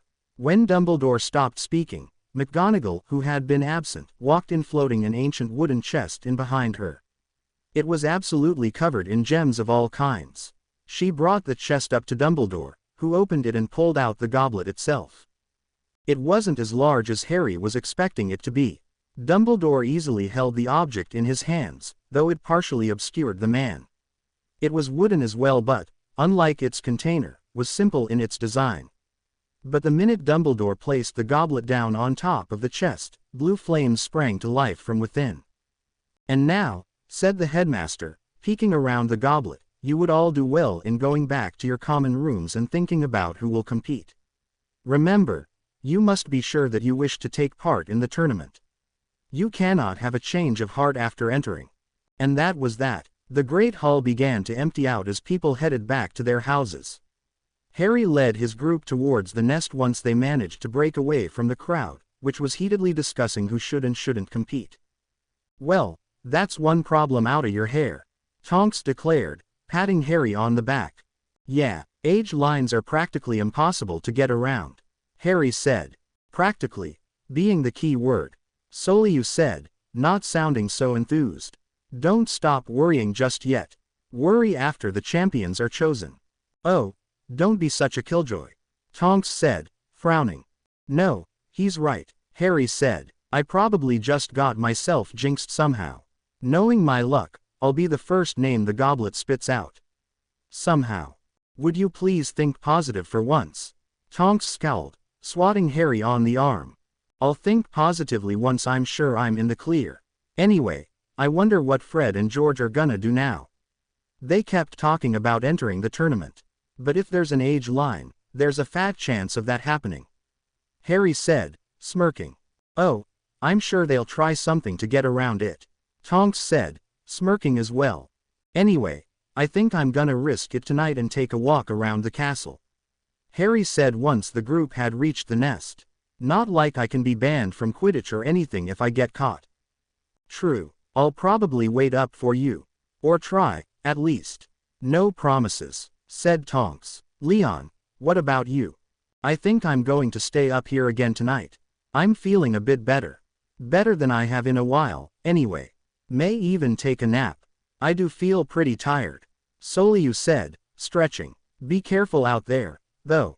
Moody's a paranoid head case." "So I've seen," Harry muttered. Honestly, what was Dumbledore thinking? Probably that if something tried happening, Moody would jump on it and blow it up before it could start any trouble. Tonks said, eyebrow raised. "I wouldn't put it past him. Dumbledore isn't exactly right in the head, either," Harry said. "Well, I'm going to go grab the map and my cloak." "Coming with, Nimmy." "Don't call me Nimmy." "And yeah, I am. Night, Leon." "Good night, you too." "Good luck, Harry," Soliu said, stretching out on the couch as his friends went down through the trapdoor. "You'll need it." It was just as well that Harry was spending the night looking for a new place to roost. He had been having bizarre dreams again. They were almost like the ones he had suffered from back in his second year, only they felt more real, almost as if he was being reached out to in some sense. His dreams consisted of a pair of beautiful gemstones circling one another. The odd thing was, one of them seemed to cry out, begging Harry to come closer. It almost seemed to be in pain and had a hollow, ghostly voice. Harry hadn't been able to make out any words, it was all a blurred sort of mumbling. It had appeared to him 3 times already which, while not entirely odd, was still of concern to him. He rarely had recurring nightmares like that, not where it was exactly the same. Moody was, for once, holed up in his own quarters, which made Harry feel immensely more relaxed. He was positive Moody's eye had to have a distance limit on it. Harry was walking with his invisibility cloak on, something he hadn't done in seemingly forever, and had the Marauder's map in his hands. It was nearly midnight, and not many people were out and about. The prefects occasionally patrolled the halls in an attempt to catch would-be snoggers in the act. And, usually, there was a teacher on duty with them. But tonight was Professor Sprout's turn and she was easy to avoid. He was searching for a hideout. A certain type of hideout, not just any would do this time. He wanted something bigger, something with multiple rooms, something that wasn't a tower. He had begun his search on the 2nd floor and had been working his way steadily downward. As far as he knew, the school had 3 floors of dungeons, with the lower 2 being all but off limits save for 1 or 2 storerooms. He was trying to avoid even going to the 1st level of the dungeons, as that meant being closer to the Slytherins. It was nearly 2 hours later that he found what he was looking for. He had just about given up on the 1st floor, though he had lingered in hopes of perhaps catching something he had missed. He really didn't want to get into the dungeons. And, as if giving in to him finally, the map seemed to light up in one particular spot. It was around a long, mostly empty corridor that led to somewhere underneath the main staircase. A few of the rooms along the hall had been used in the past for makeshift dueling clubs, none of which ever lasted long, mostly due to the ineptitude of their teachers. Students were absolute rubbish at teaching properly, Harry had decided. And yet, at the same time, he couldn't help but think that they all had to be better than Lockhart ever was. Harry glanced back at the map. The shining spot, which was glowing dimmer by the minute, was just ahead and to the right. But, as he drew closer to the spot, the sudden urge to go down to the lake started to overtake him. He had almost given in when the glowing spot on the map seemed to surge brightly for a moment. "The hell," he muttered, walking towards the spot of empty wall once more. This time, he fought the urge to about-face. Someone had stuck repelling charms on it and he wanted to know why. The desire to just turn and walk off was nearly overwhelming, but Harry was stubborn and fought it the entire way. He thought he was going to hit the wall but, just as he got through the repelling charm, he stumbled forward and fell through it instead. Another fake wall. "Well, that's promising," Harry said, turning around and staring behind him. "Gonna need to do something about that charm if there's a jackpot lying in wait, though." The floor only continued a few feet forward before a descending staircase took over. The map was entirely useless, though, it was reading him as being in the walls of the school. Obviously his father and friends hadn't gotten past the charm, which meant that this area hadn't been seen by anyone other than him in a good, long while. The sheer amount of cobwebs and dust seemed to reinforce this. Harry pulled off his cloak, draping it over his shoulders as he pulled his wand. A few quick cleaning spells later and he felt better in advancing. He walked down the steps carefully, making sure that, should a tricky stair or 2 lie in wait, he wouldn't fall victim to it. But the stairs were perfectly safe and he made it to the little landing at the bottom in one piece. "Gonna need to put some lights up, too," he mumbled, holding his lit wand up. There was a door in front of him. Old and arched, it had a large, circular handle and an engraved portrait of a snake eating its own tail on it. "Right, now I'm creeped out," Harry said. "An Ouroboros, huh, Borist get a kick out of the luck." The little taipan was staying with Tonks for the night, discontent in staying with Harry as he wandered.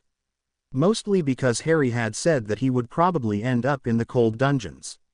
The snake was having none of it and, before Tonks knew what was up, she had a new, spiral bracelet in the form of a snake. Harry had apologized and told Tonks what they had talked about and, in the end, she had agreed to keep track of Boris for the night. "And you are?" hissed a voice from nowhere, causing Harry to jump. "Who's there?" he said, glancing around. "On the door, stupid." Harry blinked, swiveling around to stare at the door. The engraved snake was no longer eating its own tail. Rather, it had turned to stare outwards at Harry. "You're alive?" he asked. "Not as such, no," replied the snake on the door. "Then you're like a wizarding photograph. Or a portrait," Harry reasoned. "More or less," hissed the snake. "Now, who are you? And what are you doing here?" "Oh, right, I'm Harry Potter. And, well, I was just looking for a new place for my friends and I to hang out." "Hang out," repeated the snake. Yeah, you know, to relax, to have fun. Somewhere away from the other students and the faculty." Harry said. I would seek another place, then. This den has not been used in a long time. Further back than I have memory, in any case," hissed the snake. "I think I should be the judge of that if it's all the same to you." Harry said. "I assume there's a password to get in, though."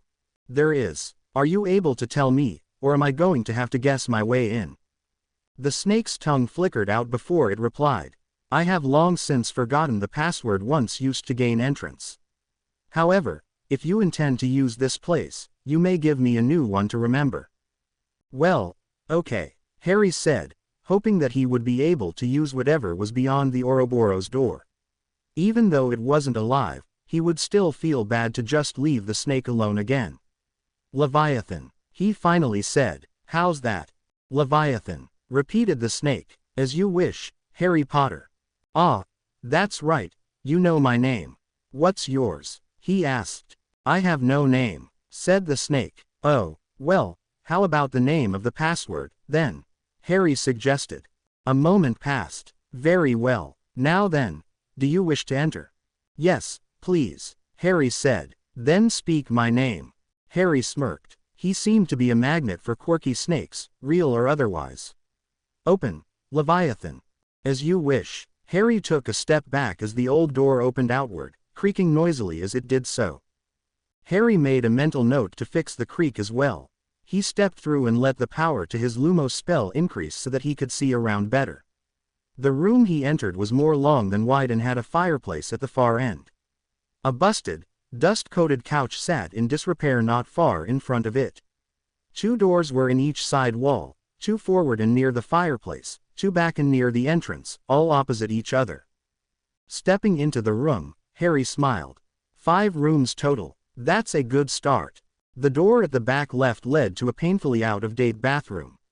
It housed a bathtub large enough to make the prefects jealous. Harry had long since heard tales of how elegant and large their bathtubs were. Unfortunately, this one was crusted over in gunk countless ages old and home to a family of nasty-looking spiders. The door at the back right led into another long room that was almost completely empty. What looked like an old, collapsed training dummy sat by itself in one corner of the room. Harry's eyes lit up. This was getting better all the time. He could either restore this to a training hall or fix it up into a bedroom. The door at the front left led to a smaller room with a table running almost the entire length. There were no chairs around it, but it was clear what the place was. As he made a lap around the room, looking at the table, he let out a chuckle. "I wonder if I'd be able to have meals here. I should go ask Dobby sometime." A loud crack threw Harry off balance. He pressed himself back against the wall and thrust his wand hand out, staring wide-eyed across the room. A house elf with exceeding large eyes even for house elf standards was staring back at him. And, once Harry realized who it was, he relaxed. "Dobby," he cried. "What are you doing here?" "Harry Potter has said Dobby's name, sir," squeaked the house elf, walking around the table. "So Dobby is coming to see Harry Potter." Harry blinked. "Oh, that, I was just wondering to myself if I'd be able to have meals served here. I'm kind of searching for a new place for my friends and I to hang out, and I just found this set of rooms. It's looking awfully good. I had said that I should ask you sometime if it would be possible." Dobby hopped up onto the table and, after staring at it for a minute, he turned and beamed at Harry. "Oh yes, Harry Potter, sir. This table is like what is in the Great Hall. Dobby can tell the other house elves to include this place for meal times. Really? That'd be great, Dobby, Harry exclaimed. This place was getting better and better. But, I dunno if we'd be down here that often. Is there a way to, I dunno, be able to eat whenever we'd like? That sounds really selfish now that I've said it out loud. Oh no, sir. That is not any trouble at all, Dobby argued, walking towards Harry and shaking his head quickly. House elves love to cook almost more than they is loving to clean. And to cook for Harry Potter and his friends would be a great honor, sir. Really? But, how would we be able to tell you lot when we're here? Harry asked. Dobby can bring in special silverware, Harry Potter, sir. Then when Harry Potter and his friends is wanting to eat, they is simply having to tap the plates and goblets with their wands and speaking what they want. Harry's eyebrows raised. What? Just like that? And it really wouldn't be any trouble. Oh no, sir, it would be Dobby's honor. Harry grinned. Right, then, I'm not sure when I'll have this place cleaned up, though. That is no problem either, sir. Just be saying Dobby's name and he is appearing, said Dobby. Harry grinned wider. Sounds like a plan. Thanks, Dobby, this really means a lot to me. The house elf tugged his large ears down to cover his face, barely concealing a blush. The great Harry Potter is thanking such a lowly house elf. Hey, you're not lowly, this more than makes up for my second year, Harry said. It took a few more minutes, but Harry managed to pry Dobby off of him. He had launched at Harry's torso in a Molly Weasley death hug and got him to vanish back to the kitchens. He was then able to head back into the main room and inspect what was through the door at the front right of the room. Excellent, he whispered upon entering. A massive 4-poster bed took up a better portion of this new room. Like everything else in the quarters, this had long since started to fall apart. It wasn't something a few spells couldn't fix, and it saved Harry the trouble of attempting to transfigure a sizable bed. The fewer things he had to make that way, the better. He was far better than he had been when he and his friends had jury-rigged furniture for the nest, but it was still a tricky field of magic to operate in. Walking back into the main room, he gazed around again, a smile plastered on his face. He had hit the nail on the head in one. This was a perfect new hideout. All he had to do was fix it up to be habitable again. And he needed to dispel that stupid repelling charm. Walking out of the main room, he carefully closed the arched door and turned to face the snake engraved on it once more. I heard talking, said the snake. Yeah, a house elf came to, visit me while I was looking at the dining hall. This place is better than I could have hoped for, Harry said. Does this mean you will be staying? Asked the snake. It does, Harry said, smiling again. Does this place have a name? I cannot recall. ... I think I have a good name prepared. I'll mull it over and see if you think it fits when I bring my friends down, Harry said. ... By the way, it's been bothering me, how come you can speak English? I can't. Harry blinked, frowning. Had he been speaking in Parseltongue without realizing it? It didn't take him long to realize why, of course. He had been slipping in and out of Parseltongue with Boris since before the school year began. Apparently, it had become almost second nature. Will my friends still be able to use the password? They can't speak to you like I can, Harry hissed, this time taking note of which language he spoke in. They will, so long as it is in your language. And before you asked, you did say it in another language. Right, so Leviathan it is, Harry said, switching back to English. Thanks for letting me in then, Levi. Levi, well, Leviathan's a bit long, Harry said, shrugging. I have a snake friend I gave the name, Ouroboros, too, but that was a bit long as well, so I just call him Boris, for short. I see. Anyway, thanks for letting me in. I'll be back down here whenever I can, cleaning and adding furniture, Harry said. It will be good for this place to have residents again, hissed the snake, curling back up so that it looked to be eating its tail once more. Harry smiled at the engraved snake and set up the stairs. He would bring some things down to transfigure over the next few days, but that repelling charm was coming down tonight. You look like hell. Again. You ever gonna tell us where you've been going after dinner every night? Tonks asked. 3 days later. I should have the big surprise ready the day before the goblet thing. Harry panted, flopping back in his chair in the Ravenclaw common room. Even with spending so much time away from his proper living space, the other Ravenclaws allowed the chair to remain his. I take it you succeeded, then. Soliu said. And it's better than I imagined. You're both going to love it. Though I'm not sure what I'm gonna do with one room until I show it to you. Harry said, tilting his head to each side.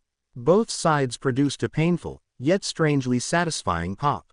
One room. How many are there? Tonks asked. You'll see. Harry chuckled. Was a right pain to find. The map said it was there, but I kept getting the urge to bugger off when I got closer. Blasted repelling charm. Glad I finally got rid of it. It was guarded. Soliu asked, eyebrow raised. Sort of. But even with it gone, it's through another invisible wall. And it has a password-protected door. Harry said, grinning. It was a wreck when I found it, but I'm getting it fixed up. I hate waiting for things. You know that, right? Tonks mumbled, nudging Harry in the arm. He just laughed in response. I know, Nimmy, I know. Bear with me, it's not going to be much longer. And indeed it wasn't. Their homework kept them busy most of the time. Harry had finally gotten the new hideout cleaned and fixed up. He had to consult Professor McGonagall on a few things, which caused the old Transfiguration teacher to eye him suspiciously, but it had all worked out in the end. And, true to his word, the day before the goblet was set to spit out the names of the champions to take place in the tournament, Harry led his group down to the first floor. After carefully making sure they weren't being followed, Harry took them through the invisible wall and down the short staircase. Hello again, Levi, Harry hissed, smiling at the engraved snake on the door. Good evening. Are these your friends? Replied the snake, uncoiling itself. Yup, Harry said, and, switching back to English, he turned to face them. Sorry, the snake on the door's like one of the portraits. I named him Leviathan, but only after choosing that for the password. I realized the next day that that was kind of stupid, so I changed the password. Anyway, Levi will be able to understand it in English, so don't worry about the language barrier. The password being, Soliu asked. Sectum Sempra, Harry said, grinning strangely. Isn't that a spell in that awful potions book you got? Tonks asked. Yup, I ran a test of it the other night. I cleaved the practice dummy in two. Huge arc of magic flew out of my wand. It was like I slashed the air itself and sent it out to cut the target. Harry explained. Sounds very dangerous, Soliu commented. I'd imagine, Harry chirped. And then, turning back to the door, he switched back to Parseltongue and said, time for the grande opening. Sectum Sempra. Leviathan hissed and the door opened, squeak-free this time. Tonks and Soliu goggled when they stepped into the main room. It had been completely changed since Harry had found it. The couch was now whole and severely squishy again. There were reading chairs and bookshelves to house the items to read on either side of the entrance. Large, soft rugs covered the otherwise stone floor. Candles in their holders now hung from the walls. And, in addition, several more in floor stands were scattered about the room, a handful near the reading chairs. The fireplace was cleaned up and an inviting fire now danced about in it. Harry, this is, Tonks began, walking around the room. Wow. Harry grinned. 4 rooms, to answer your question from earlier in the week. In addition to the main hall here. Harry managed to pull Tonks away from being odd to show his friends the newly revamped bathroom, which the girl nearly had a fit over. The bathtub had been cleaned and scrubbed until the white, crystal-like substance it had been made from shone anew. The rest of the facilities had also been spruced up, though the immense bathtub was clearly the star of the show. Up next was the dining hall, which had had its silverware delivered by Dobby the previous night. Harry had even tested it to ensure it really did work like the house elf said it would. This is all thanks to Dobby and a friend of his. Didn't catch her name, but she seemed a bit tipsy. Still, isn't it cool? We can order up anything we'd like whenever we get hungry. The dining table itself now sported a quartet of chairs around it, with 4 more sitting along the back wall, just in case Harry gained a few more close friends in the few years he had left at the school. The table was covered in an elegant tablecloth. A series of ornate candles sat in a circle at the table's center. "Now then," Harry said, ushering the other two back into the main hall. "I'll ask what I wanted to earlier. Leon, do you want a bedroom in here? We've already got one. The other room's not got anything but a few practice dummies in it right now. If I want to catch some rest, the couch will be fine enough." Soliu said, "It isn't like I sleep often. It would be wasted on me." "And what about Luna?" Tonks asked, her voice sing-song. Soliu flushed and glared in the opposite direction. "I have no idea what you're talking about." "Yeah, I bet," Tonks said, grinning like a Cheshire cat. "Right, so I can turn it into a proper training hall." "You sure you don't want a bedroom?" Harry asked again. "I'm sure. The training room would be more useful, anyway," Soliu replied, giving a nod. "Excellent. I'll start work on that tomorrow, then," Harry said. "Well, that only leaves the bedroom. Right this way, if you please." The four-poster had been restored to its former glory, drawing yet another cry of delight from Tonks. There were now end tables on either side of it, each holding a candle. A pair of dressers sat along one wall, and a pair of desks lined the opposite. When Tonks was done stretching out on the bed to confirm that it was as soft as it looked, Harry led the two back into the main hall. "And that's that. I'm sure we'll go up to the nest from time to time for fresh air. But all little birds must leave the nest eventually, to seek out a better home. And that's exactly what this is. We can sustain ourselves indefinitely here. We can unwind in the bath, order anything we want whenever we want, practice any sort of spell we fancy, and sleep somewhere devoid of drafts. This is our new home. Tonks, Leon, I'd like to officially welcome you to the Snake Pit." "The Snake Pit," Tonks echoed. "Yes. Boris and Levi thought it up and I agreed with them," Harry said, motioning towards the fireplace. Boris had been curled up on the mantelpiece, coiled around a candle. "It's much darker, despite the lights I've put up. It's close enough to the dungeons to warrant a snake-like name. And hey, the Guardian is an Ouroboros, I have a snake as a friend, and I speak the language." "Sound logic, that," Soliu said, though he had a smirk on his face. "In any case, this is our new spot to come to," Harry said, flopping down on the couch. "Leon, you can tell Luna whenever you want. And I'm thinking about telling Fred and George, though I am a little worried that they might commandeer the training room and turn it into some sort of laboratory. So give them their own little corner if you want," Tonks said, sitting down to Harry's left. "Set up a desk and some beakers and they'll act like Christmas came early."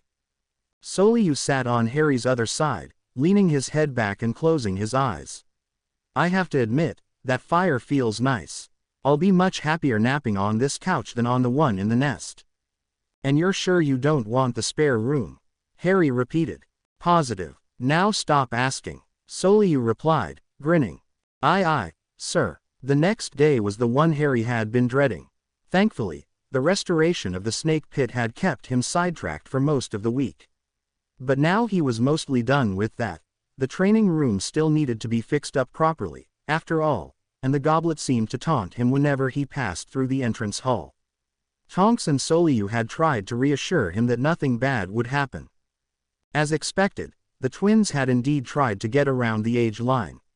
They had both ended up with white hair and beards that would give Dumbledore's a run for its money. And both of Harry's friends pointed this out to him. It helped ease his nerves, but only just. The night of the announcement, Harry couldn't eat, though he found himself strangely thirsty. When dinner was over, and the food had all vanished, the goblet was once more brought into the great hall. Harry was quite certain his heart was trying to beat its way out of his chest. Dumbledore rose and made his way around to the front of the staff table. "And now, the moment I'm sure we've all been waiting for." As he approached the goblet, its fire flared up and a small slip of paper shot up into the air. The fire died down as the paper floated lazily into Dumbledore's hand. He gazed down at it for a moment, then looked over towards the Slytherin table. "Durmstrang's champion is Viktor Krum." Applause rang out, and not just at the Slytherin table. In particular, Ron Weasley seemed to be having a fit over at the Gryffindor table. Seconds later and another bit of paper burst from the flames. The champion for Beauxbatons is Fleur Delacour. And again, applause rang out. And, again, Ron Weasley had an absolute fit. Once more, the flames came to life as a third piece of paper flew out. And finally, the Hogwarts champion is Cedric Diggory. The Hufflepuff table erupted. And, for the first time, Ron Weasley did not. The champions have been selected. And now, the Triwizard Tournament has truly begun. In 1 month's time, the first task shall take place. And until that time But Dumbledore was cut short as the goblet's fire burned brightly once more. Everyone in the Great Hall, the headmaster included, stopped to stare at it. It was all Harry could do to stare in horror as a fourth slip of paper shot out of the flames, going higher than the other three had. "I told you," he whispered, a lump in his throat. "I knew it." Dumbledore reached up to grasp the paper from the air, looking down at it for a long time before his head raised, scanned the Ravenclaw table, and came to rest on Harry. No, Harry thought, starting to panic. He wanted to run. He wanted to get up and bolt from the Great Hall. He knew whose name was on that paper. But to run now would make him look guilty. He had been busy that week. Even if he had wanted to put his stupid name into the stupid goblet, he wouldn't have had time to. Eyes squeezing shut, he heard the headmaster's quiet voice carry throughout the room as though yelled.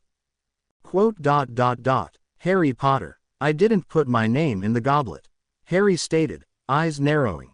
And yet there it was, replied Snape in a silky tone. Indeed it was. And, seeing as how I didn't put it in there myself, it must mean that someone else did it. Harry said. And you expect us to believe that? Cried Igor Karkaroff, headmaster for Durmstrang. I don't care if you believe it or not. Harry snapped, glaring at the older man. I didn't throw my damned name into that goblet. Language, Harry, said Dumbledore, stepping up behind the teen and putting a hand on his shoulder. And then, looking up at the assembled group, he continued, I believe what Mr. Potter has said. The age line around the goblet does not allow anyone under legal age to approach. I believe we have all seen the effects that has had. And let us be thankful no Weasleys have been made champion. Snape growled quietly. Ignoring the potion's master, Dumbledore continued, unfortunately, what I said of the goblet is true. This is a binding contract that cannot be broken until the end of the tournament. He glanced down. I am sorry, Harry. Not as much as I am. Harry grumbled darkly. I've had enough excitement at Hogwarts. I don't need to be in some dangerous tournament. And yet that is exactly the position you are in, said the headmaster. You can do nothing but roll with the punches, as they say. Lovely. Can I go now? Harry asked, bringing a hand up to rub at the bridge of his nose. If no one has any further questions or accusations, Dumbledore said, glancing back up to scan the group. Harry had been pulled into a room at the back of the Great Hall after his name had flown from the Goblet of Fire. Shortly after, the champions and the leaders of their schools entered. Then Snape came, all but chewing Harry out directly. He wasn't having a very good night. Very well. Yes, Harry, you may go, Dumbledore said, patting his shoulder. And go he did. Storming from the room, he went swiftly back across the still-packed Great Hall, sending a venomous glance towards the Slytherin table as though daring them to try and hex him. He also had to send a glare towards the Hufflepuff table, as they felt their house had been screwed over. As he passed by his friends at the Ravenclaw table, Harry growled, Pit. Now. Tonks and Soliu were quick to follow after him. They acted as lookouts to ensure that they weren't being followed, as Harry certainly wasn't doing a very good job of it. When they had made their way into the snake pit, Harry started yelling. I didn't put my damn name into the goblet. You two know I didn't put my name into the goblet. Damn it all, I don't want to be in the tournament. I do a good job staying alive just being at Hogwarts. I don't need added dangers. I knew something was going to happen. I knew my name would end up in there somehow. And now I'm going to hunt down whoever did put my name in there, pin them to the wall with bolts, and blow their bits off with the Eximo. Impressive for one breath, Tonks said, her voice quiet. She approached the now panting Harry and pulled him into a hug. Deep breaths, mate. We know you're innocent, Soliu said, walking over. But I'm afraid this will end up being like the heir of Slytherin nonsense again. Wonderful, Harry growled. If you two don't mind, I'm going to go drown myself in the tub. No drowning, Tonks said, still attached to Harry, despite his attempts to break out of her hug. I think, Soliu said, gazing towards the fireplace, that a meeting is in order. The more of us searching, the better, right? I'll go collect Luna and the twins. Fine, Harry said, but then, before Soliu could make it out of the main hall, he called, and bring Parkinson. Pansy Parkinson, Soliu asked, looking over his shoulder. Why, she's a Slytherin. Exactly why I want her here. She's a confused bint but she's trustworthy. I want to cover all the bases I can here. Harry said, I want someone on the inside. How do you know she won't tell the rest of her house about the pit? Tonks asked, finally releasing her grip on her friend. She won't, Harry stated. Trust me, your call, Soliu said, but I'm not begging her. Fair enough, Harry said. As Soliu left, Harry walked over to the couch and flung himself back on it, sighing. Damn it all, why do I have to have all the crappy luck? You're the hero, Tonks said, sitting next to him. So I am, Harry said, eyes slipping shut. Are you sure I can't go drown myself? No drowning, Tonks said, swatting him on the arm. Tonks left a few minutes before Soliu returned to get the spare chairs set up around the dining table, as well as to ask Dobby about dinner options. Harry had his arms sprawled out along the back of the couch and was staring up at the ceiling when Soliu re-entered. Welcome back, Harry said. How many did you bring?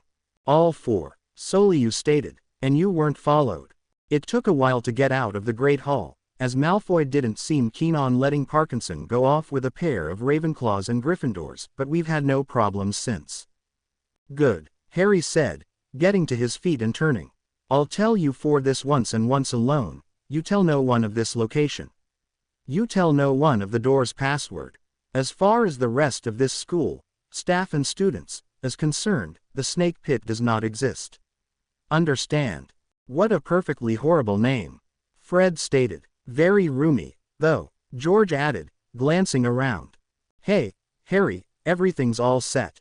Oh, they're back. Good, Tonks said, coming from the dining hall. We can get started anytime. Good, everyone, if you'd be so kind as to follow us, Harry said, turning to head into the dining hall with Tonks. The others, led by Soliu, followed after them. Oh, how cozy, Luna cooed as soon as she entered the small room. You've got your own place to eat. One chair sat at either end of the table, with 3 on either side. Harry took the lone seat at the far end. Tonks and the twins sat to his right, and Luna, Soliu, and Pansy took up the other side. Tap your plate and goblet and state what you want. The house elves will make it for you. But I'd prefer we get down to business first, Harry said, arms crossed. Oh, you're joking. This is just like the Great Hall but customizable, Fred asked, grinning. Can't wait to see what's in the other rooms, George said, nodding solemnly.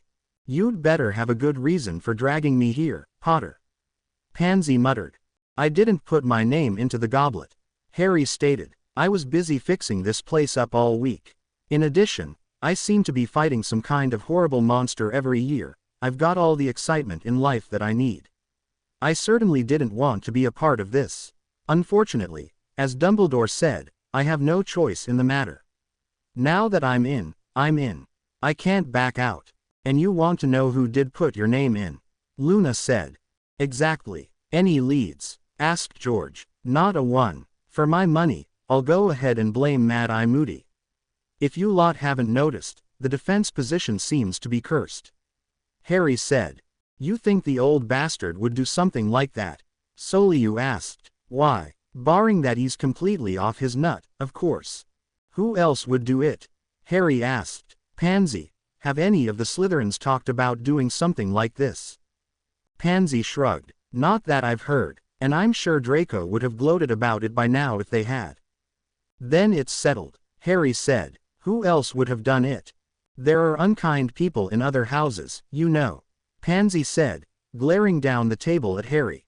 Well aware of that, Harry said, but unless you have a lead on who might have done it, I'm sticking with my guess.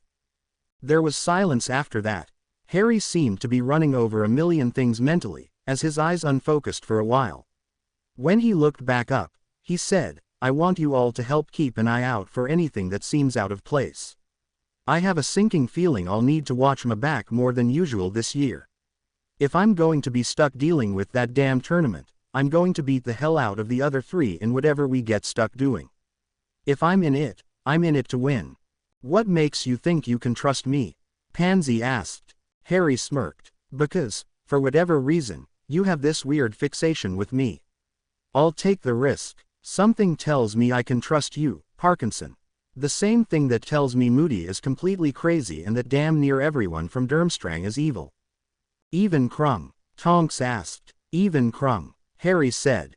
So now what? Soliu asked. Now, we go about our business as normal. We let no one on to the fact that we suspect any foul play. Let alone by a staff member. We wait until Moody slips up somewhere. By letting you four in here, I'm putting my trust in you that you'll have my back when I need you to. But I won't try and force anyone. If any of you feel, for whatever reasons, that you won't be there if anything should happen, you're free to leave. Harry's eyes darted to Pansy as he finished speaking. But she didn't stand, nor did any of the other three. Nodding slowly as he glanced around, Harry finally broke a smile, albeit a faint one. Thank you, all of you. I suppose we're doing this out of the goodness of our hearts. Pansy said, smirking at Harry. That in use of the pit if you need it. Harry said. And why, exactly, would I want to purposely hang around here? Asked the Slytherin. Front left door upon entering from outside. Go look, Harry said in a monotone. Pansy narrowed her eyes, but got up. A moment later an odd noise filled the air. When she returned, she was staring with her mouth open. Good Lord, Potter, what are you planning with a bathtub that enormous? Communal bathing. Harry choked. What? No. Then why is it so big? Pansy asked, flailing her arms slightly. Why not? Harry replied. Haven't you heard stories of the prefect's bathroom? Well yeah, but still. Parkinson, this is a safe haven away from the rest of the school. There's one bedroom, a training hall, this dining room, that bathroom, and then the main hall. The house elves can serve food directly, anything you want at any time you want. If you ever need to escape from reality for a while, you're not going to find a better place on the grounds. Harry said. There was a pause, and Harry could see Pansy cycling through things in her mind. Finally, she let out a sigh and reclaimed her spot at the table. You're all out of your mind. I'd like that to be perfectly clear. We love you too, Fred said, making a kiwi face at the Slytherin, who recoiled in horror at the sight. Right, I dunno about the rest of you, but my appetite is back. I couldn't eat tonight because I bloody knew my name was going to somehow wind up coming out of the stupid goblet. And it's caught up with me, Harry said, and, tapping his plate and goblet, he started ordering up. His food arrived in almost no time at all, which caused him to finally smile properly. Dig in, kids, Harry said, raising his goblet of butterbeer up. Here's to another interesting year at Hogwarts, whatever it may bring. Soliu escorted the guests out of the pit not long after their little meal had ended. Harry had a short conversation with Leviathan about who the newcomers were and that they were probably likely to come and go at all hours. The little snake seemed to be happy that the quarters it guarded was becoming so popular. Before he left, Soliu had whispered to Harry that he was planning to head up to the hospital wing that night and that he likely wouldn't return. Harry nodded and wished his friend well. When everyone was gone, Harry and Tonks went back inside. Harry groaned and stretched as he headed towards the bedroom. I think I'm going to write to Sirius. How come? Tonks asked, trailing after him. Moving to sit at one of the desks, Harry pulled out a quill and some parchment. Just because I need some advice on this whole mess. That and I'd just honestly like to have some comforting words from a family member. Tonks sat on the edge of the bed and watched as Harry quickly scribbled out what he was thinking. Aren't you worried he might try coming back? Harry paused. Crap, you're right. Okay, so I'll add a PS for him not to return and that I just needed to get some stuff off my chest. And you think that'll stop him? Tonks asked, grinning now. Quote. Damn, you're right. Hey, I wonder if we can ask Dumbledore to connect our fireplace to his. If Sirius did come, he could stay down here. He might have to stay in dog form, but I don't think he'd mind, so long as he got a good bath in and something nice to eat. Harry said. Our very own guard dog, huh? Something like that. Tonks giggled. Well, I wouldn't mind seeing him again. You said he looked loads better, right? Yeah, he had gotten himself a proper shave and some decent robes.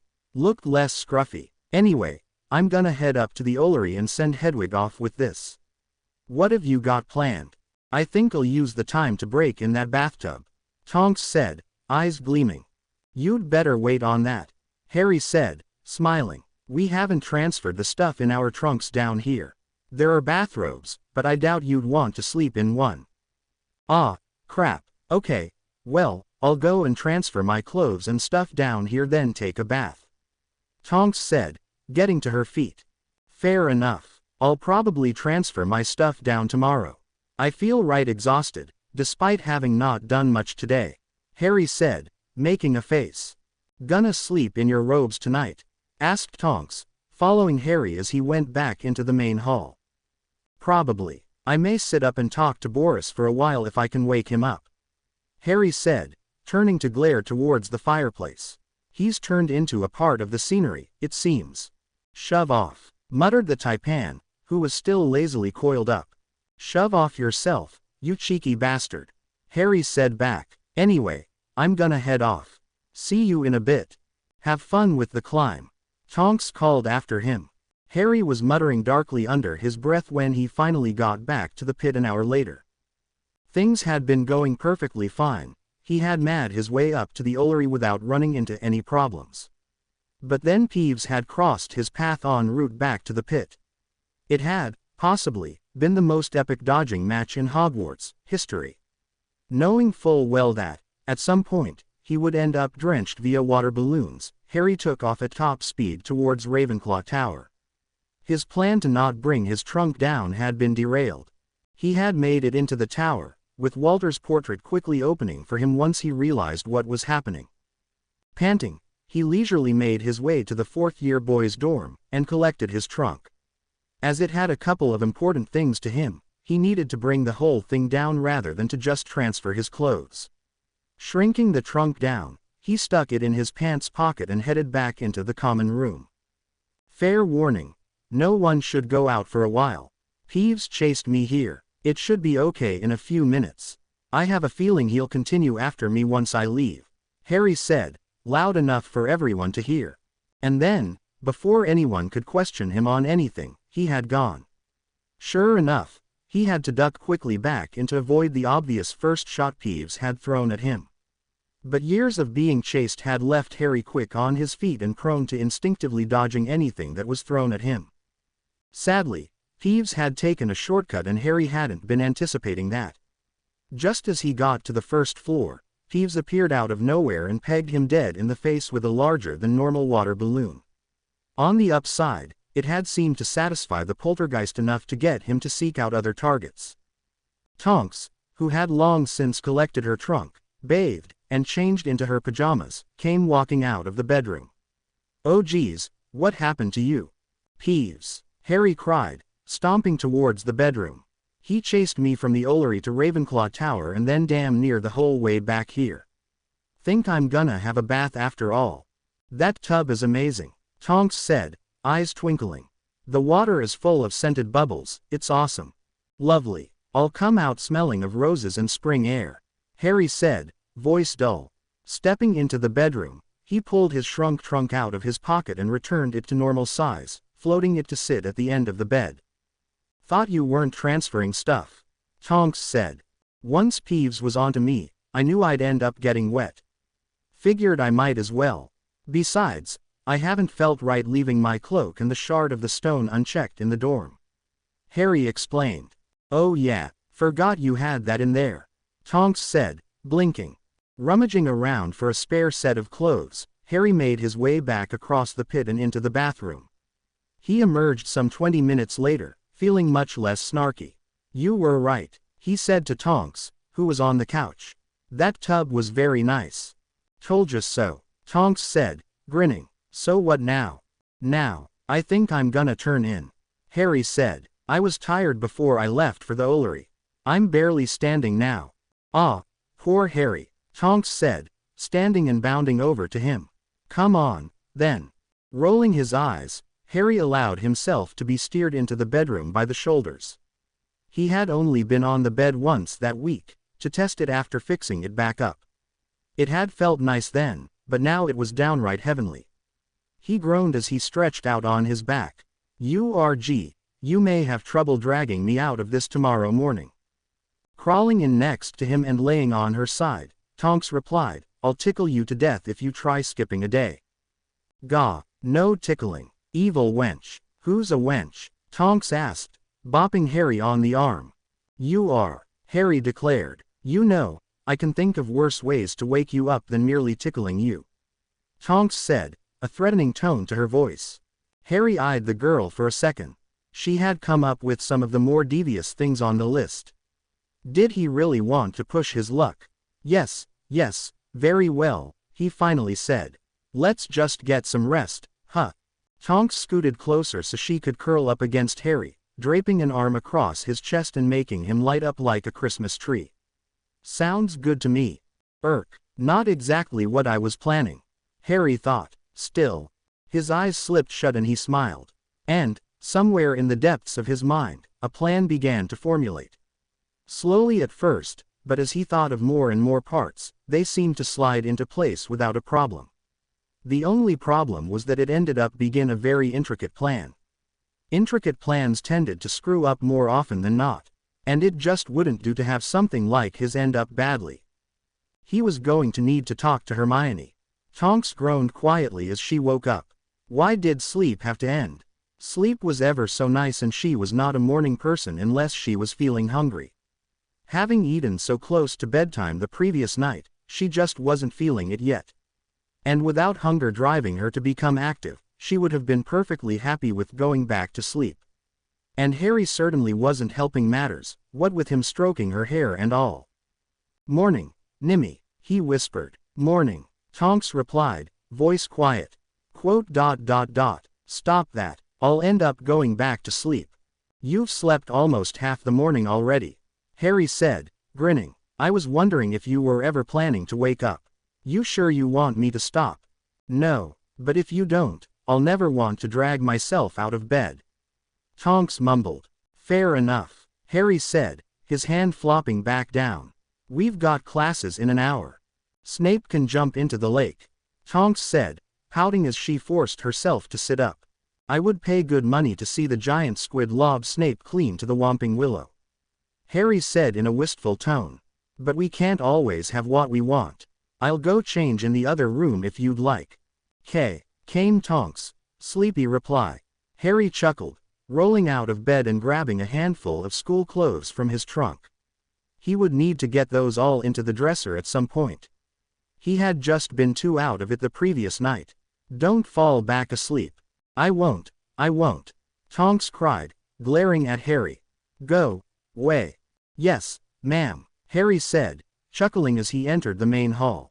Casting a spell on the front door to keep it locked while he was changing, Harry quickly switched clothes. He was unlocking the door again when Tonks made her way out. "Want to eat down here or head up to the Great Hall?" Harry asked. "Here," Tonks said, rubbing at her eyes. "I need coffee." 10 minutes later, with Tonks finally good and awake, the two left the pit. They had a bit of time before the potions class started, so they figured they'd hunt Soliu down. He wasn't hard to find, as he and the Gryffindor girl he had been worried about seemed to be locked in battle in the entrance hall. Harry barely ducked a wayward spell as they entered the area. "Whoa, holy crap, what's going on?" "Demetra opened fire on him," said Ron Weasley, running up to the two. "No idea why, either." "What? Damn it, I knew she was gonna be a problem," Harry said, scowling. "Why isn't anyone jumping in?" "Well, Percy tried, but he got blasted in the backside for his trouble," Ron said, looking as if he didn't mind this fact in the slightest. "Hell, And I was having such a good morning, too. Harry muttered. Less if this clears the road, expecto patronum. The giant, silver basilisk shot from the tip of his wand, scattering students left and right. It slammed itself down between the two combatants and, in effect, brought the whole area to a halt. Now that I have your attention, Harry began, not sounded very amused. Perhaps we'd like to break this little battle up. You okay over there, Leon? Never been better, Soliu growled, but Harry knew that tone. He had heard it once before, and it wasn't a good sign. Tonks, I'll distract the Gryffindor. Get Leon up to Madame Pomfrey, quick, Harry hissed. Right, said the girl, taking off towards the vampire. The Gryffindor girl turned towards Harry, glaring openly at him. You have no right to stop this fight. I have every right to stop it. Harry growled. Leon's my friend. I'm not going to stand by while people try to blow him up. Your friend, is he? Are you sure of that? Asked Demetra, a feral grin on her face. Positive, Harry stated, his eyes boring into Demetra's, whose grin faltered for the briefest of moments. Then you know, stated the girl, narrowing her eyes. I know, and I don't care, Harry replied. Everyone watching the back and forth looked thoroughly confused by this exchange. And, after another minute's worth of staring each other down, Demetra put her wand away and turned to enter the Great Hall. As she left, Harry dispelled his Patronus and turned to head towards the hospital wing. When he arrived, it was to a mostly empty room. Tonks was standing outside Madame Pomfrey's office, looking bored. When she spotted Harry, her eyes lit up and she ran up to him. How did it go? She asked. As well as it could. She knows, though, and she stated more than asked if I did, as well. I said I did and she left. No one worked out what the hell either of us meant, and that's fine by me. How's Leon doing? Harry asked. Madame Pomfrey's got him holed up in there, Tonks said, jerking a thumb over her shoulder.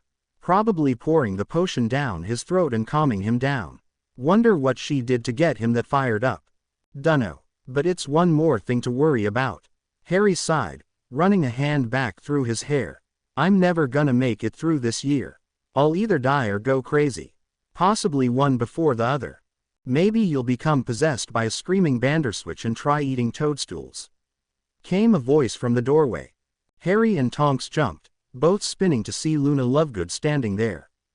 Is Soliu okay? She asked, the cloudiness in her eyes clearing for an instant.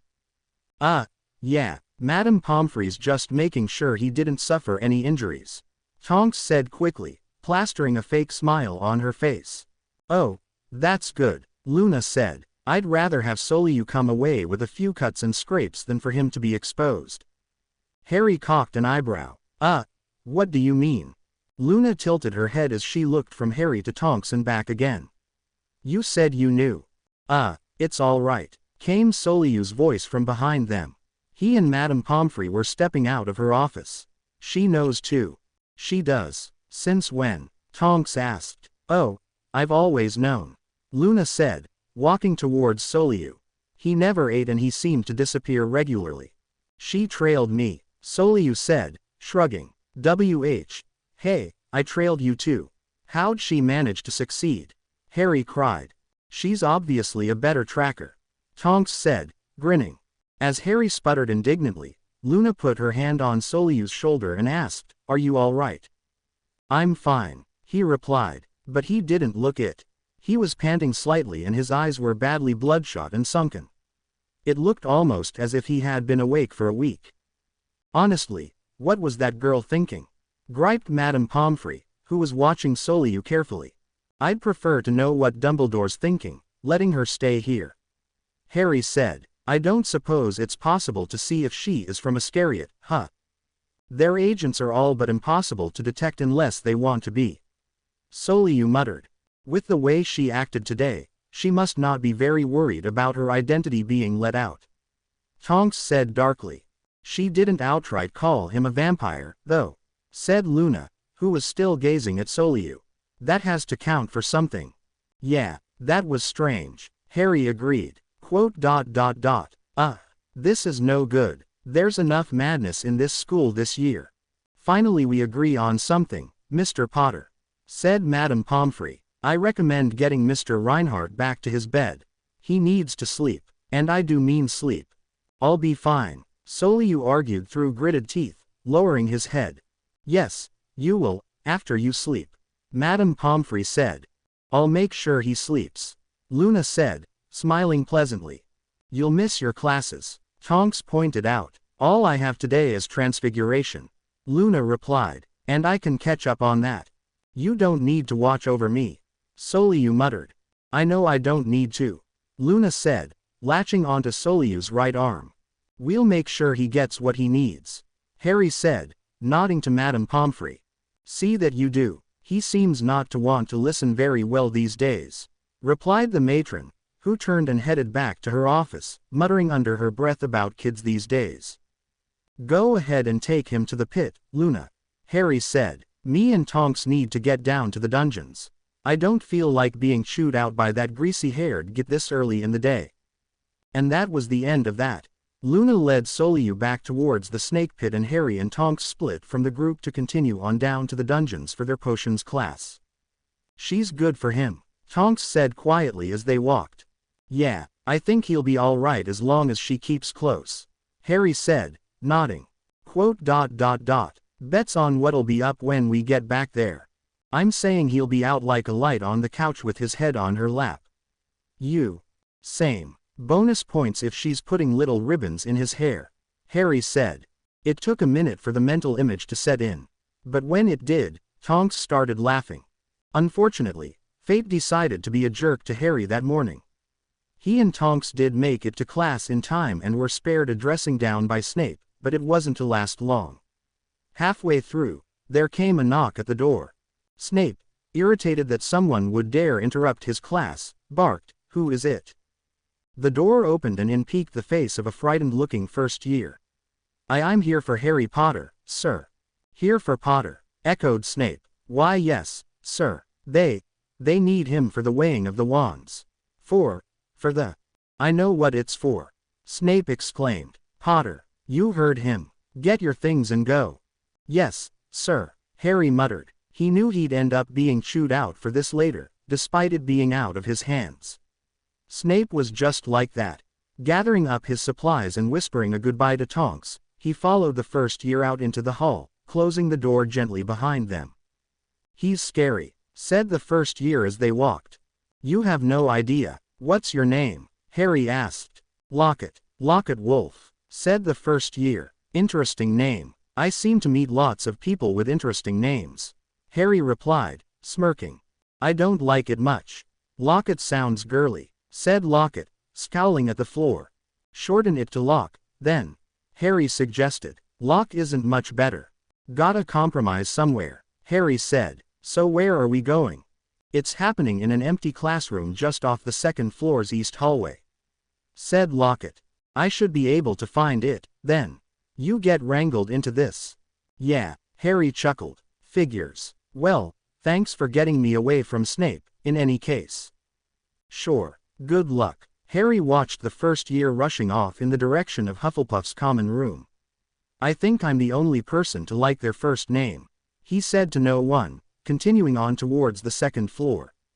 It didn't take long to find the classroom in question. Lots of noise was coming from inside. Harry was careful to open the door to ensure no random spells were flying his way before he walked in properly. The other 3 champions had already arrived. Krum was in a corner of the room, trying to blend in with the shadows. Fleur was over by a window, gazing out over the school ground. And Cedric was being fussed over by Mr. Ollivander, who seemed to be criticizing the Hufflepuff on the somewhat haggard-looking wand. "Tisk tisk tisk, already scuffed and nicked. What have you been using this for, boy?" Ollivander cried, shaking his head in dismay. And in another corner of the room, near a broom closet, was a blonde-haired woman wearing spectacles. Harry's warning sirens immediately began going off when she turned to look at him. Her eyes lit up and her lips curled into an unpleasant smile. Next to her was a dumpy-looking photographer who looked for the life of him that he would rather be snogging a manticore. "Ah, the 4th is here," cooed the woman, walking over to Harry. "Rita Skeeter, Daily Prophet." "Ah, nice to meet you," Harry replied, stepping back. Potter. Ah, yes. Have you been taking care of your wand? Asked Ollivander, handing Cedric's back to him and stepping closer. Best as I've been able, all things considered. Harry said. Take it you need to see it. Yes, yes. Must ensure the champion's wands are in working condition before the first task.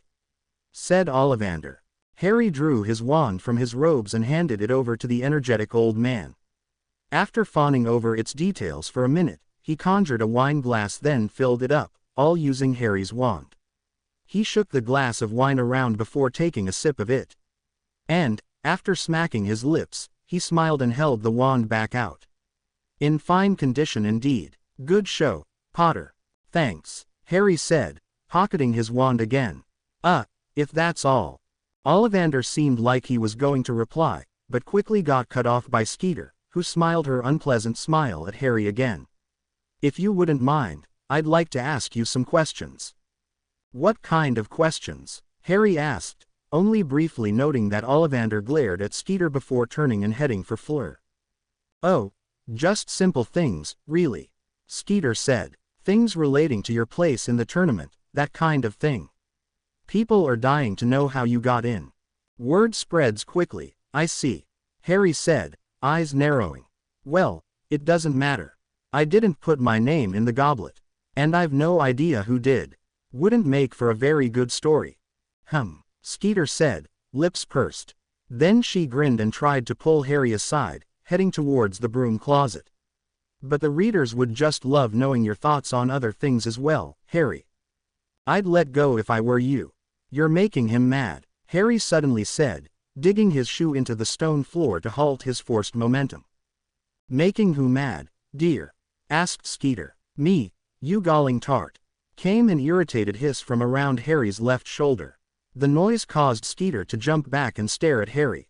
What was that? She asked. My snake, Harry replied. You were all but crushing him. Boris peeked his head out through the collar on Harry's shirt, tongue flicking around as he looked about the room. She stinks of perfume. Yeah, Harry replied, switching to Parseltongue. And she's sending off the old warning signs in my head. Think I'm gonna try getting out of this? I'd be more than pleased if you would. I was enjoying a nice nap. Boris hissed.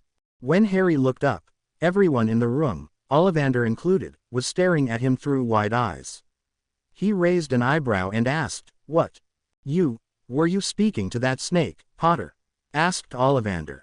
Not the first time it's happened. Cedric muttered. Yeah, so what? Harry said, frowning. Boris is my friend, and he didn't appreciate being smashed. That's very interesting, Harry, said Rita Skeeter, trying to recover quickly. Now, on to those questions.